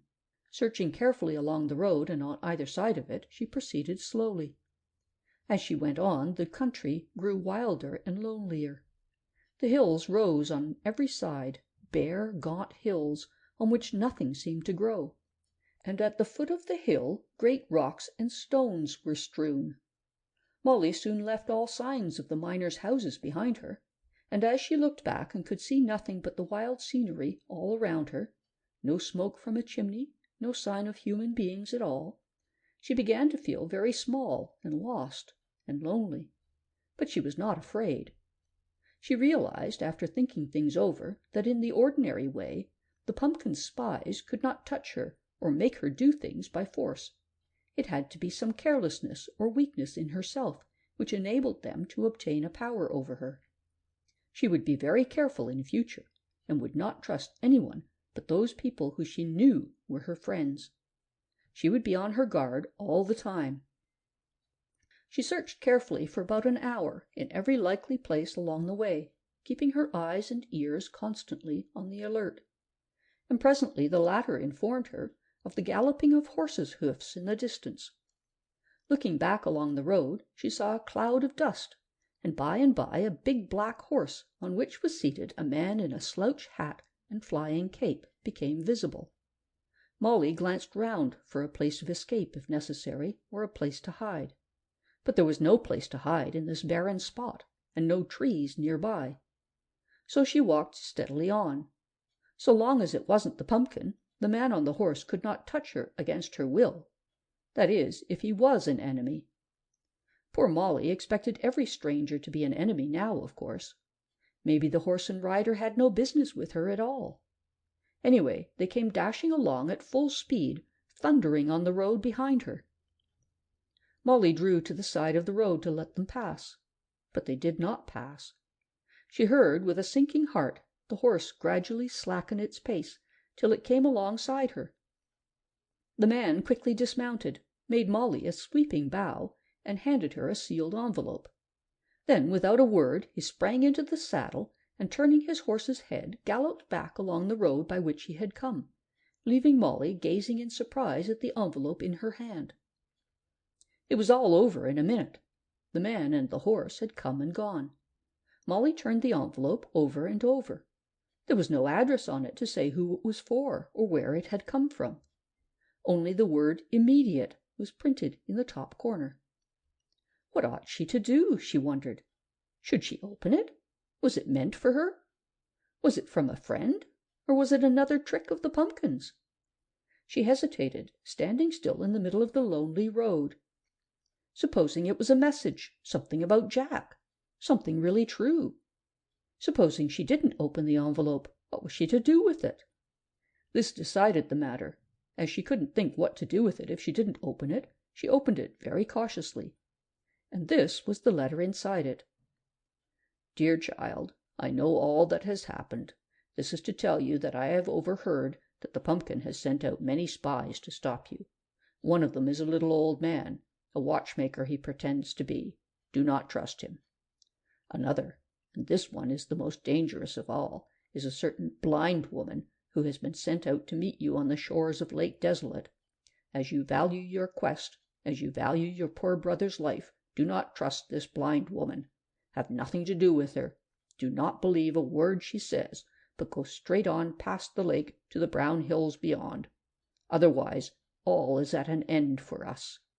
With affectionate remembrance, from old Nancy. Molly read the letter through several times very carefully. Then she folded it up and put it in her satchel. End of chapter 17.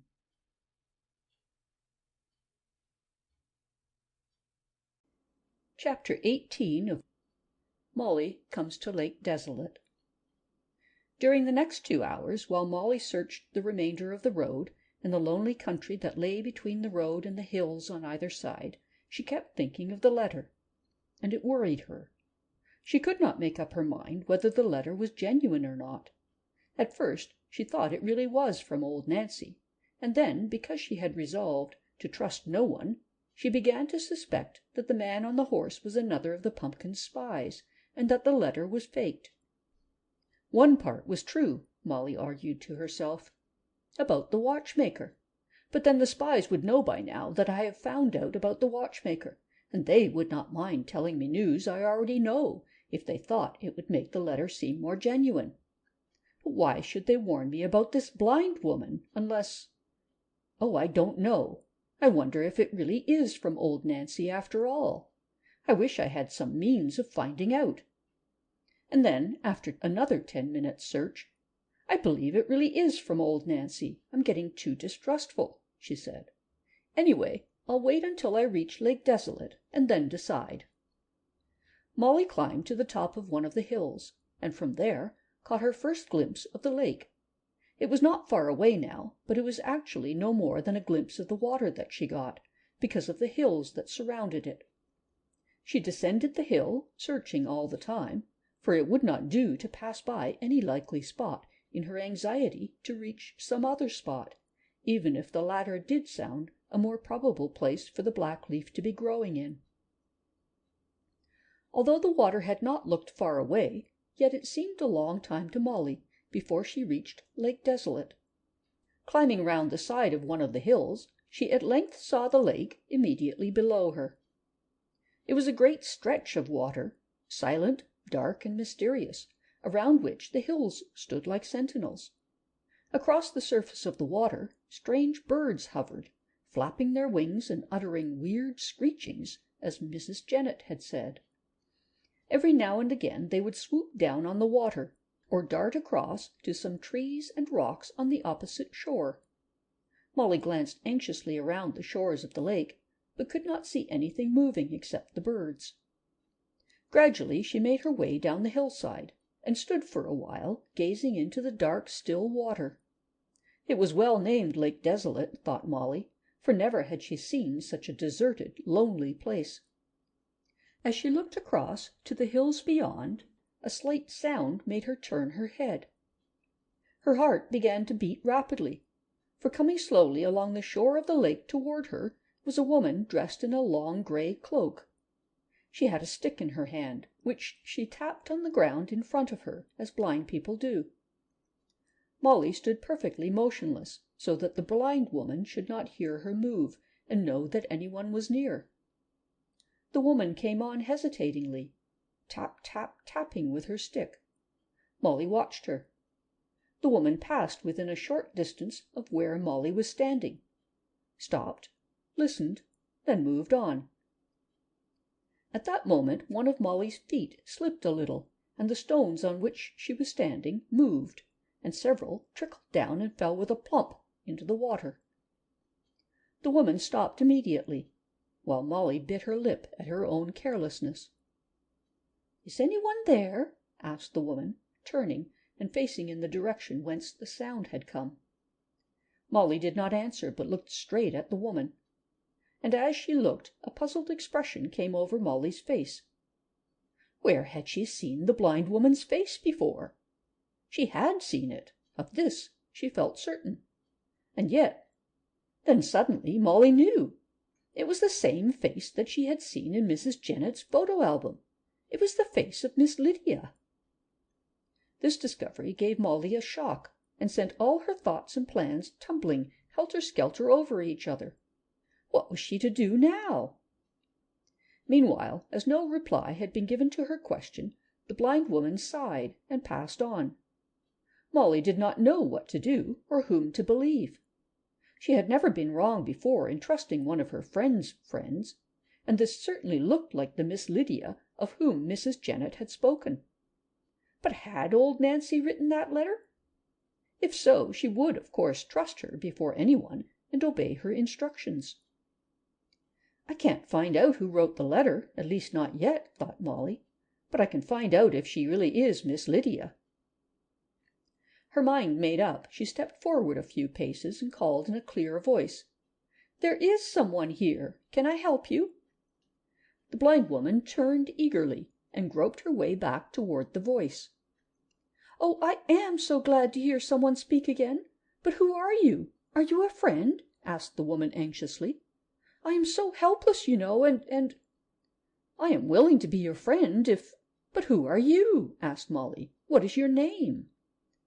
"My name is Lydia North," replied the woman, "and I live in a little cottage up there, somewhere." She waved her arm vaguely. "On the side of the Giant's Head. Oh, tell me who you are, please." "I am a little girl," answered Molly, "and if you are truly Miss Lydia, I am your friend. Tell me what I can do for you." "Will you lead me back to my home again? I cannot find my way from here. There seem to be hills all round that shut me in." I cannot find the way out, and I am afraid of walking into the water. I nearly fell in just now."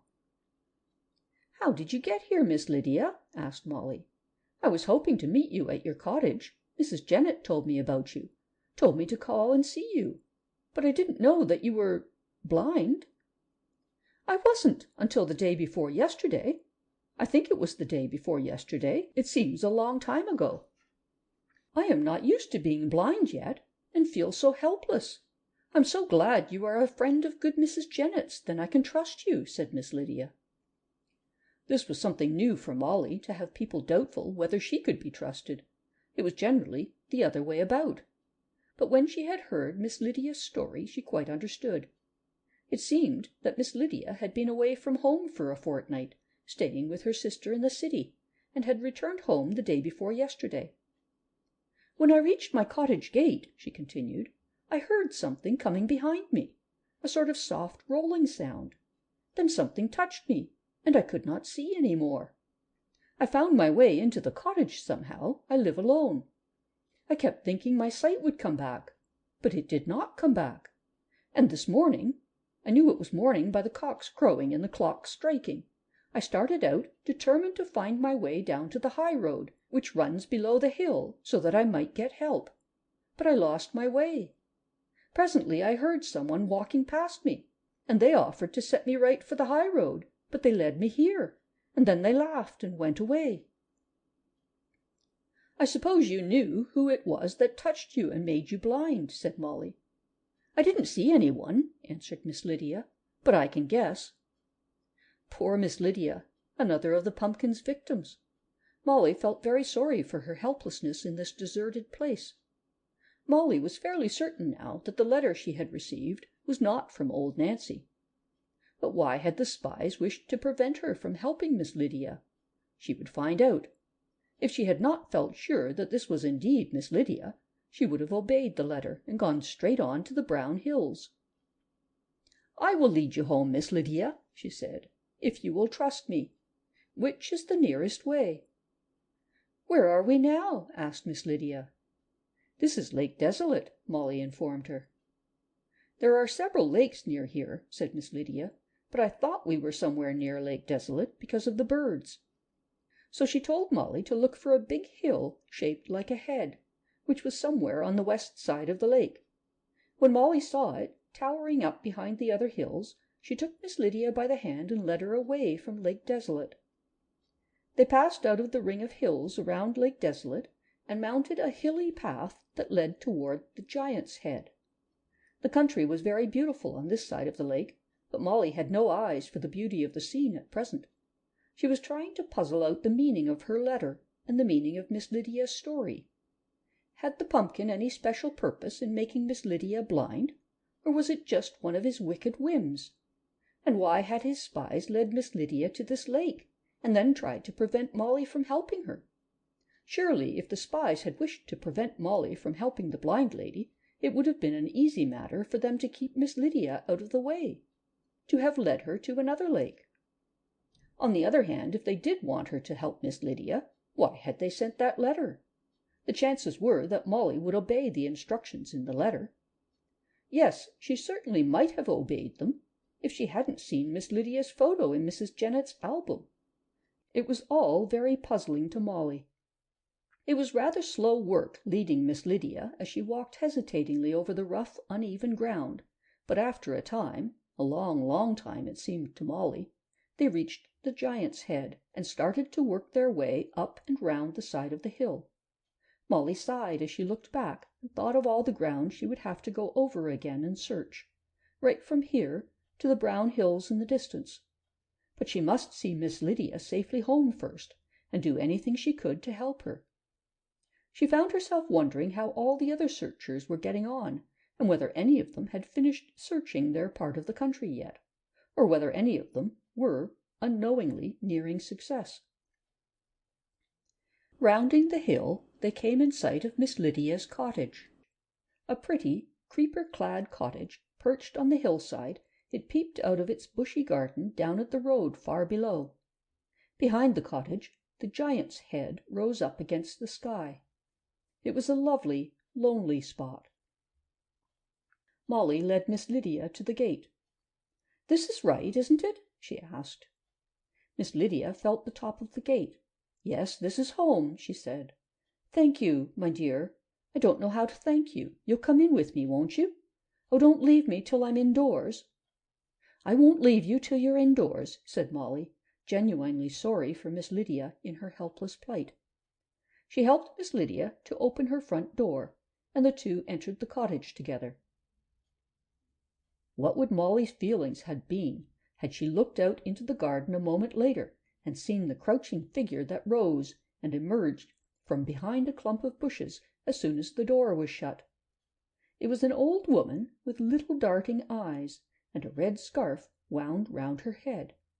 Creeping along, the old woman pushed her way through a broken fence at the end of the garden, and darting behind a group of trees close by, began to signal wildly to someone at the bottom of the hill. End of chapter 18.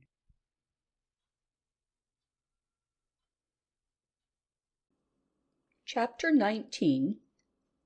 Molly looks through Miss Lydia's window.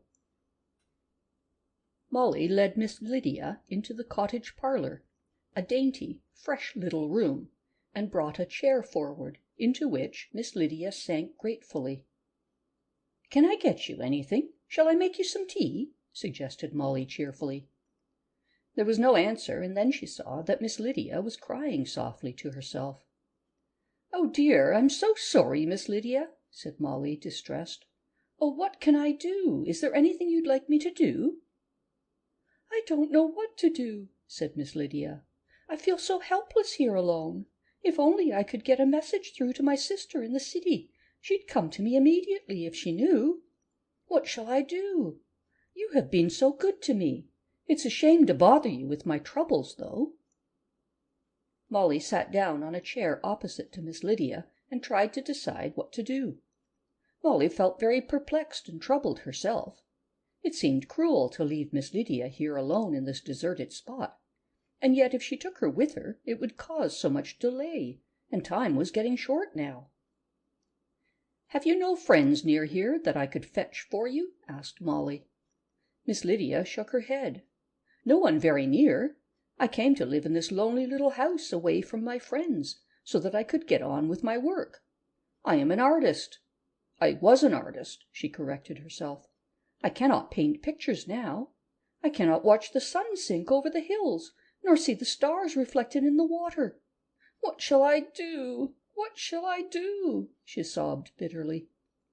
"Oh, don't, Miss Lydia," begged Molly. "Listen, I know what I'll do. Tell me the address of the friends who live nearest here, and I will go and fetch them. I will bring them back myself, and then go on my way. You will not mind being left for a short time, will you?" "No," said Miss Lydia. "I don't feel I dare go out again. I will wait here. You are so good to me. I do hope I am not giving you too much trouble." By this time Molly had quite made up her mind that Miss Lydia was sincere. No doubt of her sincerity entered Molly's mind until, happening to glance out of the window, she saw someone dodge out of sight behind a bush in the garden. Someone with a red scarf bound round her head. Molly's knees began to shake. What could this mean? What was the old woman with the horrible eyes doing here in Miss Lydia's garden? Was it a trap? She looked over at Miss Lydia, who was sitting patiently where Molly had placed her. Molly moved softly toward the window and stood, hidden by the window curtain, looking out. In a few seconds she saw the old woman's hand come round the side of the bush and make a signal toward the hedge by the fence. The hedge stirred a bit. So there was someone else hiding there, thought Molly. She turned to Miss Lydia. The sight of the blind woman's gentle face reassured her. No, if this was a trap, Miss Lydia had nothing to do with it. Molly felt sure of that. Anyway, she decided that it was better to tell Miss Lydia what she had just seen in the garden. Miss Lydia was terribly agitated at first, and cried, and seemed so upset that she made Molly want to cry too. "But we must be brave, Miss Lydia," said Molly. "Trust me, and do what I tell you, will you?" she urged. "We must help each other all we can. I will help you with my eyes, and you must help me with your ears. Listen and tell me what you hear, and you can help me by telling me where to find things and all that." Miss Lydia calmed down gradually and promised to aid Molly as much as possible. Molly's first act was to ascertain that all the windows were locked and the front and back doors bolted. While seeing to these things, she discovered that there were 2 other spies lurking in the back garden. One looked something like the figure of the old watchmaker, only he was dressed differently. The other man she had not seen before. They were both badly concealed among some tall plants and ferns. "Why are all the spies gathering here together?" Molly asked herself. "Do they know I've seen them, I wonder? They don't mean to let me get out of this house. They seem to be watching all round it." "What can you see? What can you see?" asked Miss Lydia pleadingly. Molly told her. "I don't think they can hurt us, so long as we keep indoors. They're only guarding the house to see that I don't get away until—" Molly broke off.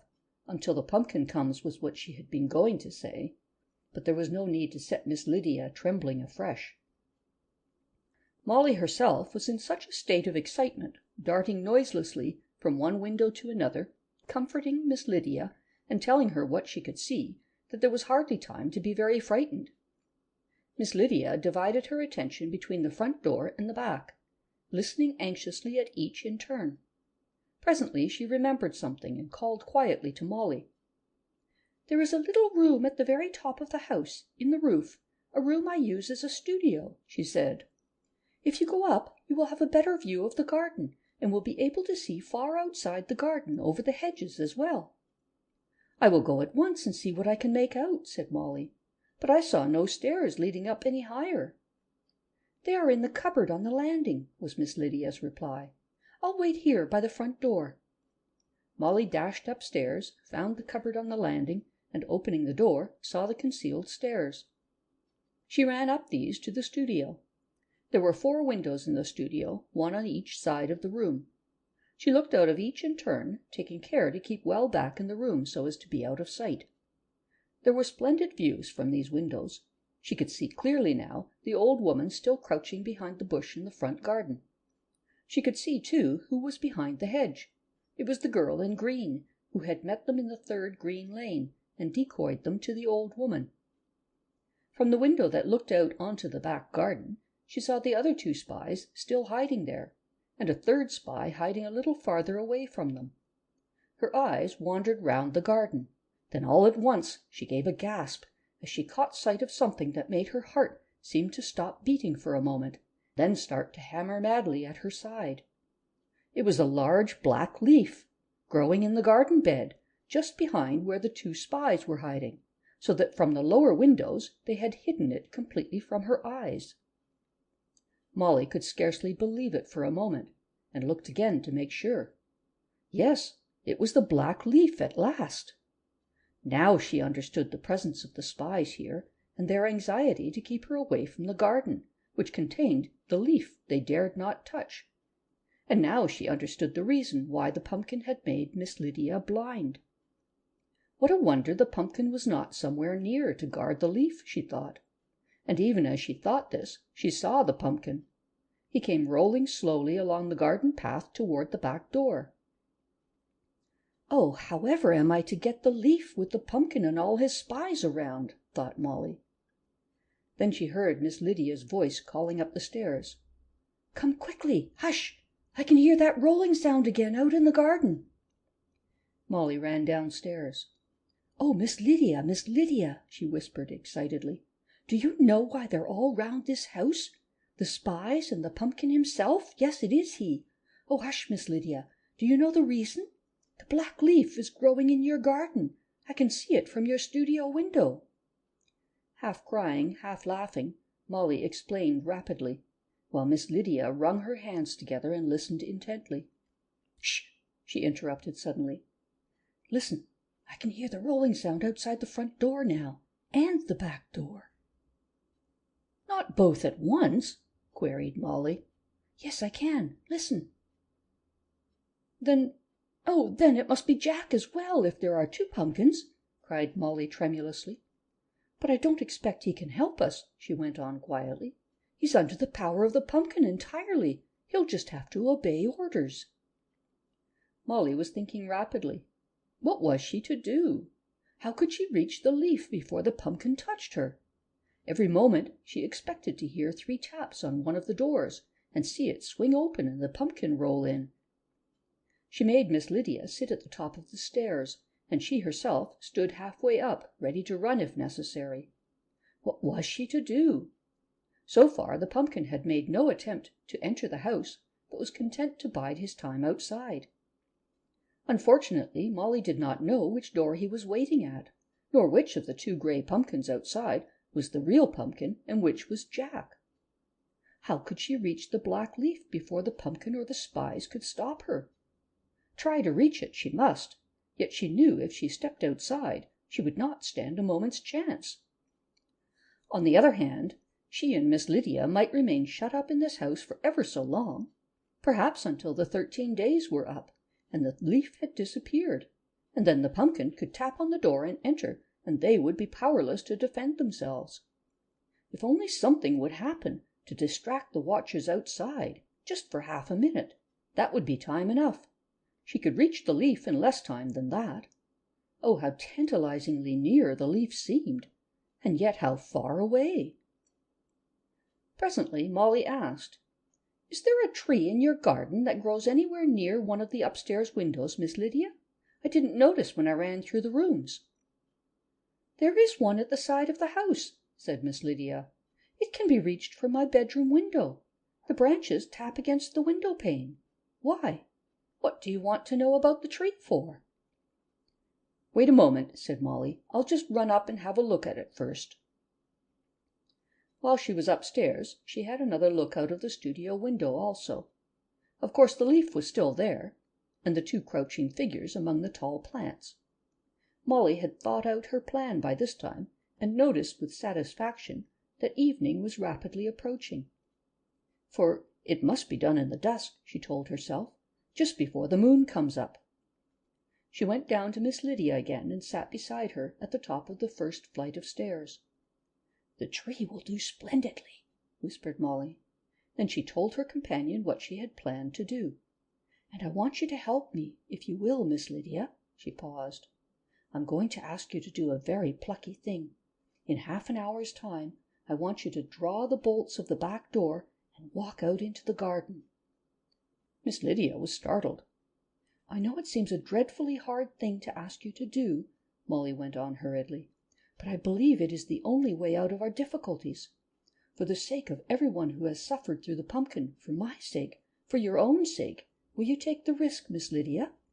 In the end it may be the means of restoring your sight, you know." They talked in whispers for a while.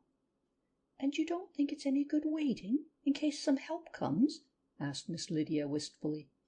"Not a bit of good, I'm afraid," said Molly gently. "It's very unlikely that help will come. I think we must rely only on ourselves." "Then I won't fail you," said Miss Lydia. They sat there talking occasionally until dusk fell. Then Molly went into Miss Lydia's bedroom and cautiously opened the window and looked out. There appeared to be no one watching this side of the house. If there was anyone, it was too dark to see them, and so they would not be able to see her, Molly thought. She had strapped her little pocket satchel firmly across her shoulders, and just inside, where she could easily reach it, was old Nancy's box of matches. Fortunately, there was a slight breeze blowing, so that any rustling of the trees, unless unusually loud, would not attract attention.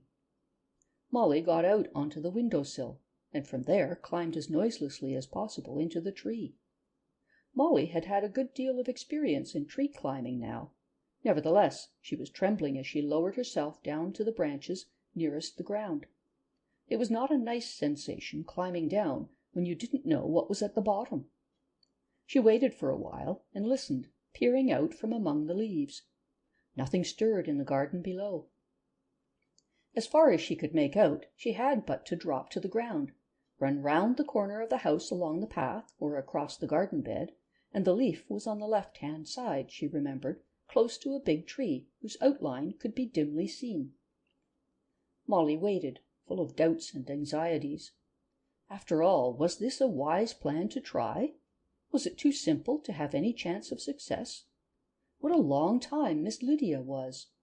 Supposing her courage failed at the last moment? Well, who could blame her? It was such an easy thing for Miss Lydia to do, and yet such a hard thing. The pumpkin was almost sure to catch her, poor Miss Lydia, but it would only be a momentary triumph. Molly would soon see that things were put right again. That is, if the pumpkin did not catch Molly too. But Molly dared not think about that. She was strung up to such a pitch of nervous excitement that every second seemed like a whole minute while she waited. How brave it would be of Miss Lydia if she did! But what a long time she was! Could anything have happened to her? Perhaps the pumpkin had— Hark! What was that? It was the sound of the back door bolts being withdrawn. Instantly there was a stir in the garden, and a subdued murmuring floated up to Molly's ears. The back door was flung open noisily, and footsteps could be heard on the path. Molly got out her box of matches. The garden was now alive with whispering figures. Several moved quickly toward the back door. There was a scuffle, a scream, the sound of footsteps running, and a dull thud, thud. Then the sound of many voices, calling, shouting directions, raised high as if in some dispute. In the midst of all this, Molly dropped to the ground and ran rapidly round the corner of the house, bounded over the garden bed, skirting the clump of plants where she had seen the two spies hiding, and made straight for the big tree. Just as she reached the spot where she thought the black leaf was, she felt someone grab hold of her arm, and she was jerked back. "Here she is! Here she is! That's not her at the back door! Here she is! Aha!" screamed a voice in the darkness beside her, the voice of the old woman with the horrible eyes, who had evidently run to guard the leaf when the back door opened. "Quick! Come quick! Here she is! Now I've got you, my beauty!" Immediately there was an uproar. The rush of many feet, shouts, exclamations, came from every direction. There had evidently been far more spies hiding in the garden than Molly had known. Quick as thought, she struck one of old Nancy's matches, and as the light spurted out of the darkness, she flashed the flame across the hands that were gripping her arm. With a cry of pain, the old woman loosened her grasp, and Molly wriggled and, darting forward, clutched at the stalk of the black leaf and plucked it. Holding the flaring match in one hand, high above her head, and clasping the black leaf firmly in the other hand, Molly called out in a clear voice the words old Nancy had told her. "Come to me, grey pumpkin, I command you by the black leaf." Slowly, very slowly, there emerged from the darkness 2 grey pumpkins. As they rolled toward her, Molly glanced hesitatingly from one to the other. Then, as they came within reach, she stooped and hastily touched both with the leaf. The pumpkins rocked to and fro for a second, then became still at her feet. The grey pumpkin was conquered at last. Molly stood silent. She could hardly realize that it was true. After a while she became aware of a curious stillness in the garden. The pumpkin's friends had quietly crept away. Molly looked down at the pumpkins in front of her, vaguely disappointed. She had somehow had a feeling that Jack would be restored to her directly she had found the black leaf. The 2 grey pumpkins at her feet looked each exactly the same as the other. She could not tell which was the real grey pumpkin herself. This, then, was the pumpkin's object in turning Jack into a likeness of himself. This was his last revenge. Poor Molly, she had been looking forward eagerly to seeing Jack again. There was so much good news to share with him. And so, in her moment of triumph, Molly's eyes were full of tears. "I can't understand it," she thought. "I expected he would change back when I touched him with the black leaf. I must take them both back to old Nancy. She'll know what to do." Then, with a pang of remorse, she remembered Miss Lydia. "Follow me," said Molly to the pumpkins, and they obeyed her. It was strange that both of them obeyed the holder of the black leaf, but they did, following about a couple of yards behind her. At the door of the cottage she found Miss Lydia lying on the ground, her face white and her eyes closed. Molly called her by name, but she did not answer. It was growing a little lighter now as the moon was beginning to appear. Molly groped her way into the house and fetched some water, and knelt and bathed Miss Lydia's forehead, calling her gently from time to time. It was a curious scene in the dim garden. Molly on her knees beside Miss Lydia, the black leaf tucked into the strap of her satchel, while on each side of the doorway, like sentinels, were two motionless grey pumpkins. At length Miss Lydia stirred and gradually recovered. Presently she opened her eyes, then gave a glad cry. "Oh, I can see, she said. "Oh, my dear!" And she cried a little, then began to laugh. Molly told her quickly what had happened, and Miss Lydia was overjoyed at beholding the black leaf in Molly's hand and the pumpkin waiting for commands, though she was grieved and puzzled that Molly's brother had not yet been restored. She herself could not remember anything after she had come outside into the garden. "I felt something bump against me, and I fell, and that's all," she said. "But I'm better now." "The first thing I must do," said Molly, "is to set fire to the nearest beacon. They are marked on my map. There is one being guarded on a hill close by." Half an hour later a flame sprang out of the night on the top of a hill near the giant's head. Spreading rapidly, the fire darted and leapt, rising higher and higher, until it became a great mass of blazing light. People far and near stopped and gazed, crying excitedly to each other, "Look, look! It's the beacon, the first beacon! The black leaf is found!" And as they watched, an answering beacon leapt forth from a neighbouring height. Hill after hill took up the glad news and passed it on, until the beacons, blazing throughout the kingdom, turned night into day. End of chapter 19.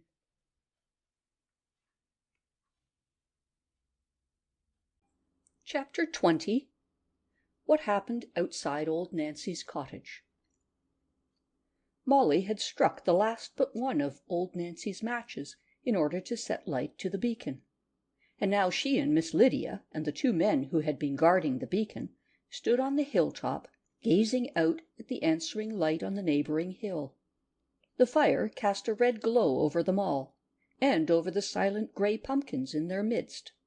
It could be seen that the guards wore curious dark red boots. These were part of old Nancy's magic protection against the pumpkin and his spies, as also was the white circle chalked on the ground around the fire.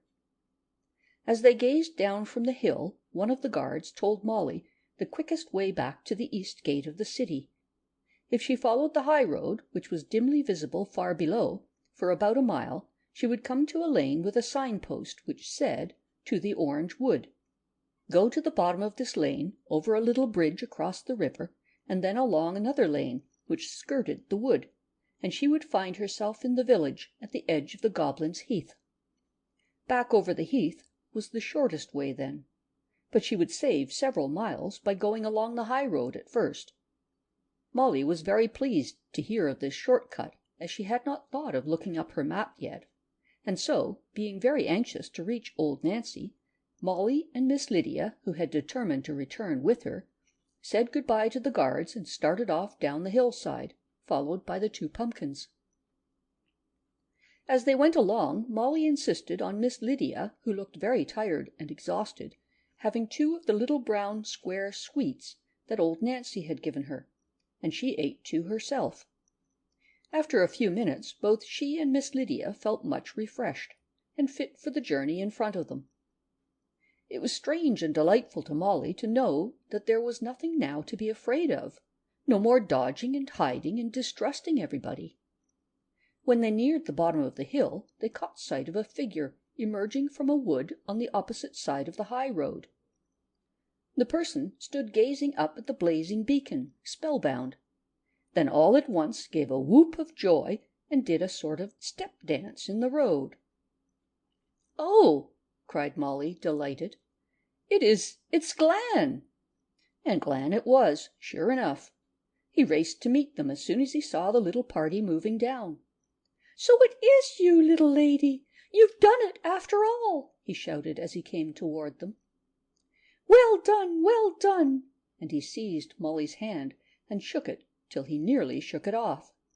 "But where's your brother?" he asked, noting with puzzled eyes the 2 pumpkins. Molly told him what had happened to Jack as they all moved onward to the high road, and then she went on to explain where she found the black leaf, and how bravely Miss Lydia had acted. "Madam, I'm proud to meet you," said Glan, shaking hands with Miss Lydia. "If I had only known, I could have come to your aid. I was not so far away, finishing searching that wood which is my boundary. You remember I mentioned that part of my search ground joined yours," he turned to Molly. "But of course I knew nothing till I saw that blaze in the sky." He waved his hand toward the beacon. "You're not worrying about your brother, are you, little lady?" he inquired, peering anxiously at Molly. "Don't do that. Old Nancy will soon put things right, I feel sure." As they went along, he told them some of his adventures, and the narrow escapes he had had from being caught by the spies. His poor old father had been nearly caught once also. By the time he had finished, they were well on their way back along the high road. It seemed to Molly that the return journey developed into something like a triumphal procession. She would rather have gone back quietly without any fuss, but the people who ran out to meet her seemed so deeply thankful and so full of gratitude that she had not the heart to wish them not to cheer. There were many glances of awe directed at the 2 pumpkins as they rolled steadily along side by side. Many of the people followed Molly and Miss Lydia and Glan all the way back to the city, a straggling crowd that grew in numbers, collecting people from every house that was passed on the road. Presently the high road was left behind, and they took the short cut through the lane that went near the orange wood. Here Molly saw Farmer and Mrs. Rose hurrying to join them, and she had to explain something of what had happened as they walked on beside her. They went through the village, and all the people turned out and cheered them in magnificent style, and Miss Marigold and Timothy hastened to join the crowd. It was a strange crowd, made up of all sorts of people, little and big, old and young, that flocked round the little girl and the 2 gray pumpkins that followed close behind her. The people's awe of the pumpkin was not easily overcome, and they kept a respectful distance in spite of the fact that the little girl held in her hand the black leaf. Out over the Goblin's Heath they all trooped. There were rustlings in the bushes here, and darting little figures that scampered across their path, which made Glan laugh hilariously. From the Goblin's Heath they could see the beacons blazing on the hills for miles round. When they entered the second green lane, they saw a figure bustling along in front of them, that Molly recognized at once. It was Mr. Papengay on his way to the city. He seemed glad to see Molly again, and inquired immediately about his black leaf. "I haven't shown it yet, but I'm going to," said Molly. "I've kept it carefully. Think what all these people will say when they see it, when we reach the city." At which he beamed and seemed content. Glan greeted him heartily, slapping him on the back and calling him uncle, and they walked on together, arm in arm, both of them talking unceasingly. Whether either of them listened to a word the other said is more than anyone can say. When they reached the high road again, they could hear all the bells in the city ringing, and people were watching anxiously from the top of the city walls. "Here they are! Here they are!" cried somebody, and then such a cheer went up that the sound of the bells was drowned altogether for a few moments. To Molly, the return journey had seemed very short, partly because of the short cuts they had taken, and partly because they had been able to keep straight ahead, as there was now no searching or dodging to delay them. But altogether they had travelled many miles, and had been several hours on the journey, and the night was now far advanced. It was a perfect night, warm and still and clear, for the moon sailed overhead, flooding the land with its beautiful white light. Many of the citizens had already gone out on to the hill by the west gate in readiness to see them pass down to old Nancy's.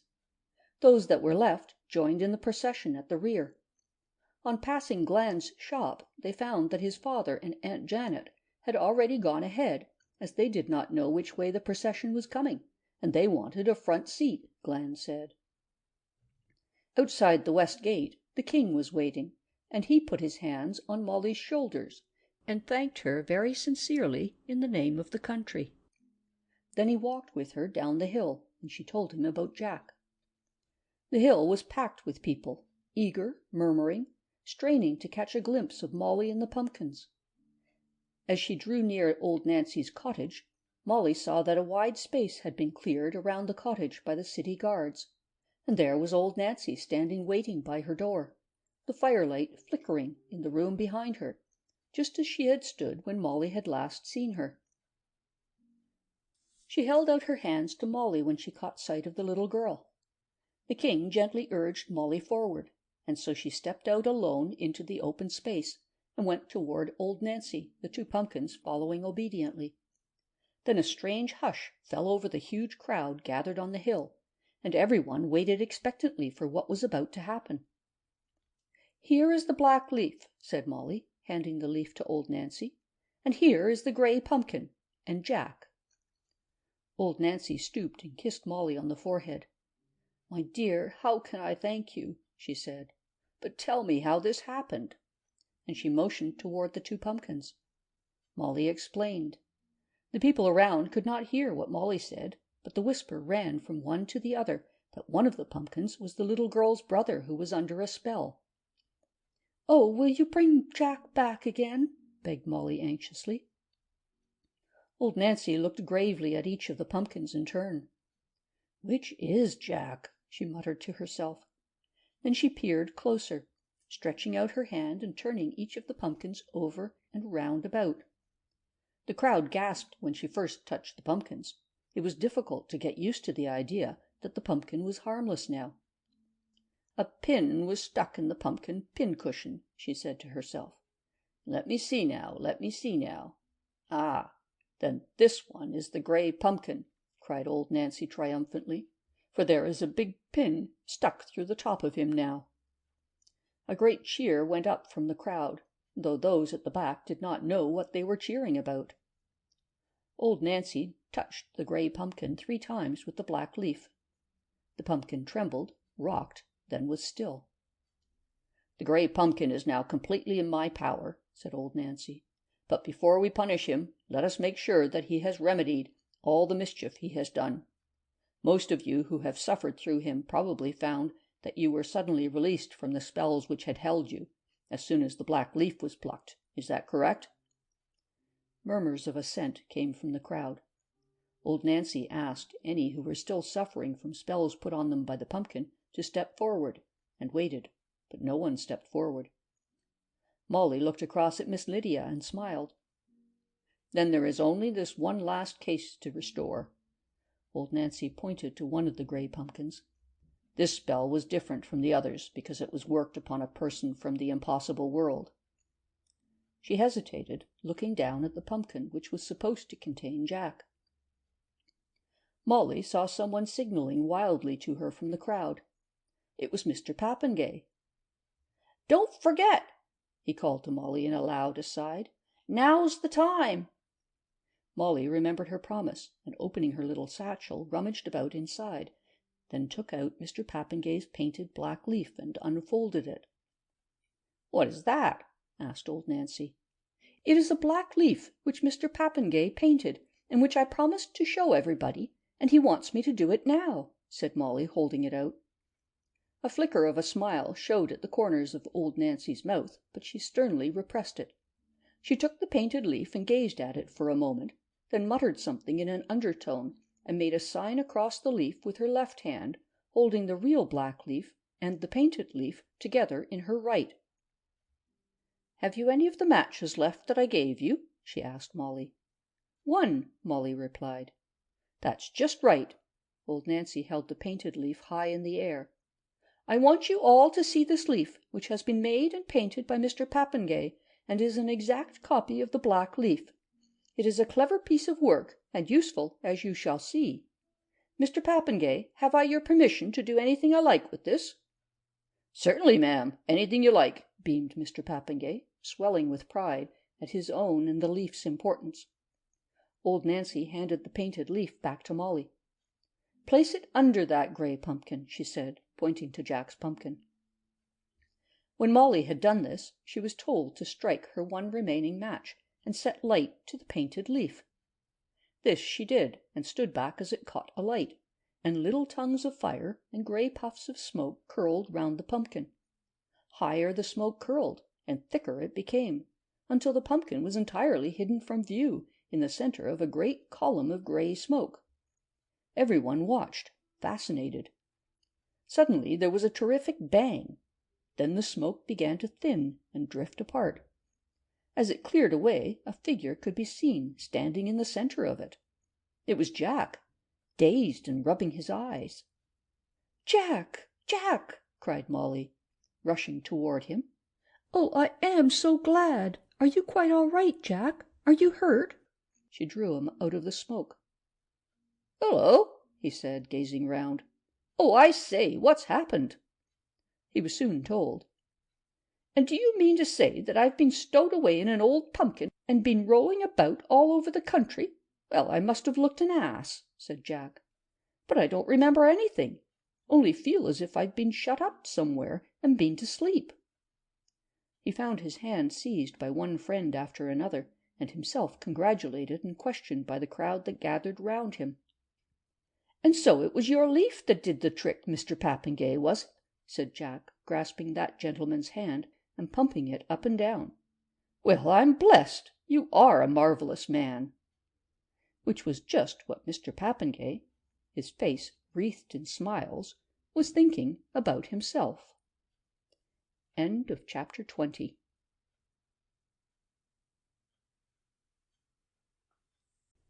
Chapter 21. The Grey Pumpkin's Fate. And now, the smoke having entirely disappeared, old Nancy turned again toward the grey pumpkin. She raised the black leaf high over her head, and closing her eyes, murmured something to herself. Then she opened her eyes and said to Molly, "I have summoned the pumpkin's spies, but while we are waiting for them, I want you to tell us the story of how you found the black leaf."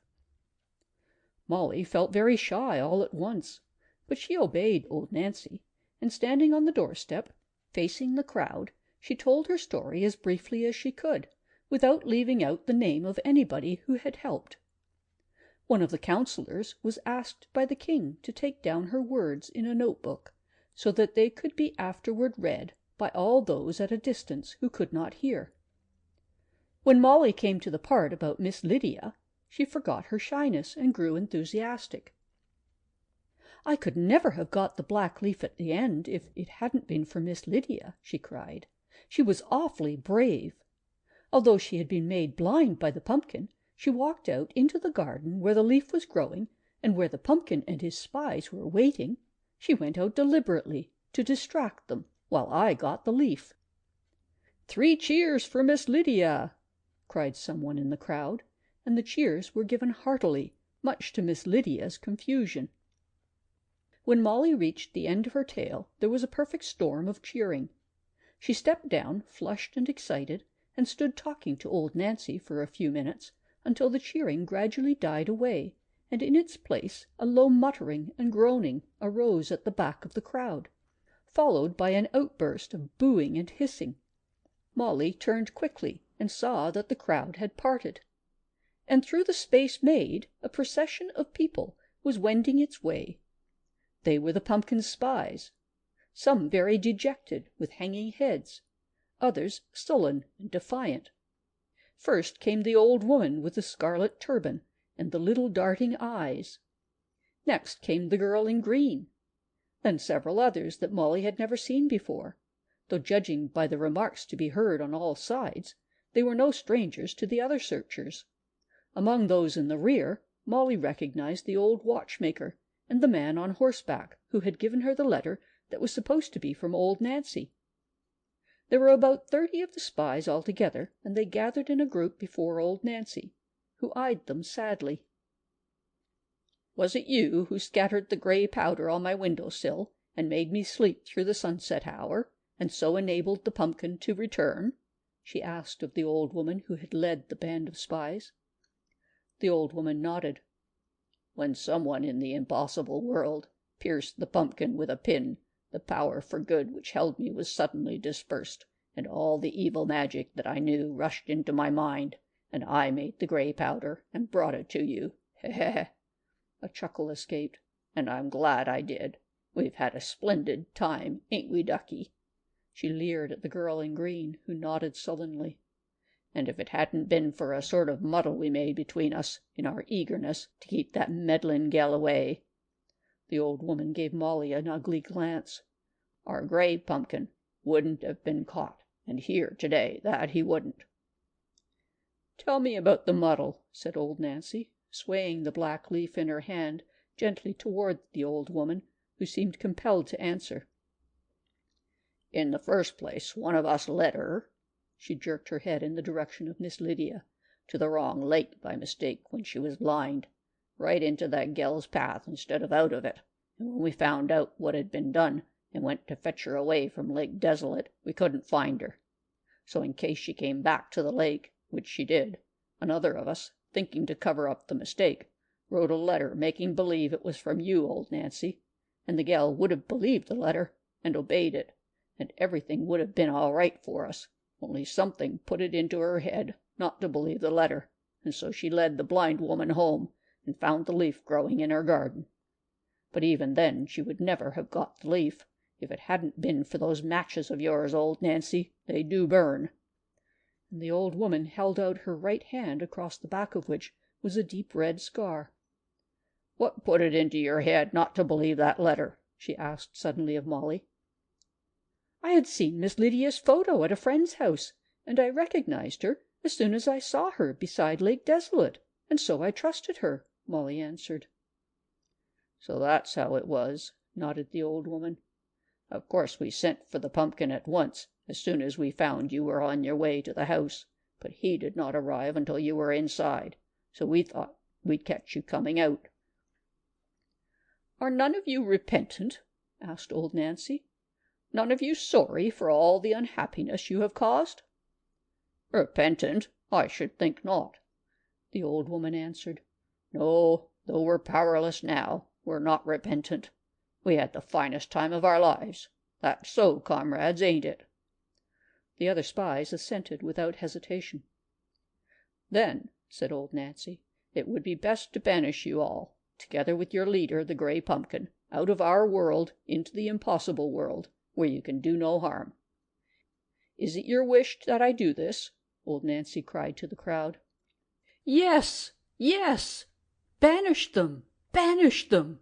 the answer came from hundreds of voices, and for a few minutes there was a deafening roar from the people. But as old Nancy lifted her hand, the noise died away, and there was silence again. Old Nancy moved among the spies, touching each with the black leaf and muttering some words to herself. They shivered as the leaf touched them. "You shall retain your human forms in the impossible world," said old Nancy to the spies. "But all the evil magic you have learned you shall forget. You will forget, too, your life in this world. Sometimes you will have vague recollections, but you will never be able to find your way back here again, and you will not be able to do any harm to others in the impossible world. I am allowing you to retain your human forms because, bad as you have not been as bad as the gray pumpkin. According to your wicked acts in this land, so will your unhappiness be in the impossible world. You will be very unhappy," she ended, pointing to the old woman. Then, muttering some strange words, old Nancy waved the leaf again, and the spies moved slowly away toward the great tree on the opposite side of the high road. "Knock 3 times," commanded old Nancy. And the old woman, with a last defiant toss of the head, knocked 3 times. The door in the tree swung open, and one after the other the spies passed through, and the door closed after them with a thud. All this time the gray pumpkin had remained motionless in front of the cottage door, and now old Nancy approached him, and touching him once more with the black leaf, said, "Go back to the impossible world. Not as a pincushion this time, though you shall still retain your hated shape, and shall not resume your human form again. You shall become a footstool for people to kick about and rest their feet on. You shall become a hassock. Go, and never, never return." Slowly the gray pumpkin swayed from side to side, then rolled away across the road to the tree. It knocked 3 times against the tree. The door opened, and the gray pumpkin passed out into the impossible world. The silence which followed the closing of the door in the tree was broken by a terrible guffaw of laughter from Glan's father. At once a wild outburst of cheers and laughter and shouting came from the crowd on the hill. Cheers for old Nancy, cheers for the king, cheers for Molly and Jack, cheers for the other searchers. There seemed no end to the cheering, for the people were mad with delight. But through it all Glan's father laughed on, until the tears rolled down his cheeks, and Aunt Janet grew flustered and alarmed. But Glan only stood in front of his father, his arms akimbo, and laughed too. "That's right, father," he cried. Go on, let him be, Aunt Janet. He's not had a laugh for years and years." Meanwhile, Jack and Molly were making preparations for returning home through the tree. Molly handed the satchels back to old Nancy, and although both the children were sorry to leave their friends, they felt that now their work was finished, they would like to return home. It was a long time since they had seen mother and father. And so they began to say good-bye to the little group of friends around them, including Mrs. Jennett, who had arrived with Mr. Jennett, so exactly like herself, in time to witness the exit of the pumpkin. The king and old Nancy had been talking apart from the crowd, and now they turned to Jack and Molly. "Will you accept this," said the king to Molly, handing her a little box, "as a small token of our thanks and appreciation of the service you have done this country?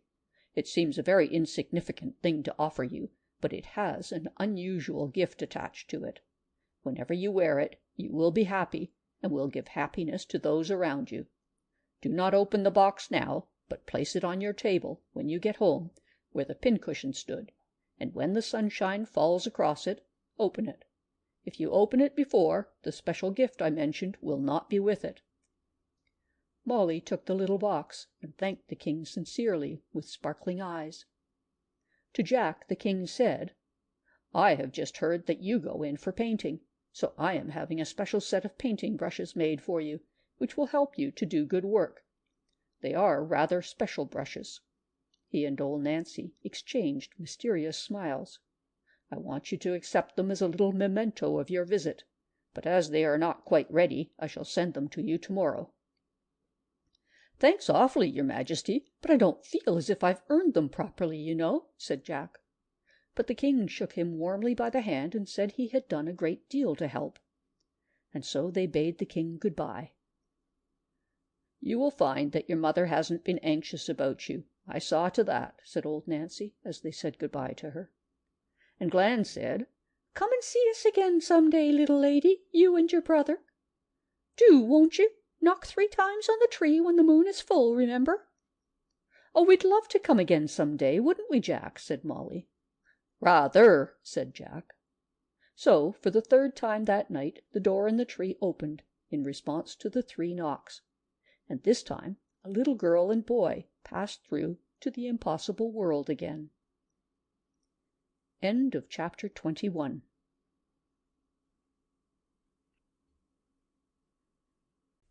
Chapter 22. The Impossible World Again. When Jack and Molly reached the fence that separated their garden from the wood, Jack was surprised to find his slipper still lying there, the slipper he had lost on the way out. "Oh, I say, Moll," he said, "look here. I forgot to give old Nancy her slipper back, and now I've got 3 slippers all alike." Which was, in truth, the case. As they crossed the garden, they noticed that day was just dawning. They found the back door locked, but Jack scrambled through the scullery window, which was unfastened, and so let Molly in without disturbing anybody. They crept upstairs, and managed to get an hour's rest before the breakfast bell rang. Molly remembered to place her little box on the dressing-table before she went to sleep, and when she woke she saw that the sun was streaming right across it. So she sprang up eagerly and opened the box. Inside was the most exquisite silver bangle that she had ever seen. Molly was delighted, and she found afterward that it had indeed some special charm about it, for she was always happy when wearing it, and those around her seemed the same. At the breakfast table, Mother and Father seemed to the children to glance at them rather curiously. "Mother," began Molly, "do you know who gave me this?" And she showed her the silver bracelet.